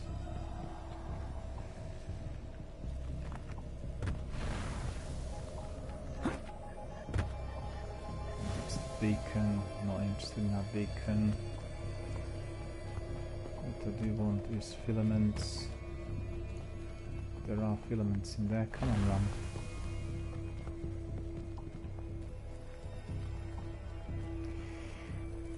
Today, after my dinner, I'll be working on my article, which is the history of Destiny. And I'm almost finished, but I have to rewrite one section, also allocate lots of different links, because you have an enormous amount of trivia on Destiny, and all the characters are labeled, meaning I want everyone to be able to click on the character and get extra information on, you know, every one of them, be it Lord Shaxx or Petra, Varix, or anyone. You get all of the history in depth. So in fact it is going to be a very, very good guide, but a lot of work really on the links and the content. Compiled it from about half dozen sources, and I'm quite certain it's going to be very interesting to all of us. I will be using it as my own guide literally every day, and in addition you will have many different illustrations inclusive of concept art, and also you will have your video library. And the video library will include vidocs, i.e. video documentaries by Bungie on Destiny 1, as well as some trailers and interviews with various members of the team. So definitely very, very interesting.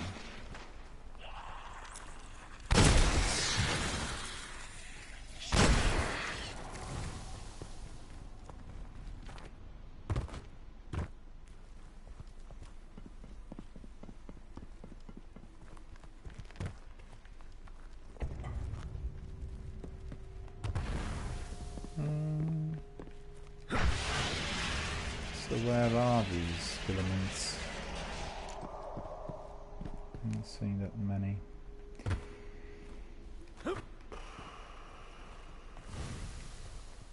Well, I tell you what, because I'm aware of the fact that my broadcast is going to end soon, about 45 minutes left, and what I'll do is I'll go back to the orbit and we'll do some SIVA heroic strikes, always the most popular thing to do, and have a lot of entertaining action, some fierce firefights there for the last hour of my broadcast today. It's been really good fun, and I really enjoyed it. No, I've done something wrong. The SIVA heroic strikes are here, so we'll play it on the hard level, and we'll wait for the Guardians to come in as well. Let's see, are we getting anyone fast? Hopefully.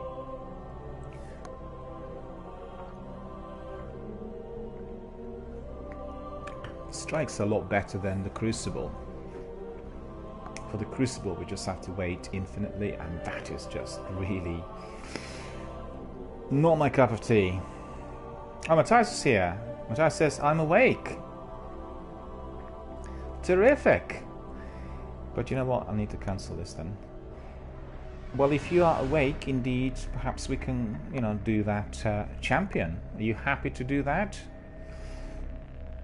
What we'll see, my dear viewers, is a lot of action as well in the rocket yard. It is as good as a strike because we need to eliminate one of the champions. So Matthias can tell me whether he fancies doing this within the next 45 minutes, or perhaps not. Maybe you want to do a strike with me. Matthias says, yeah, he's happy to do that. Okay, let me just then set the destination. That will be in the Cosmodrome, and can go there. And do you want me to invite you straight away? Yeah, once you come in, I'll invite you. Just let me know once you're logged in. I'll go to the Cosmodrome in the meantime.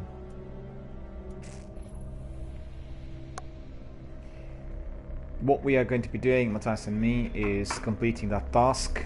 That task is defeating 3 champions. And it is going to be great to have that completed. It'll make me feel very fulfilled and rewarded, because this is going to be the 3rd out of 3. I completed already those champions quests on my Hunter and Titan, so we have this left over on my Warlock. The Cosmodrome, a rusting monument to the collapse. Somebody else in Someday there as well. we'll reclaim this place, right? And what we'll do is we'll just invite Matthias to come in. Matthias indeed is here already. We'll invite Matthias to the fire team, and we'll send also our invitation for the party chat, and just do that.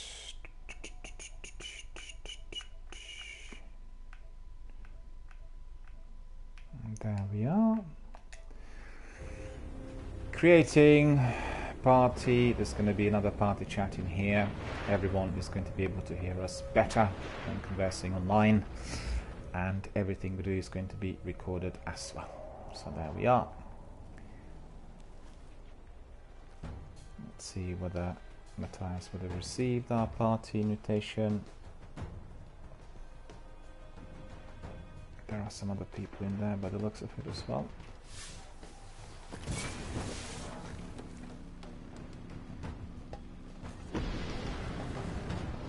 Just wait for Matthias to join. There we are.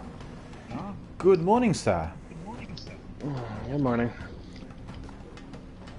Very early out there. 6 o'clock, is it, or 7 o'clock? 7. 7 o'clock. Long day ahead. I was asleep at 7 o'clock. I was awake at 8. Had a very, very busy and very good night last night. You know, we had a big event at Cinema Museum, and it was truly wonderful. We get together every 3 weeks, and it's a film club for people who are dedicated silent film followers or fans, and it's quite unique. It's probably one of the very few left in Europe, and we have it in this palatial environment where Charlie Chaplin used to live when he was a child. So always great to revisit. So let me see. Are you there already? Yeah, that's right, you are. So we can go to the rocket yard. You said rocket yard, right? That's right, yeah. Okay. Ooh. I'm gonna do that along the way. Okay. All Guardians in the area. We have an opportunity to strike a high-ranking target. Encoded dispatch to follow.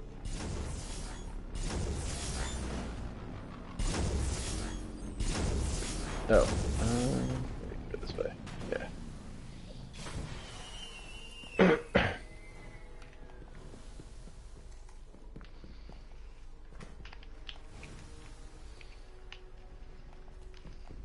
I made it. Woohoo! You did.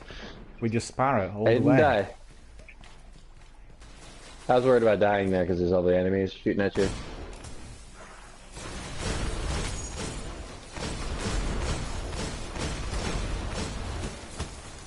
I'm gonna go tag that enemy first.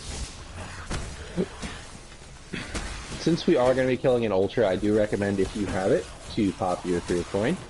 Just one of them. I was going to do that before, well, once we got there. You've gone to this area, right? You evaded all the enemies that I was just neutralizing. Oh yeah, I can see you. Yeah, okay. Yeah, I'm just at the end for the Yep. for the boss enemy. Can see you. Let me see. How long is the 3 coins going to last? It lasts until you actually kill the Ultra, so it's not like you can waste them. Yeah. So we'll put it on, and then let me see if I have anything else still here. Still have little seeds. It's running. Yeah. Okay. I'm coming away. There you go, he's dead. There you go. I'll let Zavala know it's done. I just killed that enemy for you. Thank you.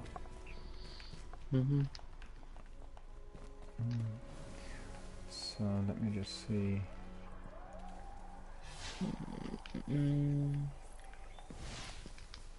Might as well grab this while I'm here too. This is Lakshmi 2 of the Future War Court. We're looking for help in this area. Decrypt for details.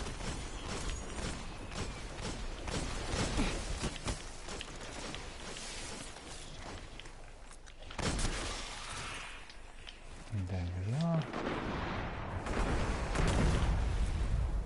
The enemies are gone.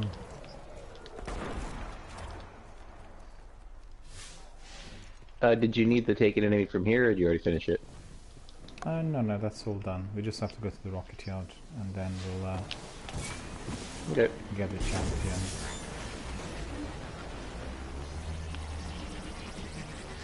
Stuck in the loading screen there. There we go. Okay, we're in Rocket Yard. Yep. That's it. We're here. So you know, I was dealing with the enemies in those two areas, the top areas, but then also there's the third area, but I couldn't work out where it was. Well, I mean, I couldn't see it because they respawned there, and I couldn't really get a third captain. So there's this area here, which is they spawn in here sometimes. Yeah. There's this area in the middle here. Yeah. And the area that's up further. Yeah, that's right. Well, these were the two areas where I was. These two. Right. The third one was a bit far out for me. Couldn't really get to it. But you know what? I just need to adjust my weapons because I need. What's the best weapon? Yeah, for... I put on Celestial Nighthawk for this one. Yeah, and I'm trying to think about the boss. Galahorn would be the best one for the boss. Oh, good timing. Yeah. Starting to corrupt the area.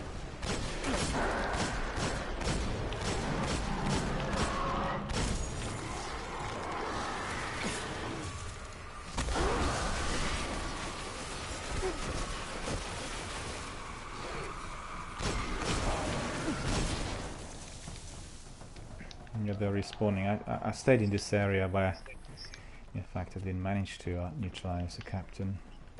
2 days ago. That one just landed wherever that last one just spawned in. That's where it just came up. The first guy.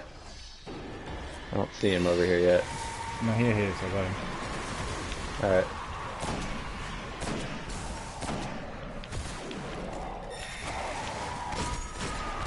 Jeez, I'm missing my shots bad. I have to wake up. I'm normally not this inaccurate.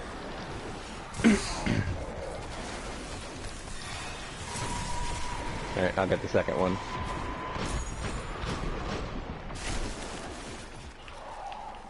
You having trouble with that first one? Well, not too much trouble, but the only trouble is I left my Galahorn on, and my sword would be much better with him, so I got it nice sword. Alright, well either way, make sure you kill him quickly.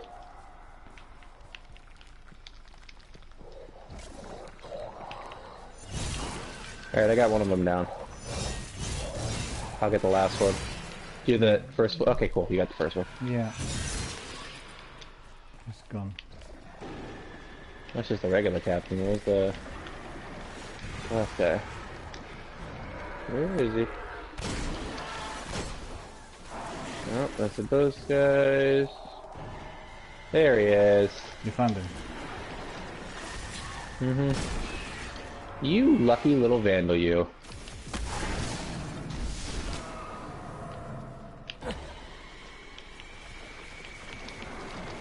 Ah. That guy's dead. I had a fun time trying to chase him down. Yeah.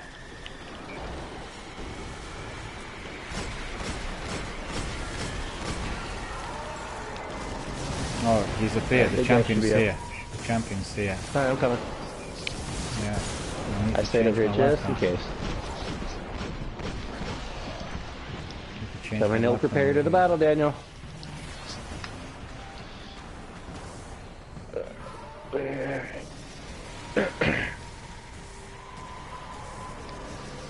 See the big shadow shots, I'm assuming it's the knight. Yeah.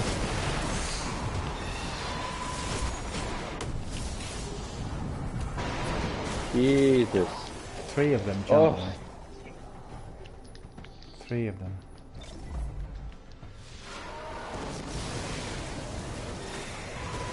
I'm gonna get shot and I just spawned in. That's fun.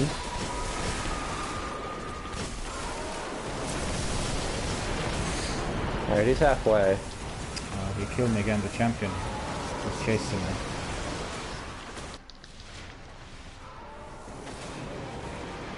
Jeez, enough with your fire. Oof.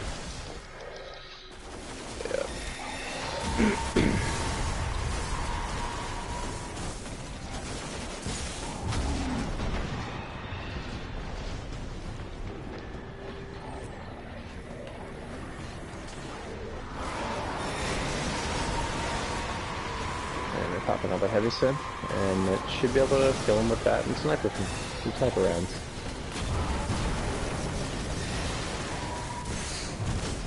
He's almost dead.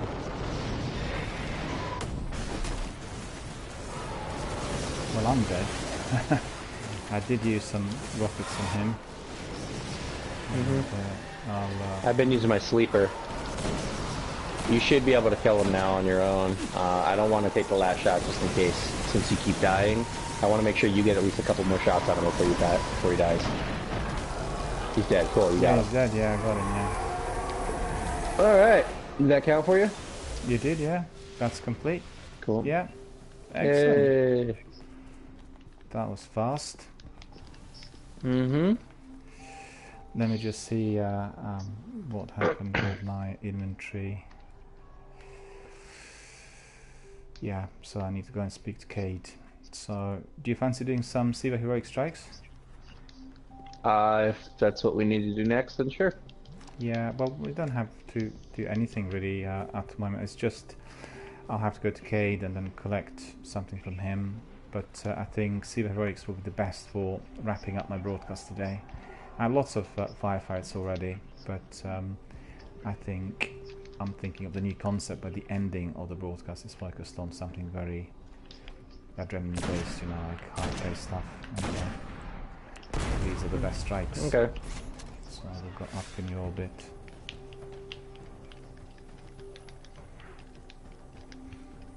Have you already done the nightfall for the week? No, I haven't. No, it's just that my broadcast has to end a bit, well, like quarter to 4 today, and if we go to the nightfall and if it sort of stretches, then I'll have a difficulty, do you know what I mean? So I can do it tomorrow if you want. The White Brawler Ironclad. I'm not sure, you know, what nightfall we do have this week. Let me see, this needs to be enabled live support. Okay, and then let's see, Siva Heroics. There we are, launch.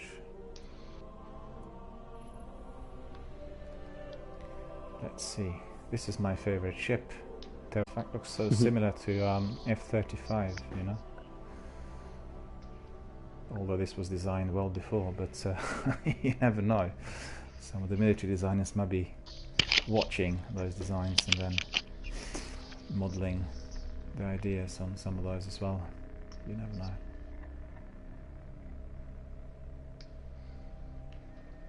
Saw them at a fly past last year for the first time. It was for 100 years of Royal Air Force. It was a massive, you know, fly past at the Buckingham Palace with the parade and everything. It was extraordinary. They flew information as well. So, and the information was saying 100. Derricks has brought unsettling news. The Devil Splicers have used the first time I've seen anything like it. foe. Well, not just me. The I pilots thought we were going to go see Cade. Say again? Tanix's crew Cade? I thought you were going to go see Cade. No, They're afterwards. No, using not at the Siva moment. to So reanimate we'll go his the body we're going to overtake do his territory. Siva Heroics. Lord Because then Saladin says you were the broadcast will end, you know, indispensable and in Old something Russia. interesting and We exciting thought you should be the one to for handle the this. end. Okay, because just in case there were more steps for you, but alright. Well, we'll see what happens with Cade, but that was the plan, because before we started with Champions, I already talked about those strikes, and there were some people waiting for the strikes. Okay. Serpix, the Iron Lords, and now Tanix. There's no limit to what the Splicers will exhume to throw against us. Because you look a bit like a Union Jack. Tanix Guardian. Yeah, that's right. Jerry says. Purge all traces of Siva. I guess that's my outfit, you know? Same colours. Red, blue, white. Because I was saying how much I like the outfit. It was my favourite outfit in the game. Rakli Zumi 4. Well, until you get the raid outfits. Yeah, that's right. It's a good one. I had it ready for a while on my Warlock. I did play my Warlock for quite a while, you know. Because I started the game on this character. What are the things for this one? Juggler, heroic, airborne, ironclad, or catapult. Okay. I'm not a fan of juggler. That's okay.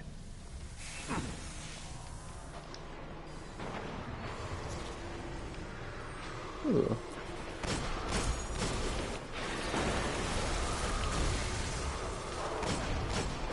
Turrets. There I got him.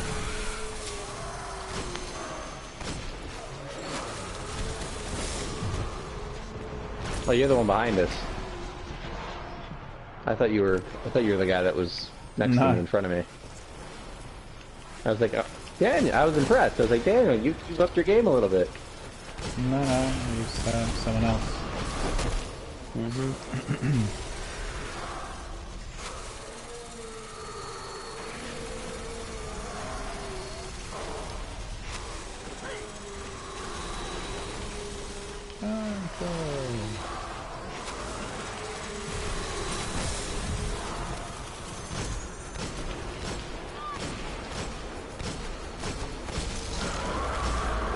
Uh-oh. Turrets. Turrets back, turrets back. Ow, ow, ow, ow. Too slow. Both of us were killed, in fact. Well.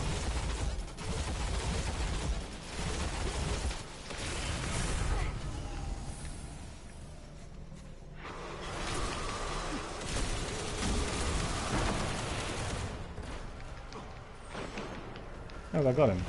Galahorn got him, right? Yep, Galahorn is a good weapon.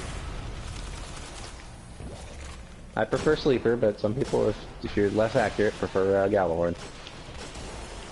I guess it depends on the situation as well. Right. The other reason I like Sleeper is because you can hold more shots than Galahorn too. Yeah. Looks like Tanix's ship is intact. Get on the lift.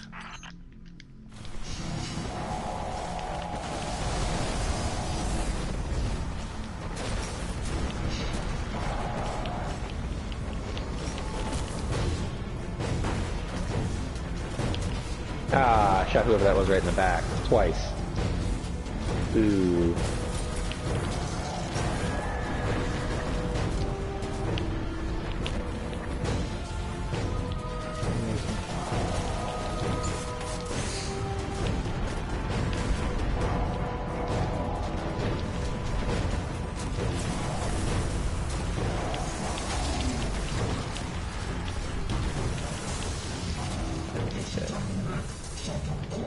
Oh, he's already down? Okay, cool. He's gone, yeah. He talks. How is that possible? Maybe Tanix was more machine than we thought. He's not alive.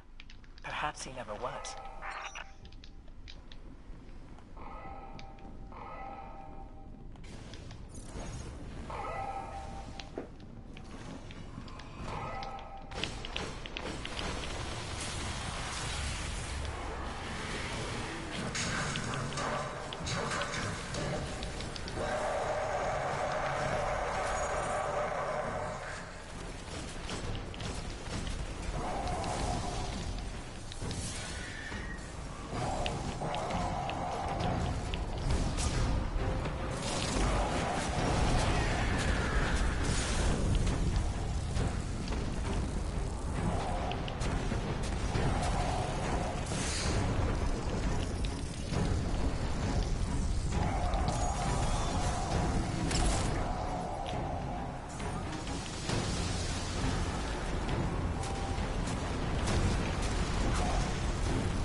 Oh, he left. Damn.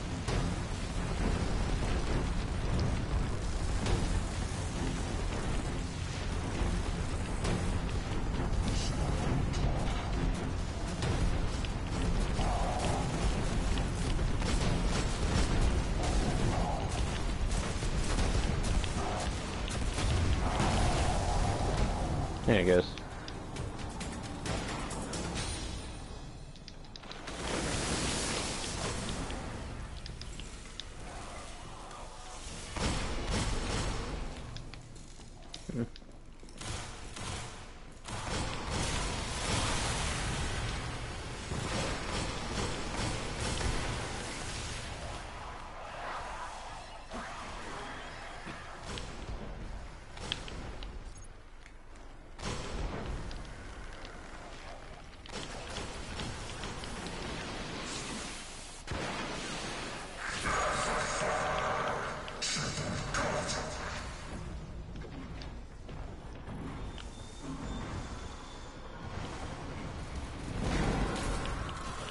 Shrieker. Oh crap. Guardian down. Wasn't expecting that.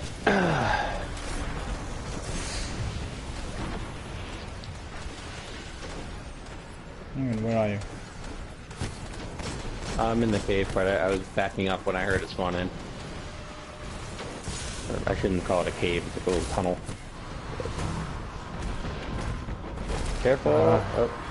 One of them got me.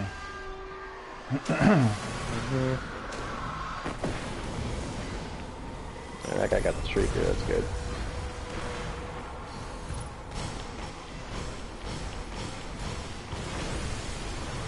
Jared tells me you need to visit that little town called Duck and Shoot. Yeah, I'm having it on the map. It's on my map, you know. Just about to get there.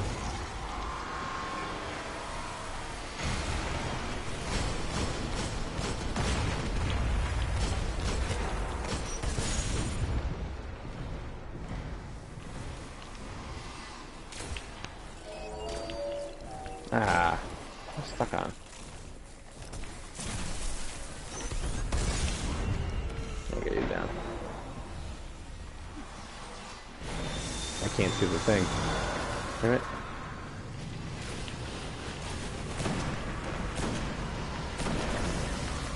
Jeez.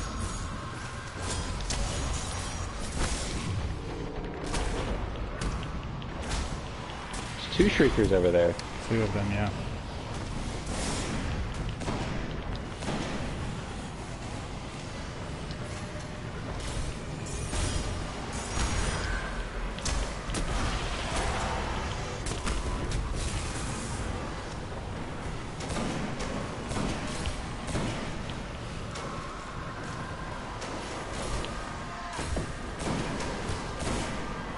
Doesn't want to explode. Yeah, there we go. Both are dead now.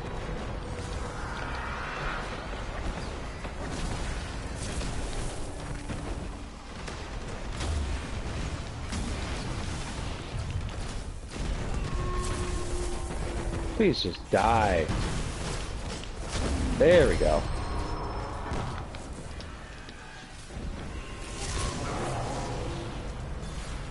Guardian down. What the heck? I'm invisible and they're still hitting me. That's annoying. Man, I didn't realize you. I did, yeah. Those two are dead.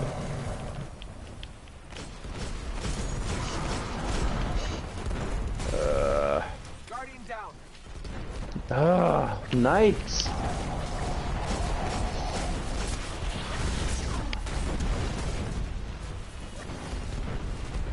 We can just carry on, can't we? Yeah.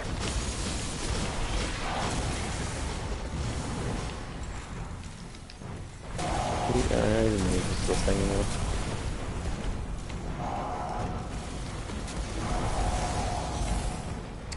Jerry's saying you got to get the black spindle. Yeah, I'll you know, in due course.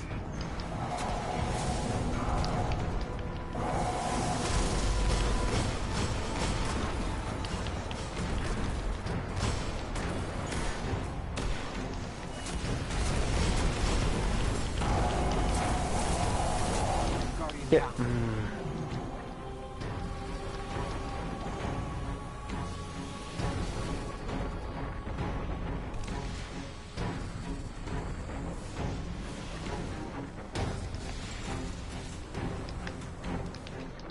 That was a long enough struggle to make sure you got the sleeper.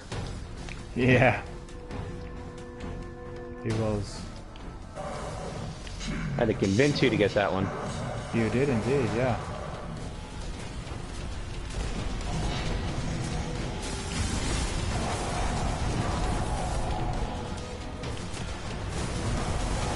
Oh, he moved. Alright, destroy the Siva and you'll be able to kill him. There we go. That one. There's one more. Yeah, there it is. There you go. Where'd he go? Where'd he go? Where'd he go? Oh, he's back again? Come on. That's Scrappy. Oh, he got me with his rocket, I think. Oh no, it was someone else. With the rockets.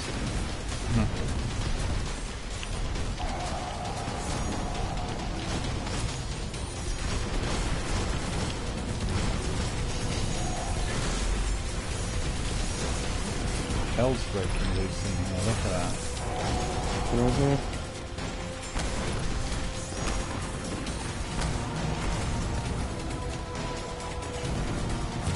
He's still immune, I can't hurt him. Still immune, there must be another. There goes. Destroyed in there. He's still back there? Alright, let me see if I can get a shot off at least. Yeah, I got the base.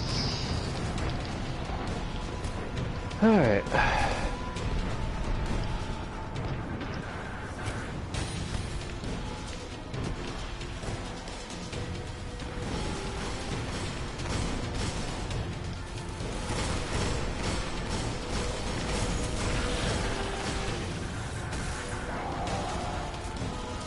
I don't see Tanix anymore. Where is he?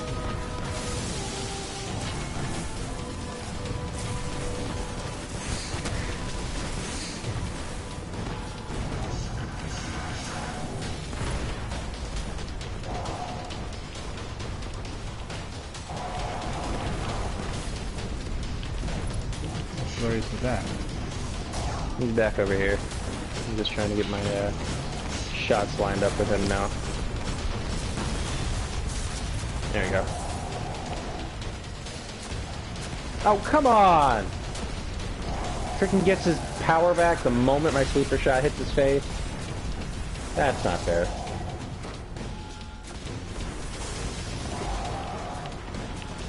Where is he? Yeah. He's on the top middle part. There was power phase. Where'd he go? Where'd he go? Where'd he go? There he is. I hear explosive, what's called Shanks rolling around. I'm gonna end up dying over here. Woo. Oh, I killed myself. That's great. Yep. I saw you next to me. I thought you were an enemy, so I threw a grenade. Right here to revive you. Is he reviving or not?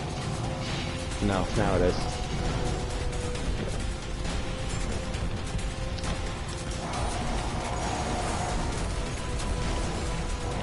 I heard that Vandal, and I thought that was you when I turned around. Yeah. On top of me. I reload. Where is it? Where is it? There you are. Oh, I missed him. Oh, someone got him at least. He's dead, yeah? Mm-hmm. Yeah, fired a couple of rockets in him, but he didn't die. Restarting Tanix's mercenary operation. Where's the chest? The nanites continue to evolve Up their here. function. You have a skeleton key? The Guardian will have plenty of opportunities to study Siva. The devils are There's a hunter-specific cloak that you can get out of this one. If I have that key.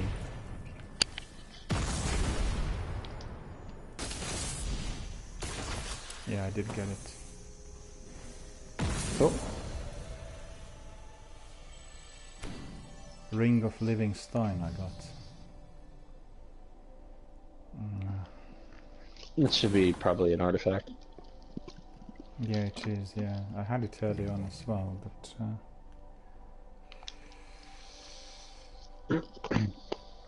we'll do another one and then we'll call it a day. Okay. You have a long day ahead? Lots to do? Yeah, I have work a little bit later. Mm. I had to work late last night. I know. Yeah. I had a sudden alarm, especially to get up for you. Well, thank you so much for that. I really appreciate it. You didn't have to. If you had a late night, you could have simply caught up with an hour or two of extra sleep, you know? It's okay.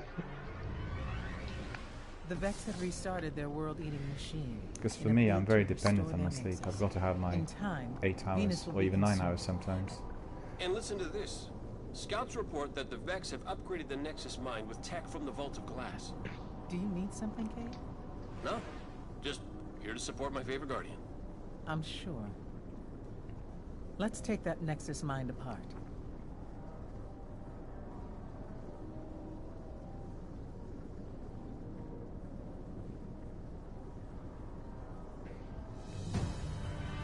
Never had a cast on. Cool. There we are. Another mission unraveling. I like the banter in this one. Yep. Cade, What? why are you here? The truth. Can't a hunter sit in on a mission with his friends? Because that's all this is. Let's find that Nexus mine.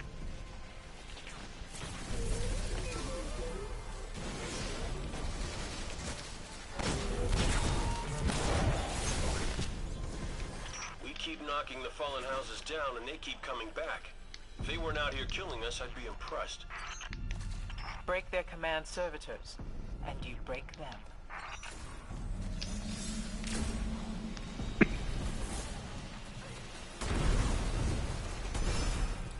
Nah.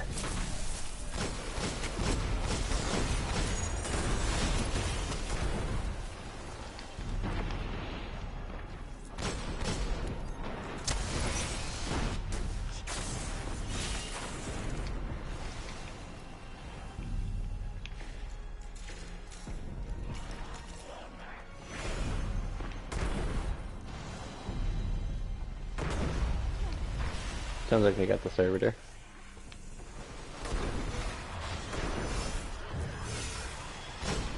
Yeah, there's one in there. So.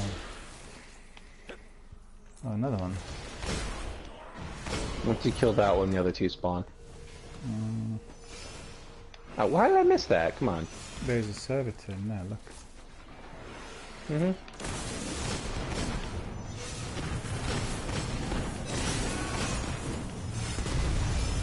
Yeah, I'm dead.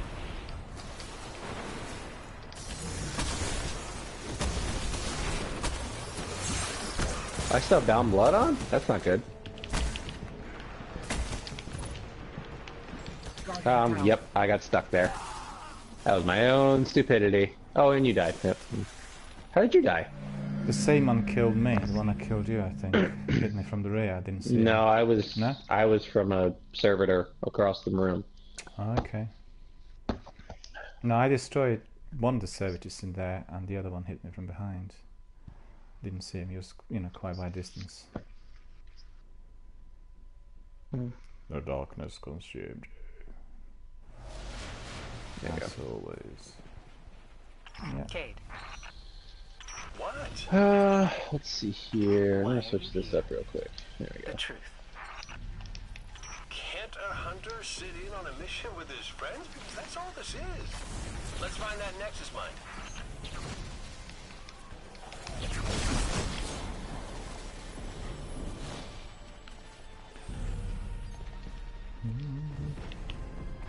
We keep knocking the fallen houses down and they keep coming back. If they weren't out here killing us, I'd be impressed. Break their command servitors, and you break them.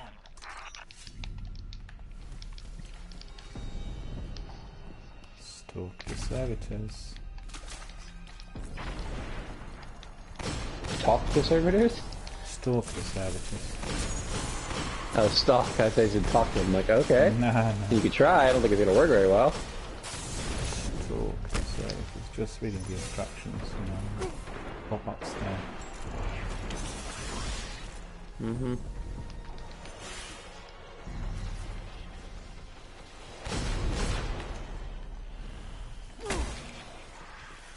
Where are you? Come on out. Don't be shy, servitor. I have a present for you. There's one.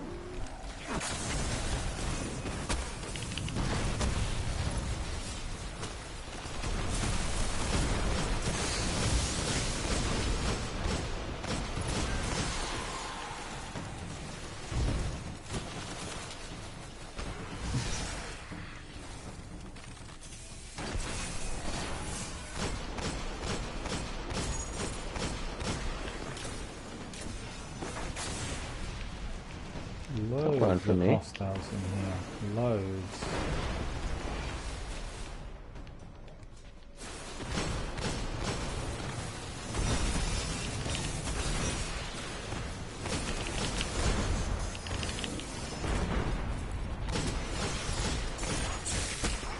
servitor down brings us closer to ridding Venus of the fallen. Plus, it opens a lot of doors. Upper level's clear. Find the Nexus.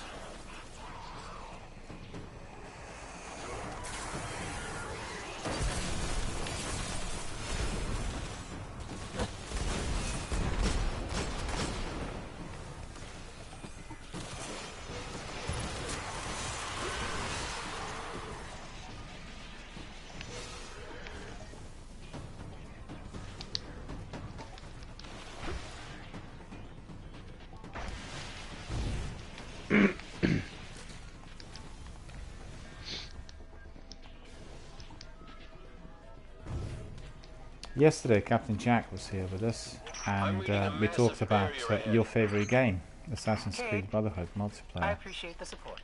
He played it. Oh, what do you think of it?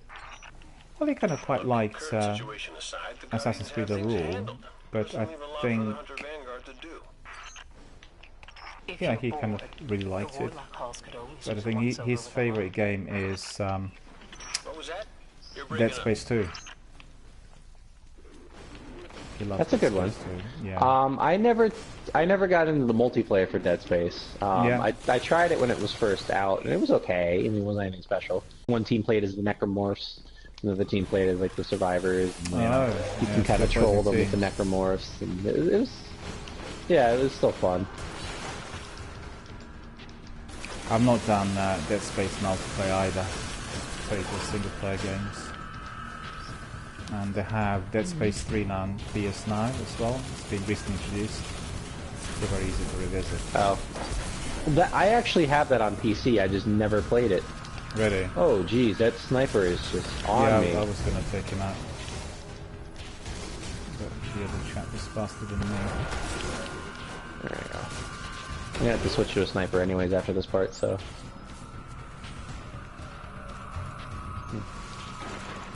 He's still there? Yeah, he's still there. Let me get this.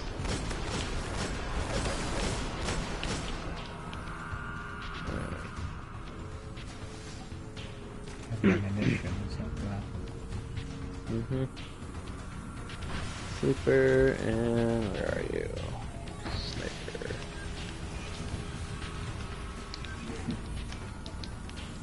Let me go get the sniper one. Where did that go away?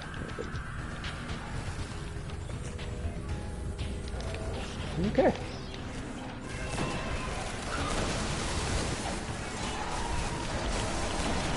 That barrier would have taken considerable resources to power. I think they're scared. Validate that fear, Guardian.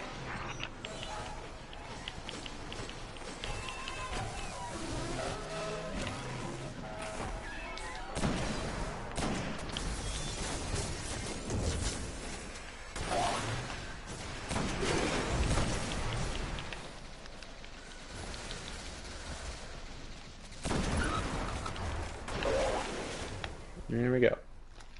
Alright, I gotta take off Down Blood. I forgot I had that on.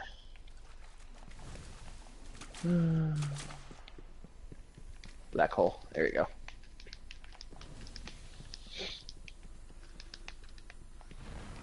Where's the win?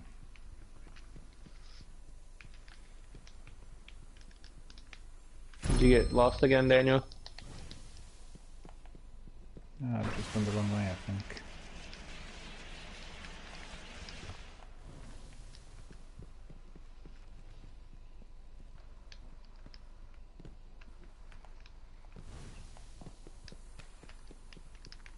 It'll pull you to us in a second.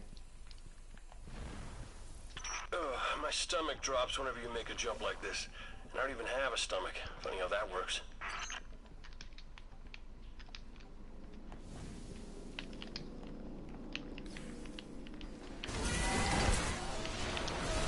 Oh, how did I miss?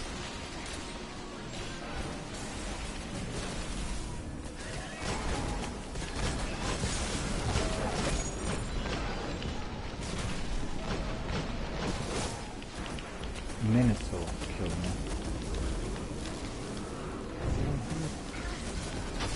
There's a bunch from here. Cycle, yeah. Got a servitor as well.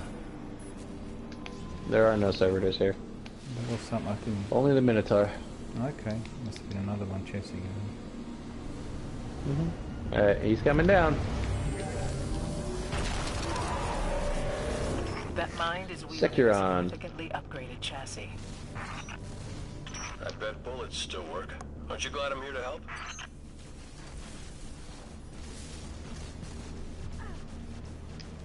Come on. Where's your weak spot? Oh, you're not facing me. Look this way, you little... Come on. There it is. Nope. You're not interested. Fine, I'll make you interested.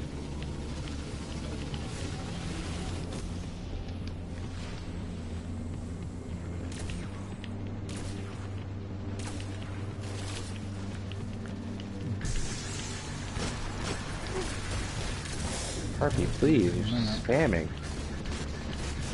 Oh. Oh, oh, oh, oh.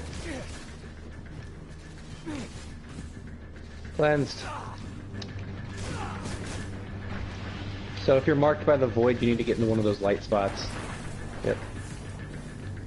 Otherwise you won't be able to see. And now is not the time to go through your inventory, sir. No, the other one didn't seem to have been switched on. I thought it was.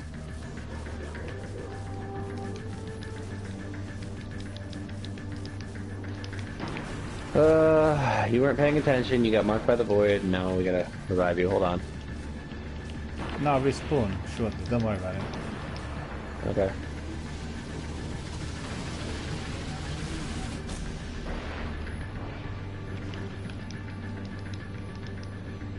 No, we're marked again.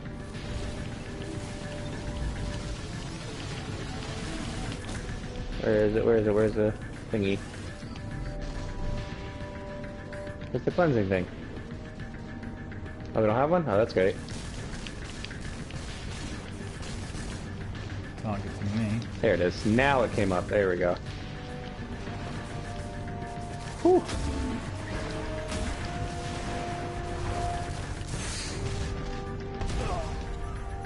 Something else killed me now.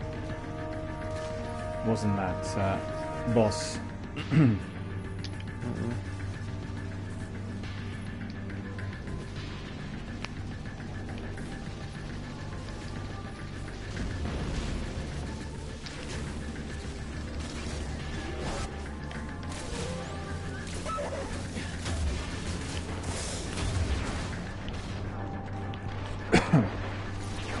About several rockets already. Didn't really seem to buckle too much.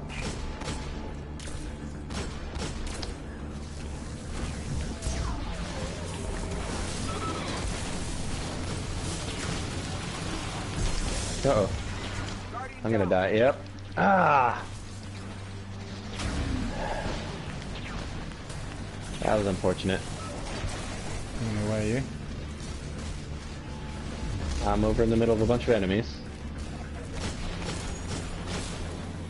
Now's your time to get cleansed here, Daniel, so you're gonna have to get your, Oop, he died. Nope, Nope, don't do that. Go to the light. To your right, to your right, to your right. I'm blind, right. I can't see a thing. Okay. Yeah. So when that happens, that's just like the Vault of Glass mechanism. You need to go into the cleansing light. Yeah, to get my sight back again.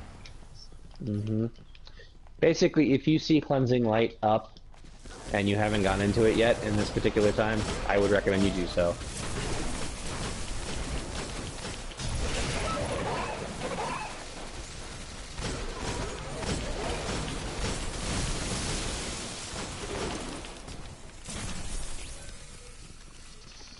Okay.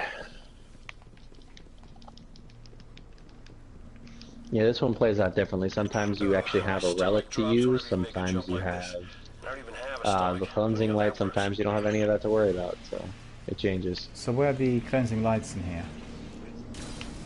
They spawn randomly, it's just going to be a nice bright light that looks like an aura on the floor. Okay, got it, yeah.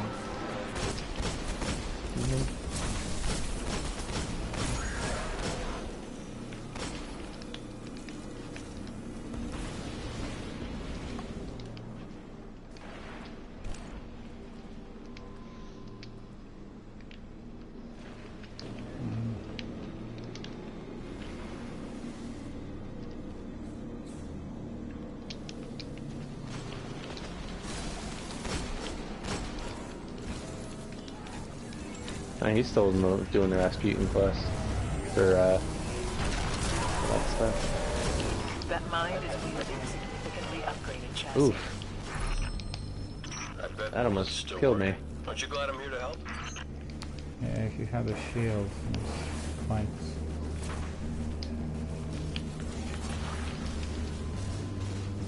Yeah.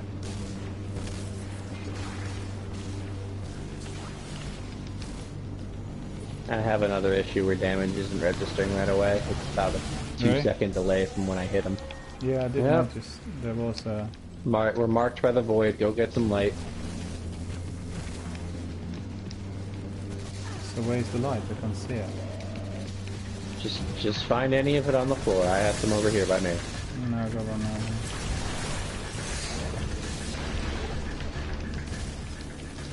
Yeah, I did manage to find the light, but the boss killed me. I got you. Yep. Yeah.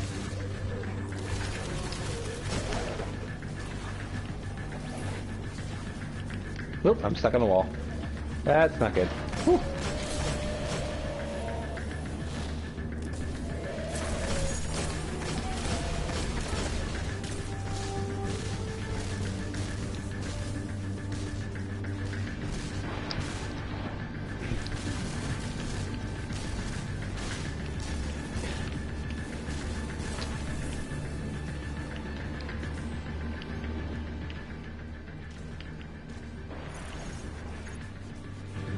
Yeah, he's about halfway.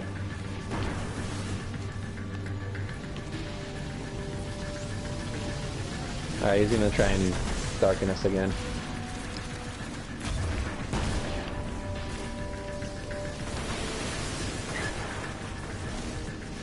I don't see any cleansing light spawn. Oh, there's one. Okay. Oh no.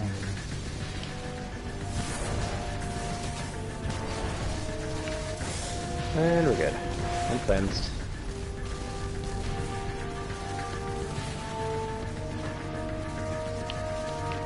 I did get to the light, but then something else killed me, probably the shanks which were tailing me.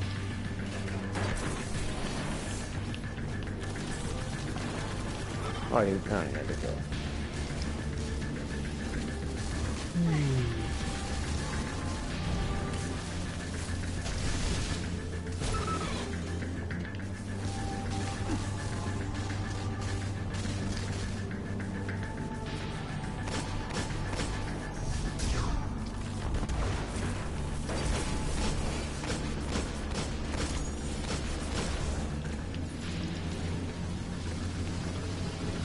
He's down to 20%, I think. He's gonna try. Come on.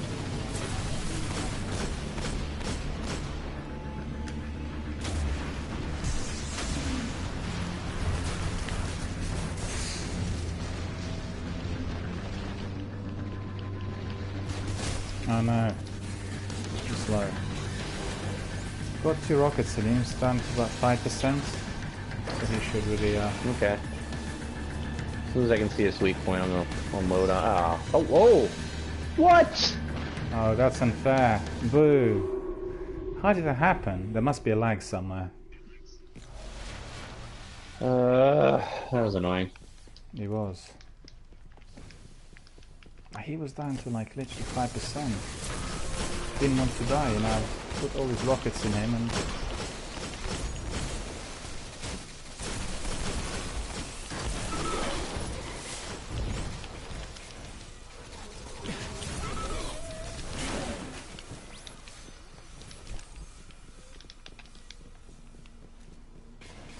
Well, at least they gave me sniper ammo. Out of, My stomach drops sleeper when I almost. make a jump like this. I don't even have a stomach. Funny how that works.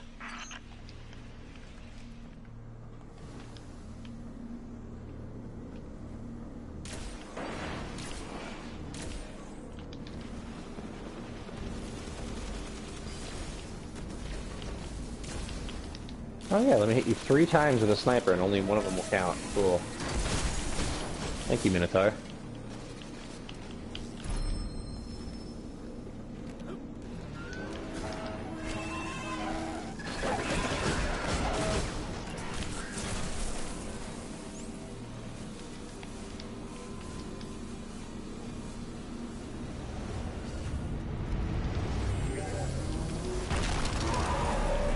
Yep, you're going straight That for me. mind is Okay, cool. wielding a significantly upgraded chassis. I bet bullets still work. Aren't you glad I'm here to help?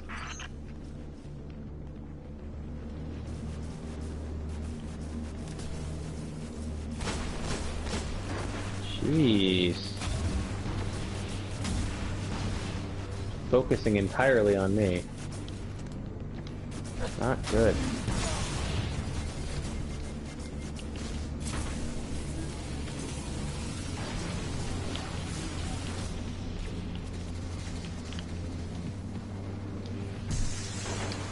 Yep, we're marked.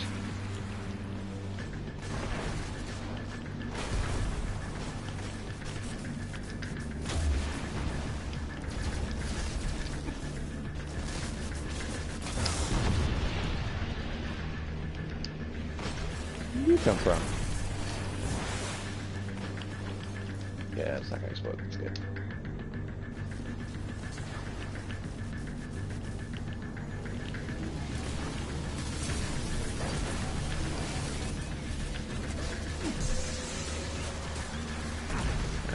Good. Gonna have to cleanse again.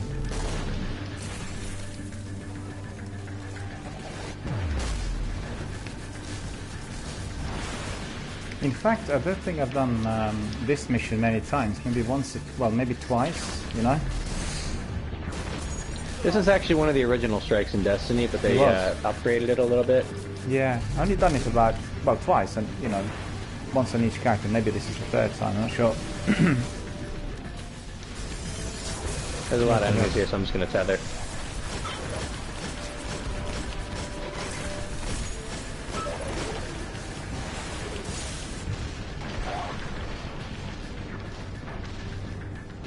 And I'm cleansed.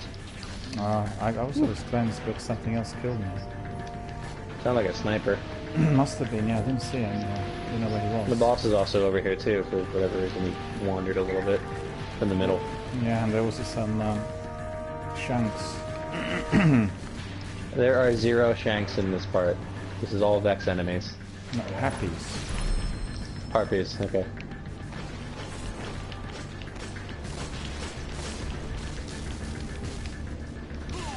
Ooh. Getting shot. Okay.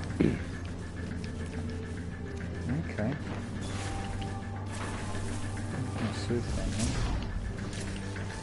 I missed the complete then. None of heavy ammunition. I'm gonna have to pop a heavy center for a minute. Remember, it's juggler on, so whatever weapons you use are not gonna drop ammo for them as you're killing enemies. So if you need green ammo, use your primary to kill enemies around you. If you need primary ammo, use your special. If you need heavy, you just gotta hope it drops. Yeah, I was synthesis. Ah, I overthrew that. Well, we'll get it back soon enough. Oop, where'd you come from?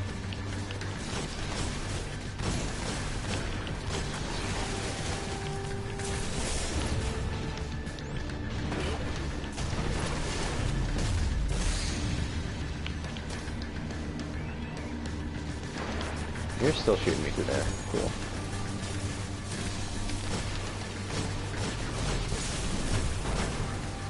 He's almost dead. Yeah, it was 1% less. There. He's dead. Good, good. Completed. Ooh, presents. But I've got a legion of hunters to oversee, which is less fun than it sounds. I think they think I'm too hands-on. Some of them just don't. Exotic weapon, Ingram. Yeah. Wait, what? Mark of the You've done Nexus well, Guardian. I got. For the time being, Sounds Venus good. continues to turn, despite our Titan, enemy's best efforts. That was pretty Since it's good. a Vex strike, you have a chance for a Mago loop as well. As well. Yeah. Well, I got money Margo loop, so. Alright, well, thanks very much for coming in. My broadcast will have to end now. I've got to run. So thank you, and really appreciate you obviously doing your alarm and everything to come in. And the third champion has been neutralized, so that quest on my Warlock is indeed complete. So thank you so much, and I wish you a very good day, and we'll, you know, squad up again. So take care. Okay, bye now.